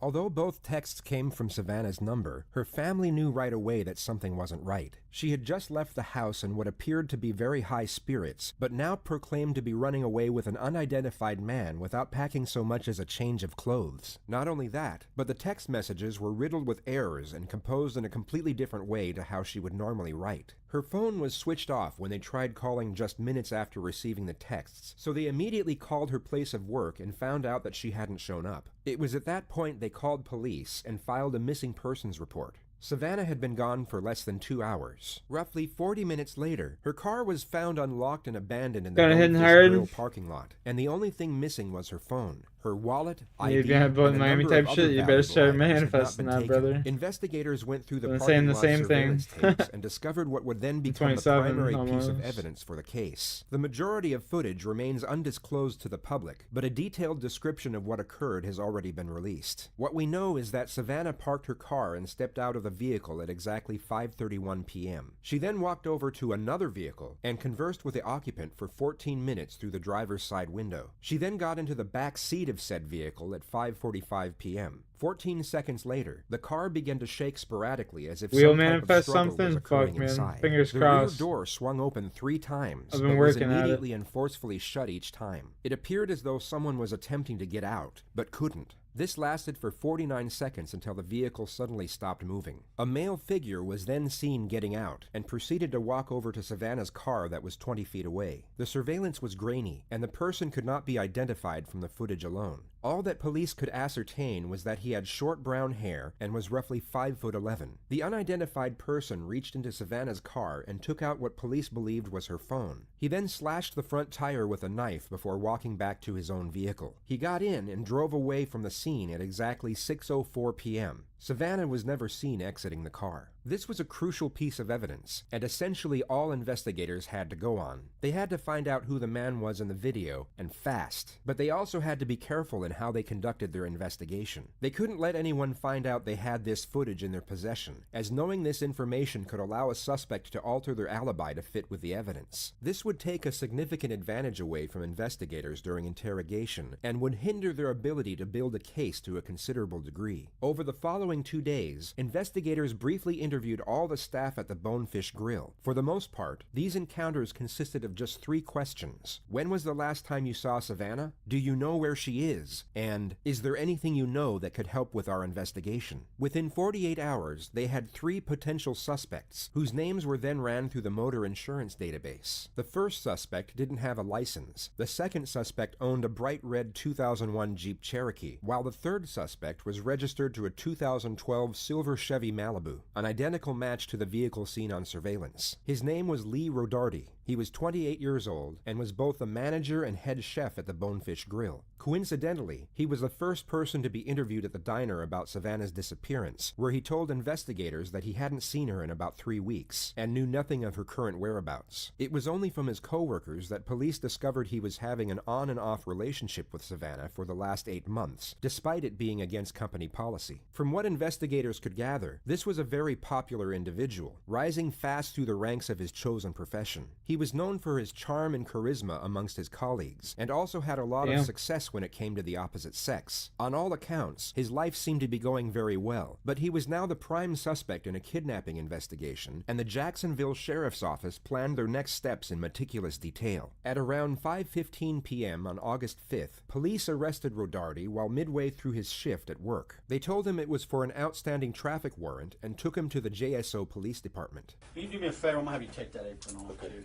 just to kind of get it right there. I'll say it right here. You can go ahead and have a seat for me real quick. I'll be right back, okay? Yes, sir.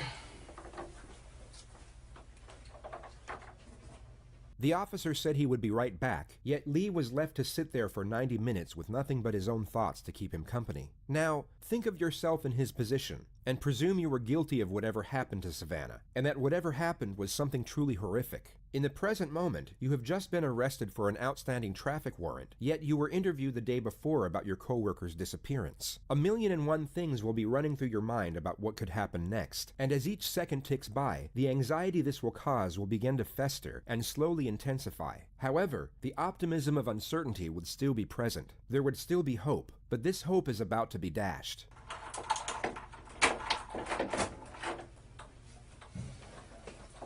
The sound of the door opening would have been a pleasant relief from the monotonous cycle of Rodarty's own thoughts, yet this brief moment of alleviation would have instantly converted to shock as Detective Ray Reeves walked through the door, the same investigator who had interviewed him about Savannah the day prior. Hey, man. How you doing? Good, good. You remember me from the other day, Detective Reeves? Okay.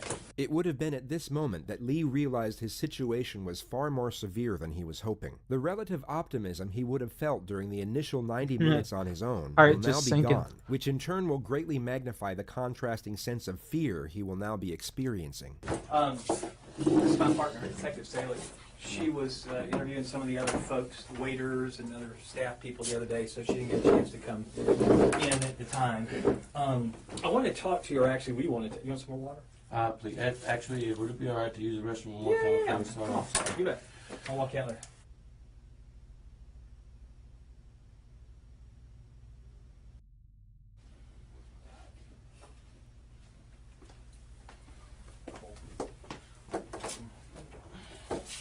You want some water? Please. That'd be all right.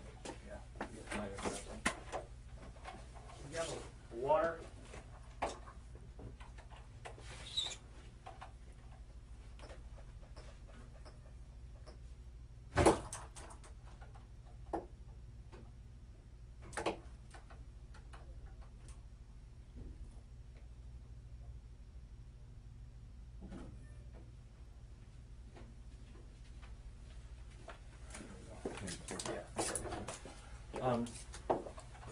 Like I said, I want to kind of go over some stuff. I know we talked the other day just for a few minutes and had some concerns about a couple things. And, oh, okay. Oh, there we go. Anybody else want to talk? There we go. I wanted to talk to you about Savannah. So I just had a couple of things that came up that I wanted to ask you about specifically that didn't seem to line up. So I wanted to come down and talk to you. Okay? Yeah. All right.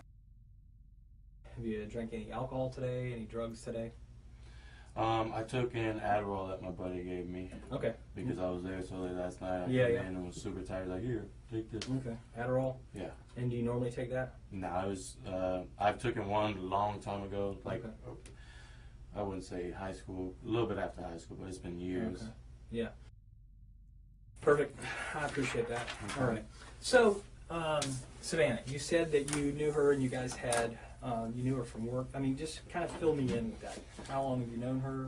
Like I said, The detective starts off with an open-ended question. This gives the suspect total freedom and flexibility in how they wish to respond. It's commonly believed that people with nothing to hide are likely to give a short and concise response to these types of questions. For example, if Lee was completely unconcerned with what was going on, he could respond in 3 short sentences. I met her from work. I've known her for 2 years. We dated for a bit. To the contrary, if an individual does have something to hide, they are more likely to give a lengthy and detailed response. The simple reasoning behind this is that they are seeking approval. Imagine yourself in a job interview and you're asked an open-ended question, such as, "Tell me about yourself." You would feel the need to be thorough in order to please your potential employer. The psychological premise is exactly the same with regard to police interrogations, albeit under completely different circumstances. Guilty subjects will see the interrogator as an imminent threat, and will therefore attempt to appease this threat to prevent further aggression. Truthful subjects will have no fear nor concern with regard to the same element. They would see the interrogator as a I'll go grab mere my Dragon inconvenience as Defender. I don't opposed know why I to a didn't threat. grab it. I've known her obviously since she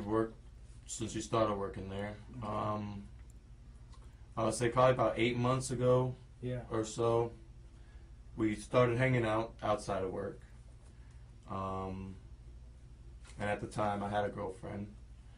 But I kind of, we kind of connected, me and Savannah. So we hung out a little bit here and there. Got pretty close. We come from, I guess, somewhat similar backgrounds, I guess you should say. Okay. She didn't have it the best growing up, neither did I. So we kind of connected, hung out for a little while, and then she started using drugs a lot. Okay. Now, I used them with her, not the same drugs that she used all the time, but I did them with her a couple times, and then she started to get heavy into them. And oh, gotcha. Okay. So I kind of just tried to take a step back and, put things off. Probably a month or so ago, I saw Savannah at work, and she looked healthy again. She gained a little bit of weight, and just, friendly talk at work, telling her, hope everything's been good. And she told me, that I guess she did a lot of drugs and ended up in the hospital. She ended up missing, I want to say a couple of days, 3 or 4 days from work. Oh, okay. So obviously, me being pretty close to her, I was concerned and everything. But after she came back, she looked good. And she ended up telling me that, I guess, over those 4 days, she detoxed pretty well. And she kind of caught a, new sense into why she shouldn't do some drugs so much. Okay. And like I said, she looked good. She started looking healthy. So we kind of were talking, here and there. We hung out a couple times. She came over to the house, and we just kicked back, drink a couple beers, watch movies, stuff like that. Like I said, we did, we took some pain pills here and there on occasion, but then she started bringing heroin over and stuff like that. And that's, Yeah, the pain pills. Fuck yeah, man. Count me in for that. The heroin? Nah. Those hard drugs. Just okay, kinda scared me a bud. little bit. So that's why I took a step back the first time. I ended up telling her, I was like, hey, for one, I'm dealing with a lot of personal stuff myself right now as it is. I'm a little depressed. But I think we're moving too fast. I think we should, stop talking. Okay. And she said, I understand, it's completely fine, no problem, She said, "I'll delete your number. I'll never text you again." And that was the last time that we text. Okay. When was that? Yeah. When was that? It was probably 2 or 3 weeks ago. Okay. Sometime in July. Right, right. Yeah, and I think that's one of the things you said was that was the last time that you had contact with her. Yes. As far as, I don't want to put words in your mouth, so I mean you correct me. That was the last time that I texted her. Yeah, text or a phone call or a messenger Yeah. or anything like that. 2 to 3 weeks ago. Yeah. Okay. And then the last time, when was the last time you saw her? This is what I was a bit. I didn't tell you the truth when we talked up on Fish. Okay. Lee doesn't know the extent of the evidence, but he knows the investigators have something, and he now has no choice but to amend his alibi to some degree and give some form of admission. This allows the investigators to get one step closer to a confession, while also keeping the capacity of the evidence hidden until a more critical moment. Last time I saw her was Wednesday afternoon. Okay. I heard that she has been basically telling a lot of people at work that we hooked up a bunch, like a couple days before that, and that she was going to like tell about the whole situation and, you know, try to get me fired. And Why things like that. would that get you fired? I'm a manager and she's an employee. So Okay, so you guys aren't supposed to fraternize? Yeah. Or, okay, I got you. And she just told people, I guess, that she was out with that work at the restaurant that we were having sex. Okay. I pulled in the parking lot. She pulled in a little bit after me. I parked. Oh my God, having sex? How could he? Can I talk to you for a second? And she said, "Yeah, what's up?" And I was like, "I heard you've been saying some things about me and you continuing to hang out, and you know that we're boyfriend and girlfriend." And she asked me, she said, "Can I come sit in the car? Because I just did some heroin and I'm a little paranoid." Heroin doesn't make you feel paranoid. It makes you extremely relaxed and oblivious to your surroundings. Some Yeah, I might couldn't argue tell that you, I've never heroin done it. can cause paranoia depending on the user, yet Savannah was driving moments earlier and was about to start a shift at work. If she was using, she most certainly wasn't the type to get paranoid. Okay. I said, "Why are you doing that? You know, you're doing really well. You shouldn't have been doing that." Okay. And so she came and sat in the car, and I explained to her the situation. I told her that servers at Bonefish were coming to me and telling me that you're telling people when you're out that we're still having sex and we're boyfriend and girlfriend. And I said, "I would appreciate, you know, I need you to stop, because for one, it's jeopardizing my job.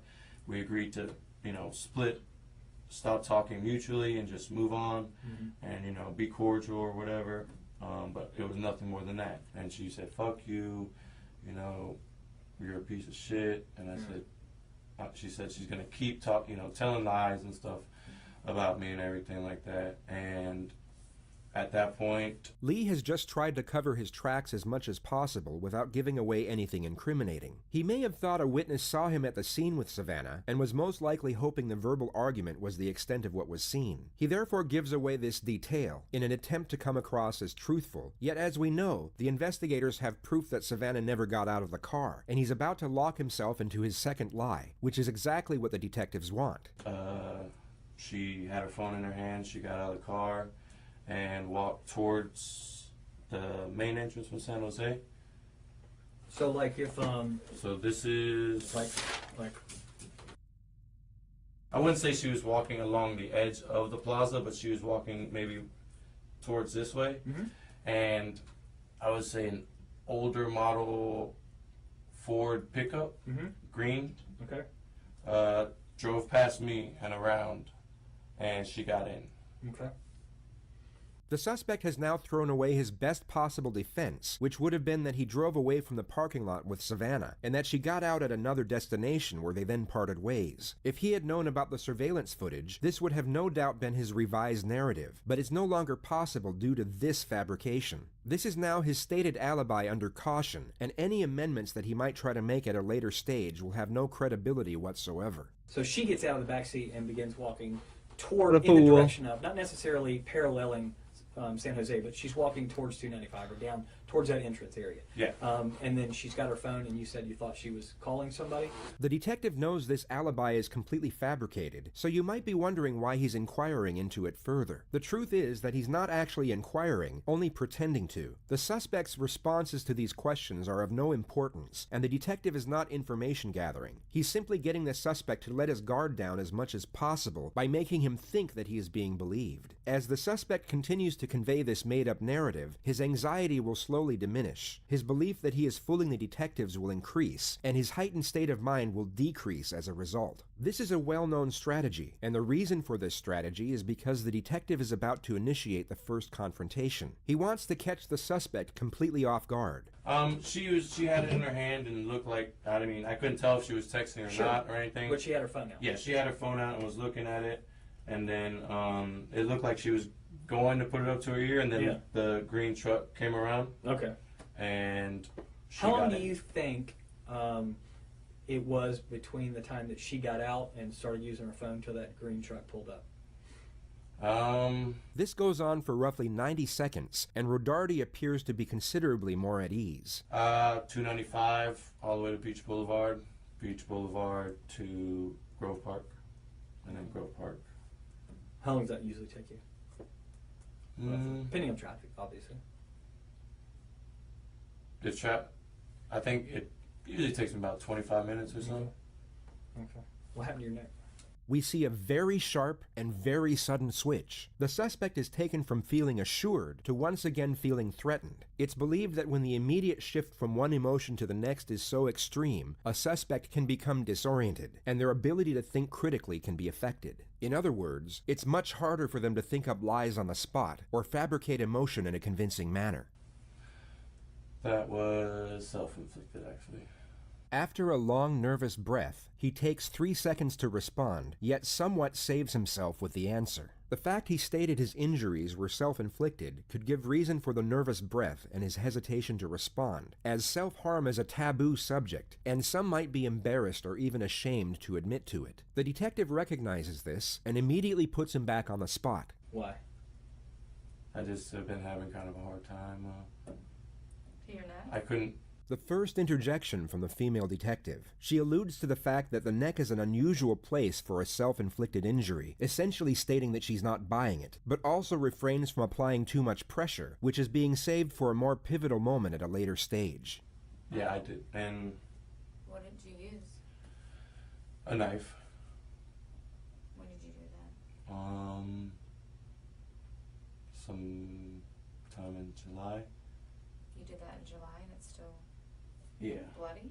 Well, I kind of peeled the scab here and there at work, hitting it on stuff like that. I peeled it last night working. Probably not the best advertisement for the Bonefish Grill if their head chefs are peeling their scabs off. But then again, the wounds are more than likely a fresh injury from his struggle with Savannah, and they hadn't been peeled off at all. That's like, I was gonna say, that's just like wild. Imagine your chef saying that. Let me see. But this and this was the same night. This one was just a lot worse. Yeah. Than this one was. Okay. And that was in July? Yeah. Okay. Like a few weeks back? Yeah. Okay. When she's in the car, what does she say to you about what her plans are? So she's scheduled to work that night. Mhm. So she's going to work? She didn't talk about, I mean, I assumed she was going to work. She was in her uniform. But she didn't say, when she got out the car, she didn't say anything after she got out of the car. They further reinforce his confidence by going back to his narrative of the truck and allow him to convey the story in more meticulous detail. They are once again giving him a false sense of security, only to use it against him at the opportune moment. And she gets in that truck. Let's be honest, we won't even call her she, was Savannah. Okay? Savannah, again with this picture, if we're using it in the same place, from where your drawing was, they drove over here. You're here, and they drive out over here. Do they stop? Does she get out and go into work? Does the truck keep going? I didn't see once they turned the corner past the ATM. Once she got in and they left, I left. Because I just... Did you run into them on the road anywhere? No. Okay. Did she call you later on or text you later on? Savannah, no. No other contact with her? No. So where's Savannah right now? I don't know. Where would I find her? I don't know. This is a far more aggressive confrontation. It's essentially an accusation that the suspect is involved in Savannah's disappearance. Innocent subjects will usually reciprocate this aggression and respond to this type of question with a question of their own, such as, "Why are you asking me that?" Or, "What are you trying to say?" They would openly recognize and refute the allegation, most often in a forceful manner. Lee had no emotional response whatsoever, nor an ounce of shock. He answered the question with a composed demeanor, almost as if he knew it was coming. It lets the detectives know he was anticipating some type of blunt confrontation. That's my prime objective, is to find her. Definitely. I think time's running out on her. I want to find this girl. I need to find her. I understand. And here's a couple reasons I need to find her. One is I'm hoping that she's still alive. And that's really, I really do, I'm holding out for that. And if she's not alive, then I think she and her family are due that knowledge. I think I think they need some closure, because I think the reality is if somebody's dead somewhere, a parent would want to know. I think if do you have kids? No. Okay, so one day when you have kids, the uncertainty is whatever kind of a person she is, and I'm not about to say what kind of a person she is, because I'm not making any judgments. I'm saying that this human being is, if she's alive, then I want to find her. I need to make sure she's okay, because several days now she hasn't been around. Things happen to the human body, and people can't stand a lot of things that can transpire. But the other thing is, if she's not, this family deserves better than this. This family deserves better than somebody who works with her and who's got knowledge and won't tell the police because they're worried about their own ass. Because that's pretty cheap. I'm gonna be honest with you. And I agree. your feelings in it, I don't really care about your feelings. What I care about is finding her. So where is she? I don't know where she is. Where is Savannah? I don't know. I need to know where Savannah is so I can let her know family where know. she is. You don't know because you had something done with her and you weren't involved in that part? I don't know. Tell me something. What can I work with? I told you the last time I saw her. But that's not true because we have proof. This moment would have been rehearsed multiple times before the interrogation started. The investigators would have planned who would reveal the surveillance to the suspect, and at roughly what moment. The suspect had been confronted multiple times, and the situation was now fully transparent, yet he continued to maintain his innocence by clinging on to his narrative. It becomes evident that he isn't going to budge, so the female detective takes the initiative. She reveals their final and most substantial piece of evidence for the purpose of maximizing the pressure. We have proof. And that's why we're sitting here, Lee. At this point, we need this for her. I mean, I look at that little girl and I think of my little girl. My little girl who's her age. That's who I think about. Oh, double I zero. imagine. I don't care what she said about you or whatever, but my little girl is that age. Maybe. And you're not telling the truth. Maybe something gets out of hand in the car. I didn't do anything. Okay, you didn't do anything, but she was in your car. She never got out of your car. She never got out of your car. Lee? We're not saying that you did anything. I'm trying to find her. I didn't say you did anything. I don't know where she is. Well, we can prove that you left with her in the car. So please, do everybody a favor and just tell us. Where is she? You got to be able to separate. We're not sitting here saying you did anything to her. I don't know. She's on drugs. Maybe she passed. I don't know. Double zero again. again. I know that she's in that car with you. I have proof of all of this. Okay, let me ask you, Lee. Then tell us now if you're being an honest man. Are you being honest? Yes. Okay, well then let's start being honest. She never got out of your back seat, Lee. She never got out of your back seat. Video cameras don't lie. Lee. How do you know?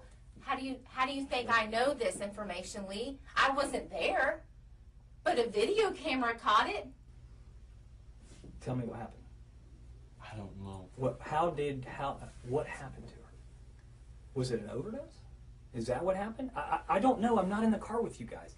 You just said she was in your car and she had admittedly had done heroin. This is a cross between the how and why solution and the alternative question. Both are used to lower the gauge of admission for the purpose of getting one foot in the door, which will then become the new foundation for building the case. The how and why solution essentially blames the victim, while at the same time minimizes the motivations behind the crime. The alternative question plants a seed in the suspect's mind, where they are given an alternative and far more morally accepting choice for what happened. It's a smart move, yet the suspect doesn't fall for it on this occasion.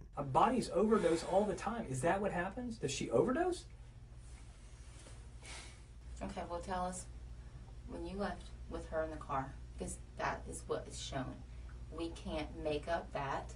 We can't falsify a video camera, Lee. I'm not lying to you, because you know I'm telling the truth, because you know that's what's on the video. How else would I know that? I don't, unless I have the video. Where did you go with her? I didn't go anywhere with her. You did. No. You did. So the video camera's lying?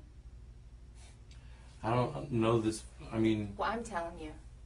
The surveillance footage was no doubt incriminating evidence, yet wouldn't close out a case on its own that easily. The investigators need a confession, and continue to apply pressure in a relentless manner. They attack the suspect's character, while simultaneously appealing to his sense of morality. I'm telling you, I'm not lying to you. I'm not making that up.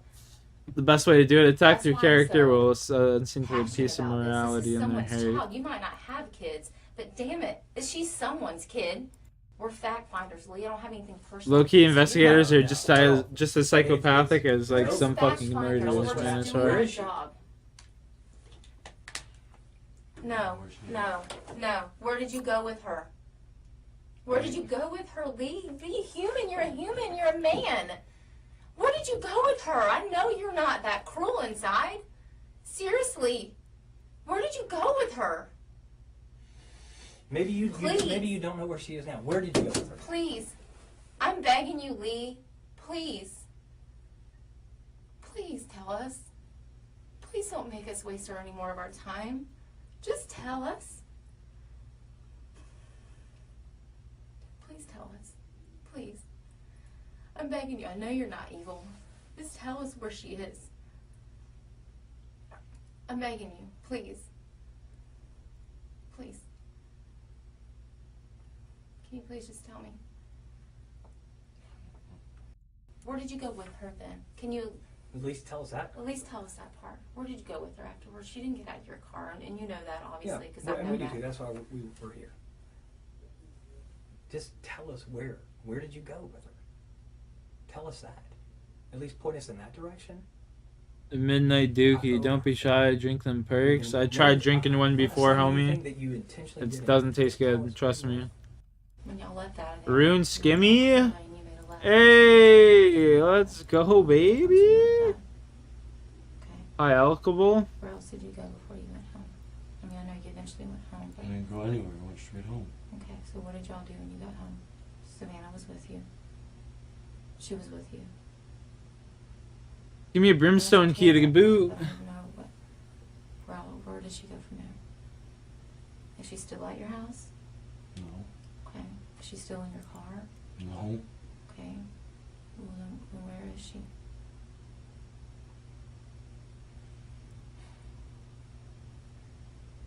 I don't know where she is. Okay, then where did you last drop her off at? I didn't drop her off.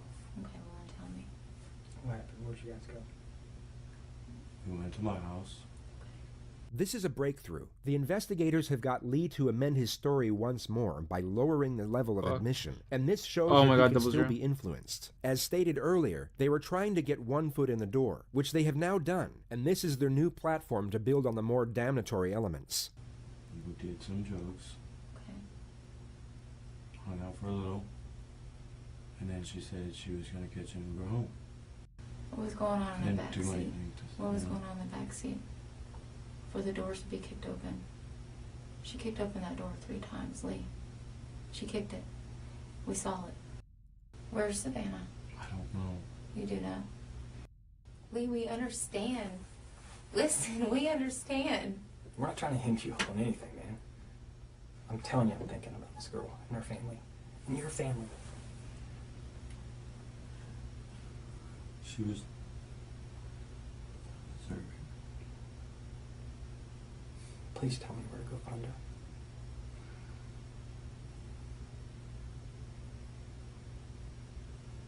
That's how people remember you.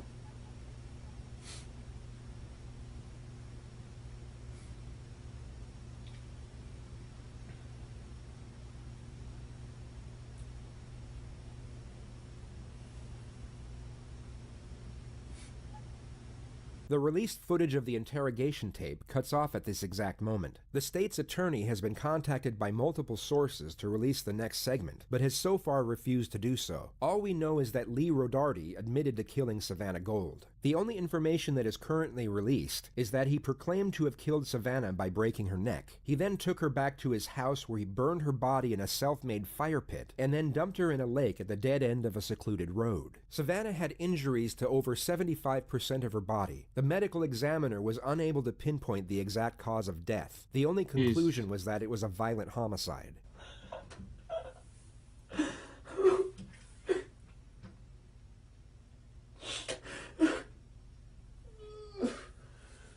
The segment of admission was cut, yet the JSO released the footage that came just moments after. It shows a human being experiencing an emotional reckoning so overwhelming, while also trying to process the terrifying nature of his immediate situation.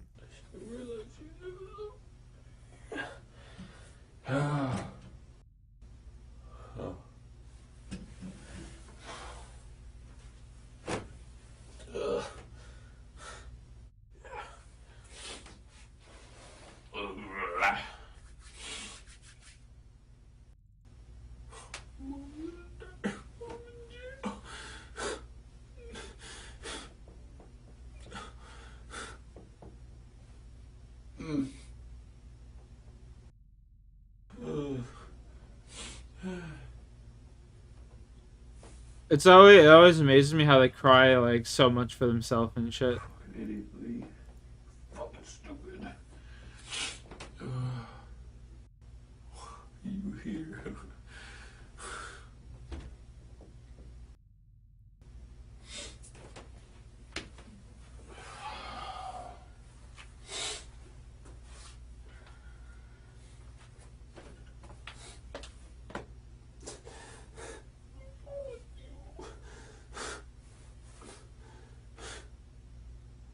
The instant anguish over his decision to confess, combined with the looming prospect of what lays ahead, will have forged a unique emotional distress that very few will ever experience. It's a harrowing sight, and under different circumstances would be extremely difficult for most people to witness. Yet we are now couched within the context of events that led up to this moment, and this will make its observation far more tolerable, but by no means easy.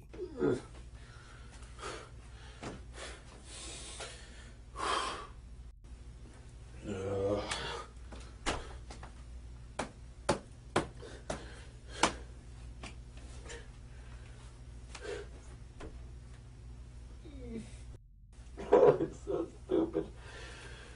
Oh, fucking.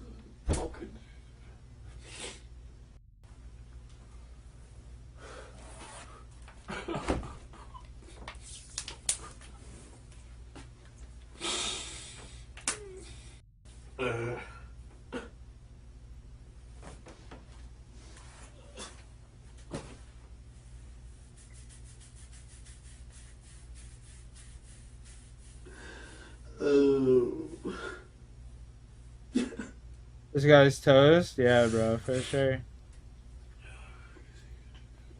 This man's cooked.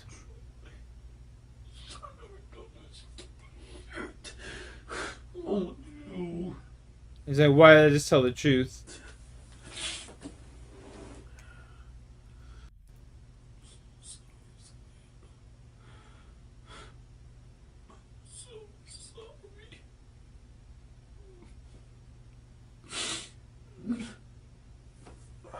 Stop. Killed in jail.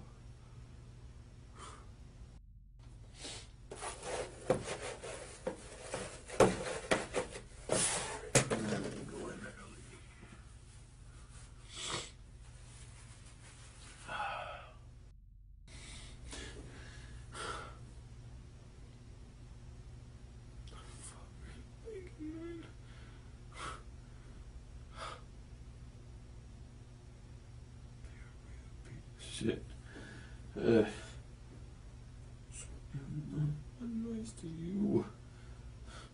For somebody who was a bitch to you. Does that make any sense? It's time to get to wear a chef coat. Last time you get to wear a chef coat, this guy says.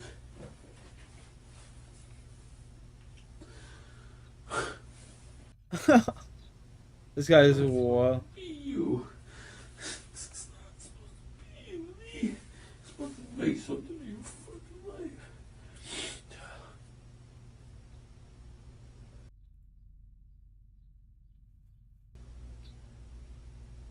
Everything.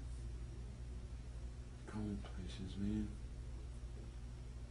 Well, yeah, he's losing full. Could've just told her, you know.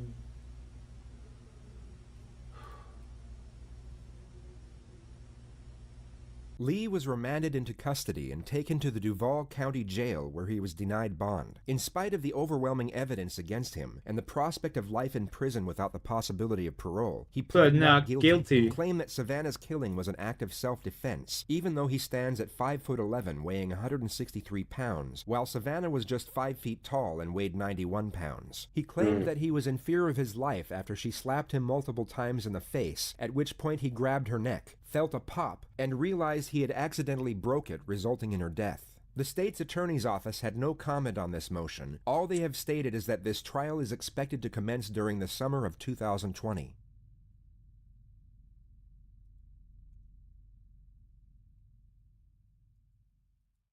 What a piece of shit. In the year 1980, on Wednesday the 9th of July at exactly 11:54 p.m., a little girl named Jodi Ann Arias was born in the city of Salinas, Oh California, god, Jodi Arias? and This is completely crazy. unbeknownst to her doting parents, was destined to become one of the This most shit's infamous crazy people in as the fuck. United States of America.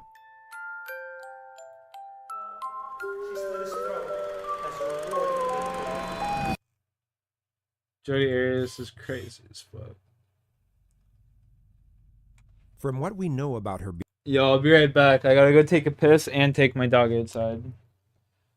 Probably in reverse order. But yeah, I gotta take the little man's out. Hey, let's go.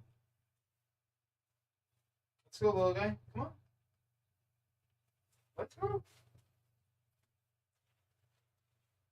I'll tell you what, though. Watching this shit, man, makes you look at people on the street in a different light. You're just like, yo, what the fuck's this person hiding? You know?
All right.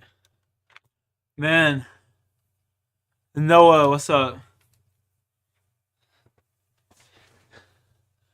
Noah late 456. Lol. Behavioral sequences, and despite what her defense team would later want you to believe, there's virtually nothing in Jodi's childhood that can be linked as a contributing factor to what she would eventually be capable of. The only thing worth mentioning was that she dropped out of high school in the 11th grade to pursue a career in photography, but it went nowhere. In February of 2006, at 26 years of age, she began a new job as a salesperson for a network marketing company called Prepaid Legal, and it was through this occupation where she crossed paths with fellow sales representative Travis Alexander, a 28-year-old practicing Mormon from Arizona, who also worked part-time as a motivational speaker. When you get someone to the briefing, they say no, that counts. When you get someone fully exposed and they say no, that counts. Every time you get one of those, cross one off the list.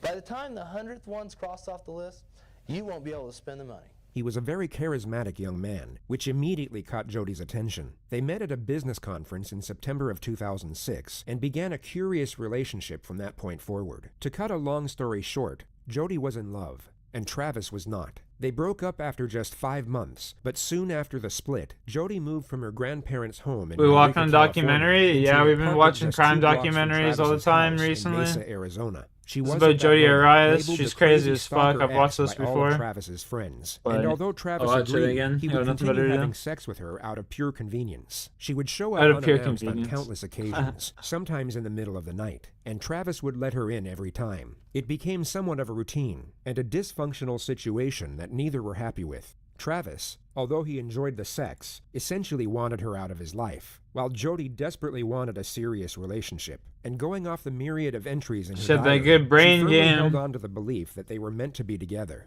In late May of 2008, however, she would ultimately have a change of heart. Travis had a work retreat planned to Cancun, Mexico for July 10th. It was all paid for by his employer and allowed him to take a friend with him. Jodi knew about this and believed, or at the very least hoped, that she would be the one going. Yet in the last week of May, it became known that Travis was taking another woman instead, a Mormon girl by the name of Mimi Hall, someone that Travis had been romantically interested in for some time. When Jodi found out, it would be safe to assume that she was heartbroken. It would be even safer to assume that she was absolutely enraged, and the collective opinion is that a specific thought process began to emerge in her mind, one that forged a psychological justification for a certain decision. On June 4th, 2008, 6 days before Travis was set to leave for Mexico, Jodi would once more show up unannounced. All we know for sure is that they had sex and took explicit pictures of each other using Travis's new camera. At roughly 5 p.m., Travis would get in the shower, and Jodi would begin taking pictures of him using the same camera. Then, moments after this picture was taken, Jodi would stab Travis a total of 27 times. She would also cut his throat and shoot him in the face. During the onslaught, Travis's camera took 2 accidental photographs. The first was taken as Jodi dropped it during the onset of the attack. The second was taken as she kicked it by mistake while moving Travis's body. It showed Jodi's foot and a fatally wounded or deceased Travis. The amount of time that passed from the 2 photographs was 62 seconds. Jodi then spent an estimated 45 minutes cleaning down the crime scene to make sure none of her DNA was left behind. This included wiping down the victim's body with a cup of water and a cloth. She also deleted the pictures from Travis's camera before She throwing it in said, the "We washing just machine." raw She dog, would but then here, drive let me back clean out into off the my desert puss and leave juice real Travis a quick. voicemail for the purpose of placing Oh herself my away God. from the crime scene and giving herself an alibi. Oh, bitch is crazy, bro.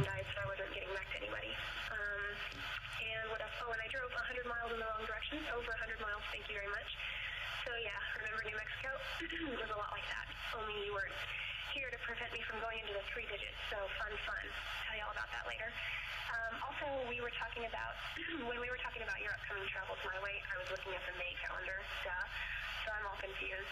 But Heather and I are going to see Othello on July 1st, and we would love for you to accompany us. Let me know, and I will talk to you soon. Bye. End of message. Jody would then drive to another man's house in Utah by the name of Ryan Burns and stayed the night. He would later testify that nothing seemed off about Jody's behavior, only that they kissed and engaged in sexual intercourse. Travis's body was discovered by Mimi and her friends 5 days later, the day before they were supposed to leave to Cancun This together. bitch just prostituted herself out there. Just, a couple of minutes, I banged on the door, rang the doorbell over and over again. Nobody answered. I was scared that something might be happening to him because I knew that he had a stalker. Travis's friend on the phone suggested that we go in through the garage and look for him in the house. And then as soon as they said that they saw blood, that there's blood everywhere, I stopped looking and said, he's dead. And so immediately I called the police. After the news of Travis's death broke the following day, Jody called the police and offered to help with the investigation. She was then transferred to the lead detective, Esteban Flores of the Mesa Police Department. The most notable detail of the phone call was that Jody agreed to provide a sample of her DNA. Over the following month, forensics were able to uncover the deleted photos from Travis's camera, and despite her best efforts, discovered Jody's DNA all over the crime scene. During this time, oblivious to the evidence that was building against her, Jody would post multiple pictures of her and Travis on Facebook, alongside emotional messages to Travis himself. She even sent his family flowers and a letter expressing her grief over his death. The Mesa Police Department launched their case against Jody on July 15th. 41 days after the murder. Detective Flores would be the one to conduct her interrogation. He had spoken with her once over the phone and was present when she was fingerprinted and swabbed for DNA. The Siskiyou County Police arrested Jody at her grandparents' house at 7:35 a.m. and only said they had a warrant for her arrest without giving further information. She was placed in handcuffs and didn't once ask what she was being arrested for in the 6-minute drive to the local police station. What makes Jodi Arias stand out among the many cases in the realm of true crime is the manner in which she attempts to navigate the system. She seems to believe that if she presents herself in a certain way and adopts a very specific character with very specific traits, it will give her the best chance at evading the consequences of her actions. In her mind, this character is a soft-spoken, sweet-natured, God-fearing individual. Yet to everyone else, is quite possibly the most universally annoying person to ever abide in the history of existence.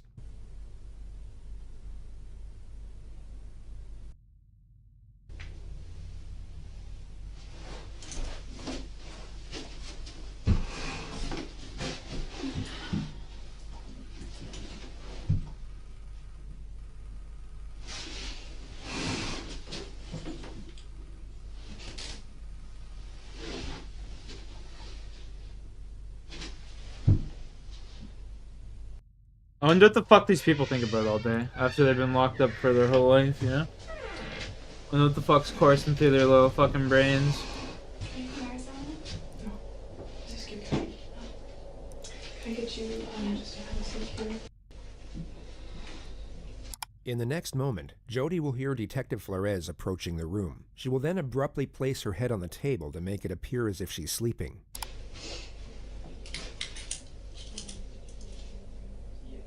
She will now notice the detective has instead walked past the room and then revert back to her regular sitting position.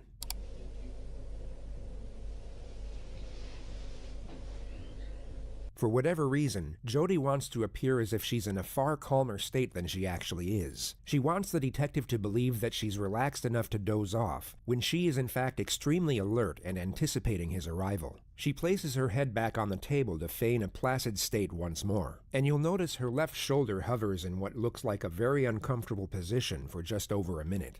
She then hears the external door open, at which point she takes a deep breath and then fully rests onto the table.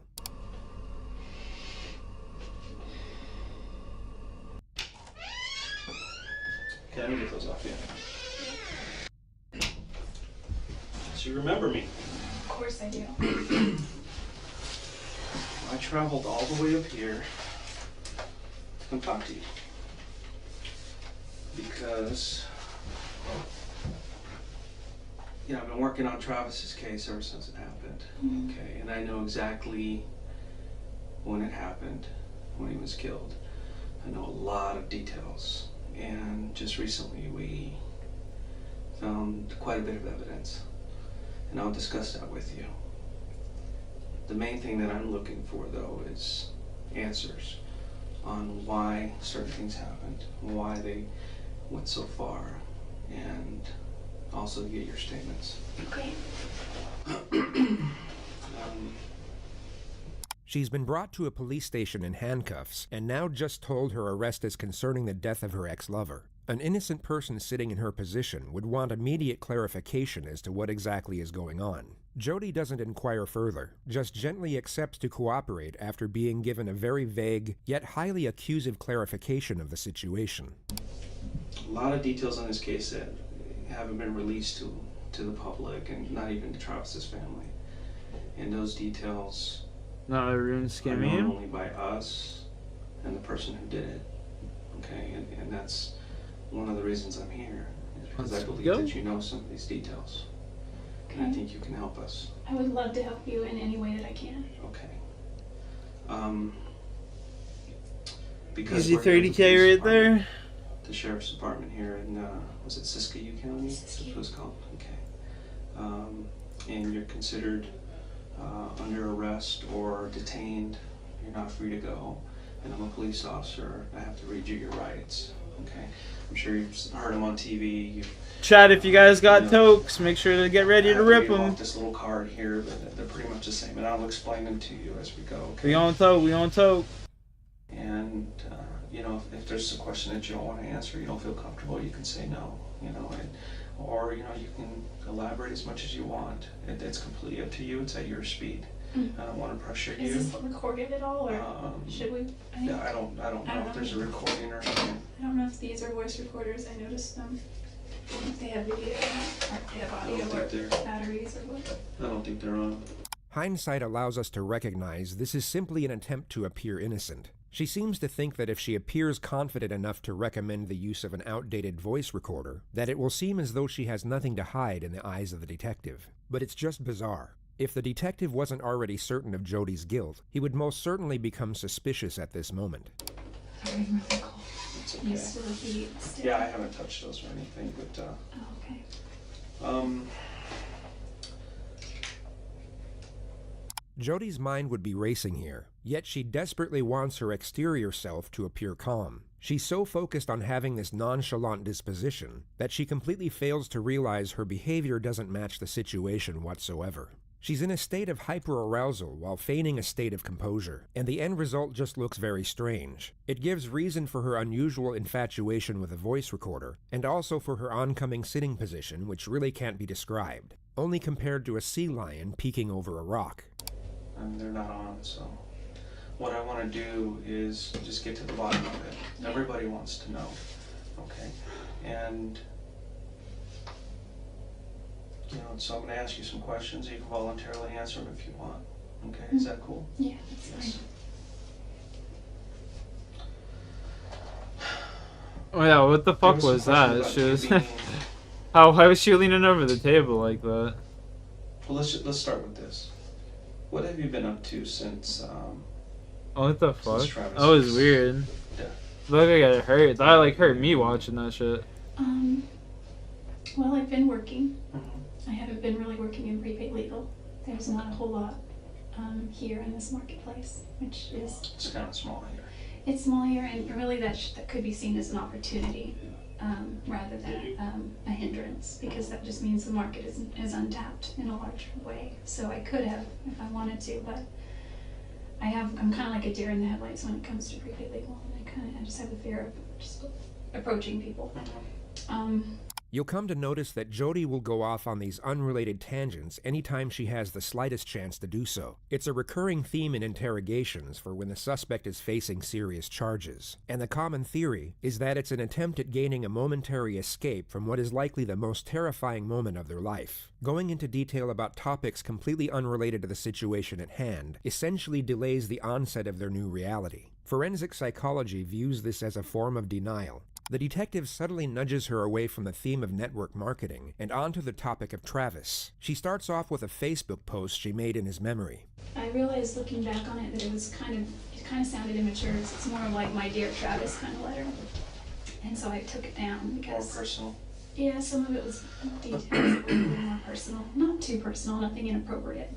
Just, I just felt funny. I think because I'm a photographer, I tend to communicate more through pictures, so I posted a ton of pictures that I have of him, and I have a ton more that I just can't access right now,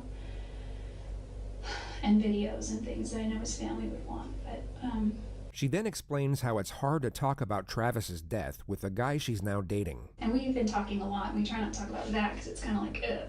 And plus, Travis is my ex-boyfriend, but at the same time, he's my friend. So while I'm mourning my friend, how do you talk to your new potential, possible, maybe person that you might start dating about your friend, even though he was your ex-boyfriend? So it's kind of a gray area. The detective knows she'll happily trail off until the morning comes, so he cuts her off and locks her into the situation at hand. And I've talked to a lot of people, and everybody's pointing a finger at you.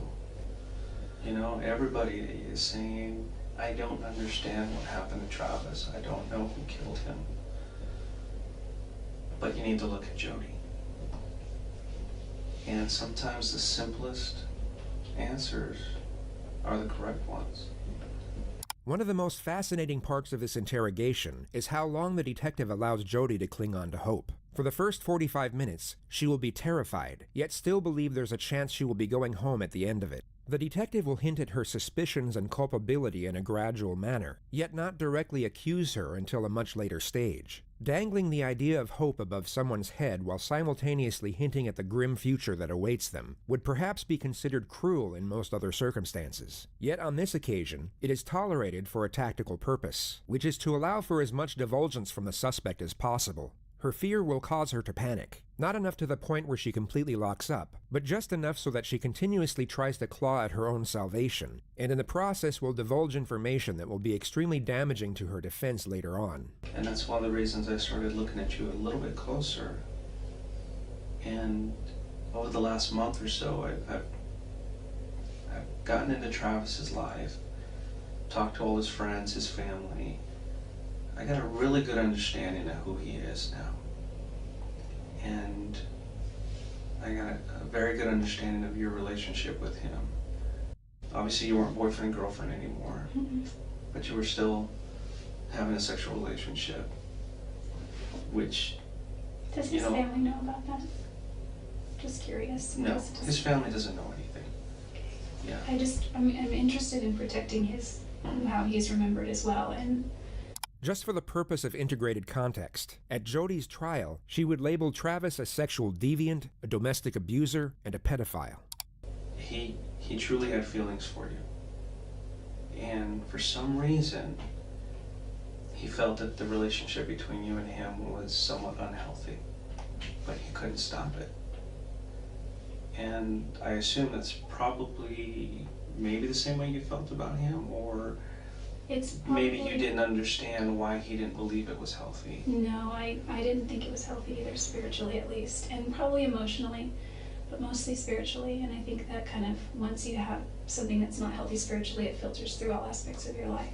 Her dialogue alters from spirituality to her work history and then to her finances before moving on to her family. Bear in mind she wasn't asked about any of this. Financially, I wasn't doing well. I missed my family. I moved away shortly after high school, and I come back to visit, but I realized over the years I'd missed out on a lot of things. My little brother Fuck, and I'd hate to sister. share a cell with her.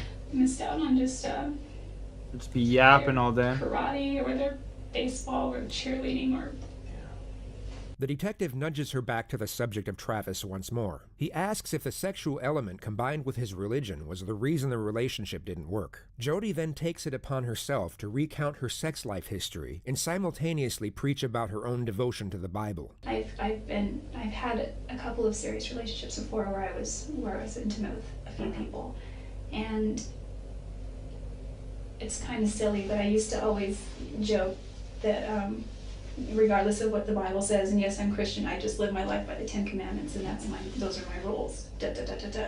You know, thou shalt not this or that, but it doesn't say thou shalt not fornicate. So I just used to joke about that. We did pray about it. I remember we knelt by his bed once, and Thou shalt not this or surprisingly, that. he suggested it. Normally, you know, I would suggest that we pray before we go on a trip, or before we eat, if we're alone. It was kind of unusual for him, huh? Yeah, because he was very resistant to prayer. He's like, so I'd say, will you say a prayer? He's like, why don't you say a prayer?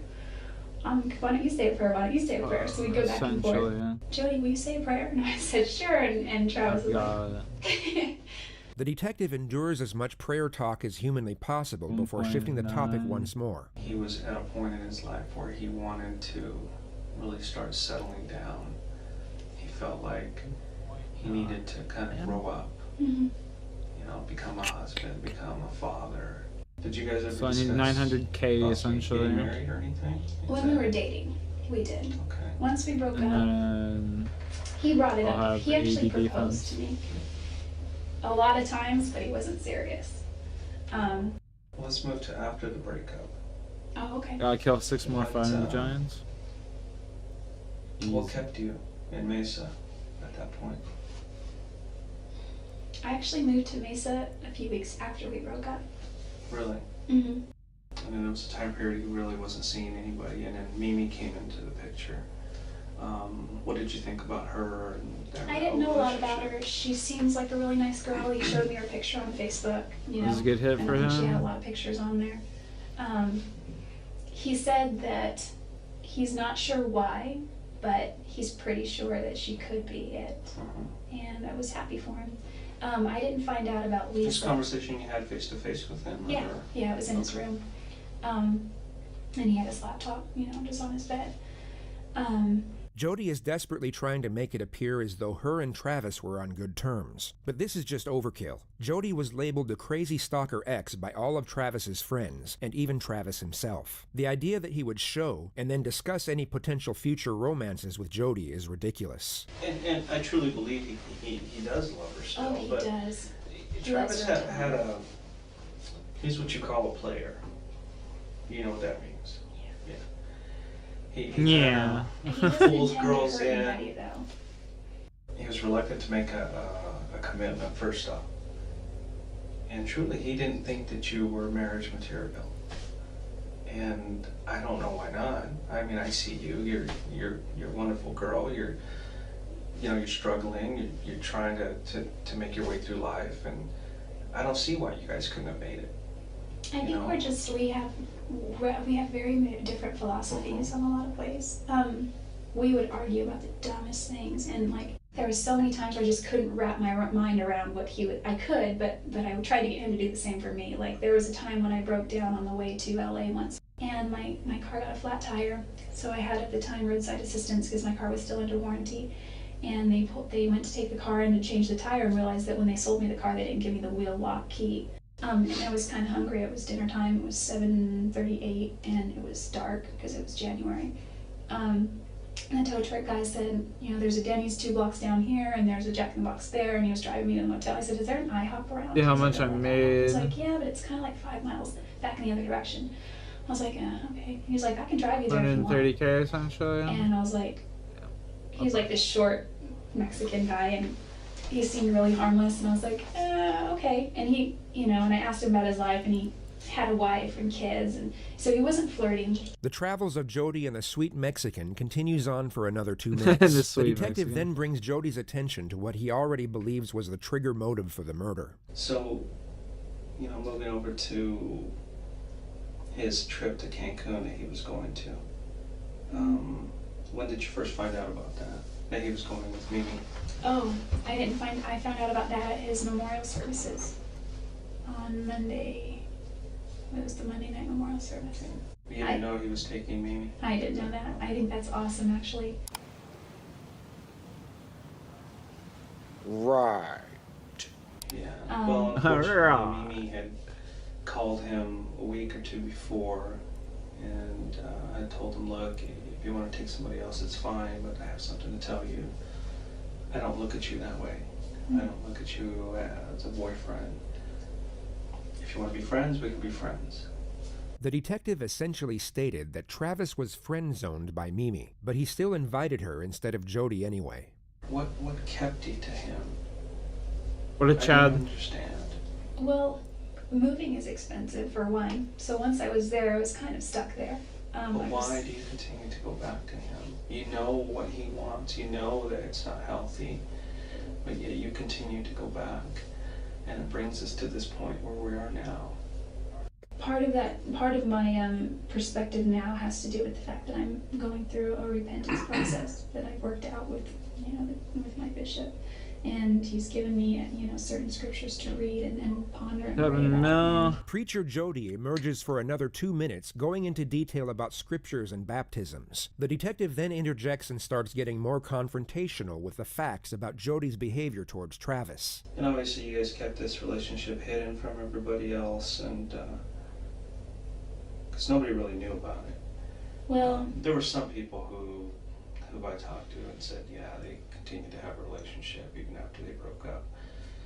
And there are others who were saying that you had become obsessive with him to the point to where you would go into his house when he wasn't there or when you weren't invited, and he would talk to people saying, she just kind of showed up, and I don't want to tell her to leave, but I don't want her here.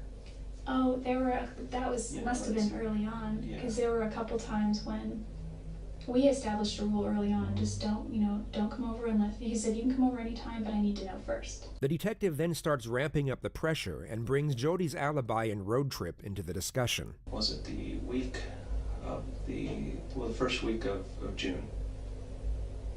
You took a trip to Salt Lake City.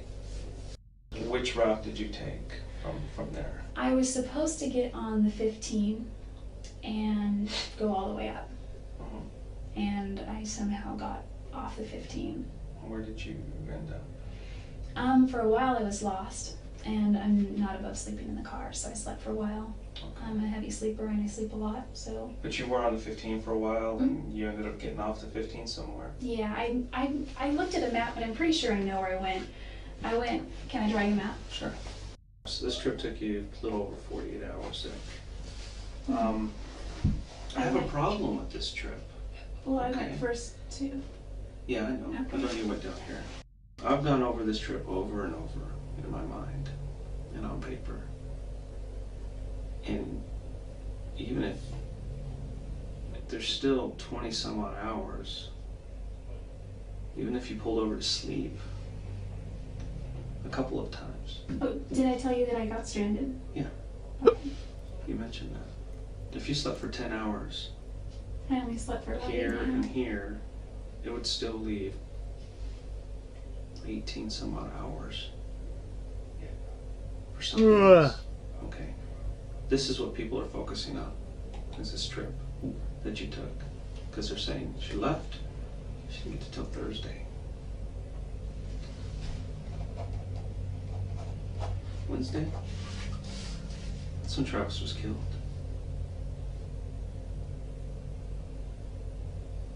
I did not go near his house. Aren't there? I pulled your cell records. Your cell phone was turned off between here and here. Well, I didn't turn it off physically, but it died. And then it magically you found your charger here? It was packed under the seat of the passenger side, and it was when I was. When you were lost, you couldn't have maybe pulled over and found it, or. Well, I did finally start looking when I was stranded. I wouldn't have pulled over when I was lost. Detective Flores explains to Jody multiple times over how the trip doesn't make any sense whatsoever. And whether it's feigned naivety or that she literally doesn't understand the concept of time and distance, she pretends to be confused by the allegation rather than actually confront it. This goes on for 3 minutes before the detective confronts Jody with the evidence of the photographs on Travis's camera. But I don't think you're being completely honest with me about. I'm legit dumb as hell. I honestly got lost. I didn't get my next task when I was there, dude. Dead. Were you at Travis's house on Wednesday? Absolutely not. I was nowhere near Mesa. I was nowhere near Phoenix.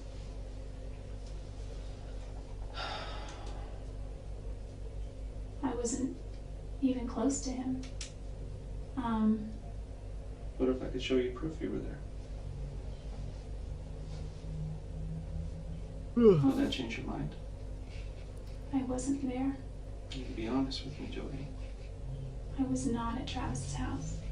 I was not. You're lying, bitch. You were at Travis's house.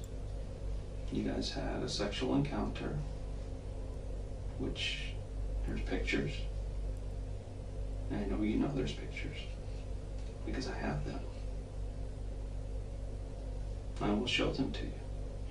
172 when. So, what I'm asking you is for you to be honest with me. I know you were there. Are you sure those pictures aren't from another time? Positive. Remember I told you about the camera? Mm-hmm. The card's intact. Remember I told you that card was destroyed? I didn't want to tell you the truth. And I have pictures of you in Travis's bedroom with Travis, pictures of him, and it's obvious you guys are having sex, taking photos of each other, and they're dated and time-stamped on the day he died. Are you sure it's me? I mean, that because I was Jody, not there. It's you. And you know it's you. I know all the details of this case. The only thing I don't know is why. Why did you choose to go visit Travis that day? And why did you do what you did? I never Why, hurt Jody? Travis. You did. You hurt him. That's why we're here. That's why I flew up here. Because I needed to talk to you about this. I can just arrest you and throw you in jail, but I want to know why. Why did you do this to him? I wouldn't hurt Travis. He's done so much for me.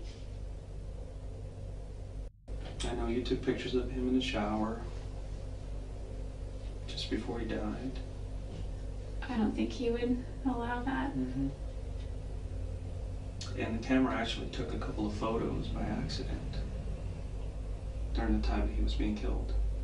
Really? Yeah, Jody, really. You were there. Quit playing this game. It's time for you to just come out and, I didn't tell me. know. I did not hurt Travis. I did not hurt Travis.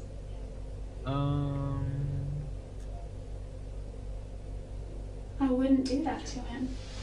The detective then goes on to explain the DNA evidence collected at the crime scene, which includes Jody's blood mixed with Travis's blood, Jody's hair, and Jody's bloody palm print.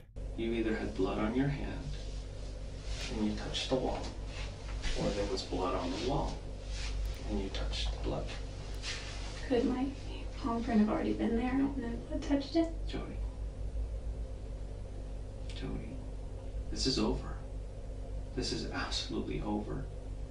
You need to tell me the truth. Listen, the truth is I did not hurt Travis. If you want, I can show you some pictures of him. Do you want to see pictures of him? 80 construction? Part of me does and part of me doesn't. Why? Because you don't want to remember? No, I Jody. just, there's a morbid curiosity. Jody, I wanted to know how he died. we can keep playing these games over and over again. I'm not going to believe you. Listen, It's over. could it have been my blood from before? Your image is not important right now. 72. Saving the rest of your life is. Listen, 72. So, oh shit, I just closed the video.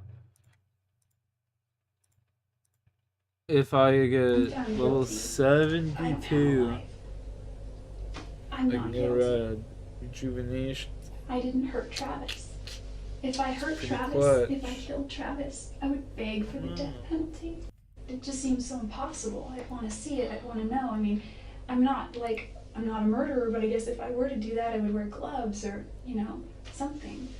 Okay, let's say for a second that I did. And I say, I did it. I mean, The motive is there. The jealousy issue. but I wouldn't even say it was jealous. I mean, there may have been some jealousy there, but Then what is think it? if What anyone- caused this? I think if anyone, maybe Travis was jealous, but That's not what everybody else says. I can prove it. Okay, in there. I'm gonna bounce for a while.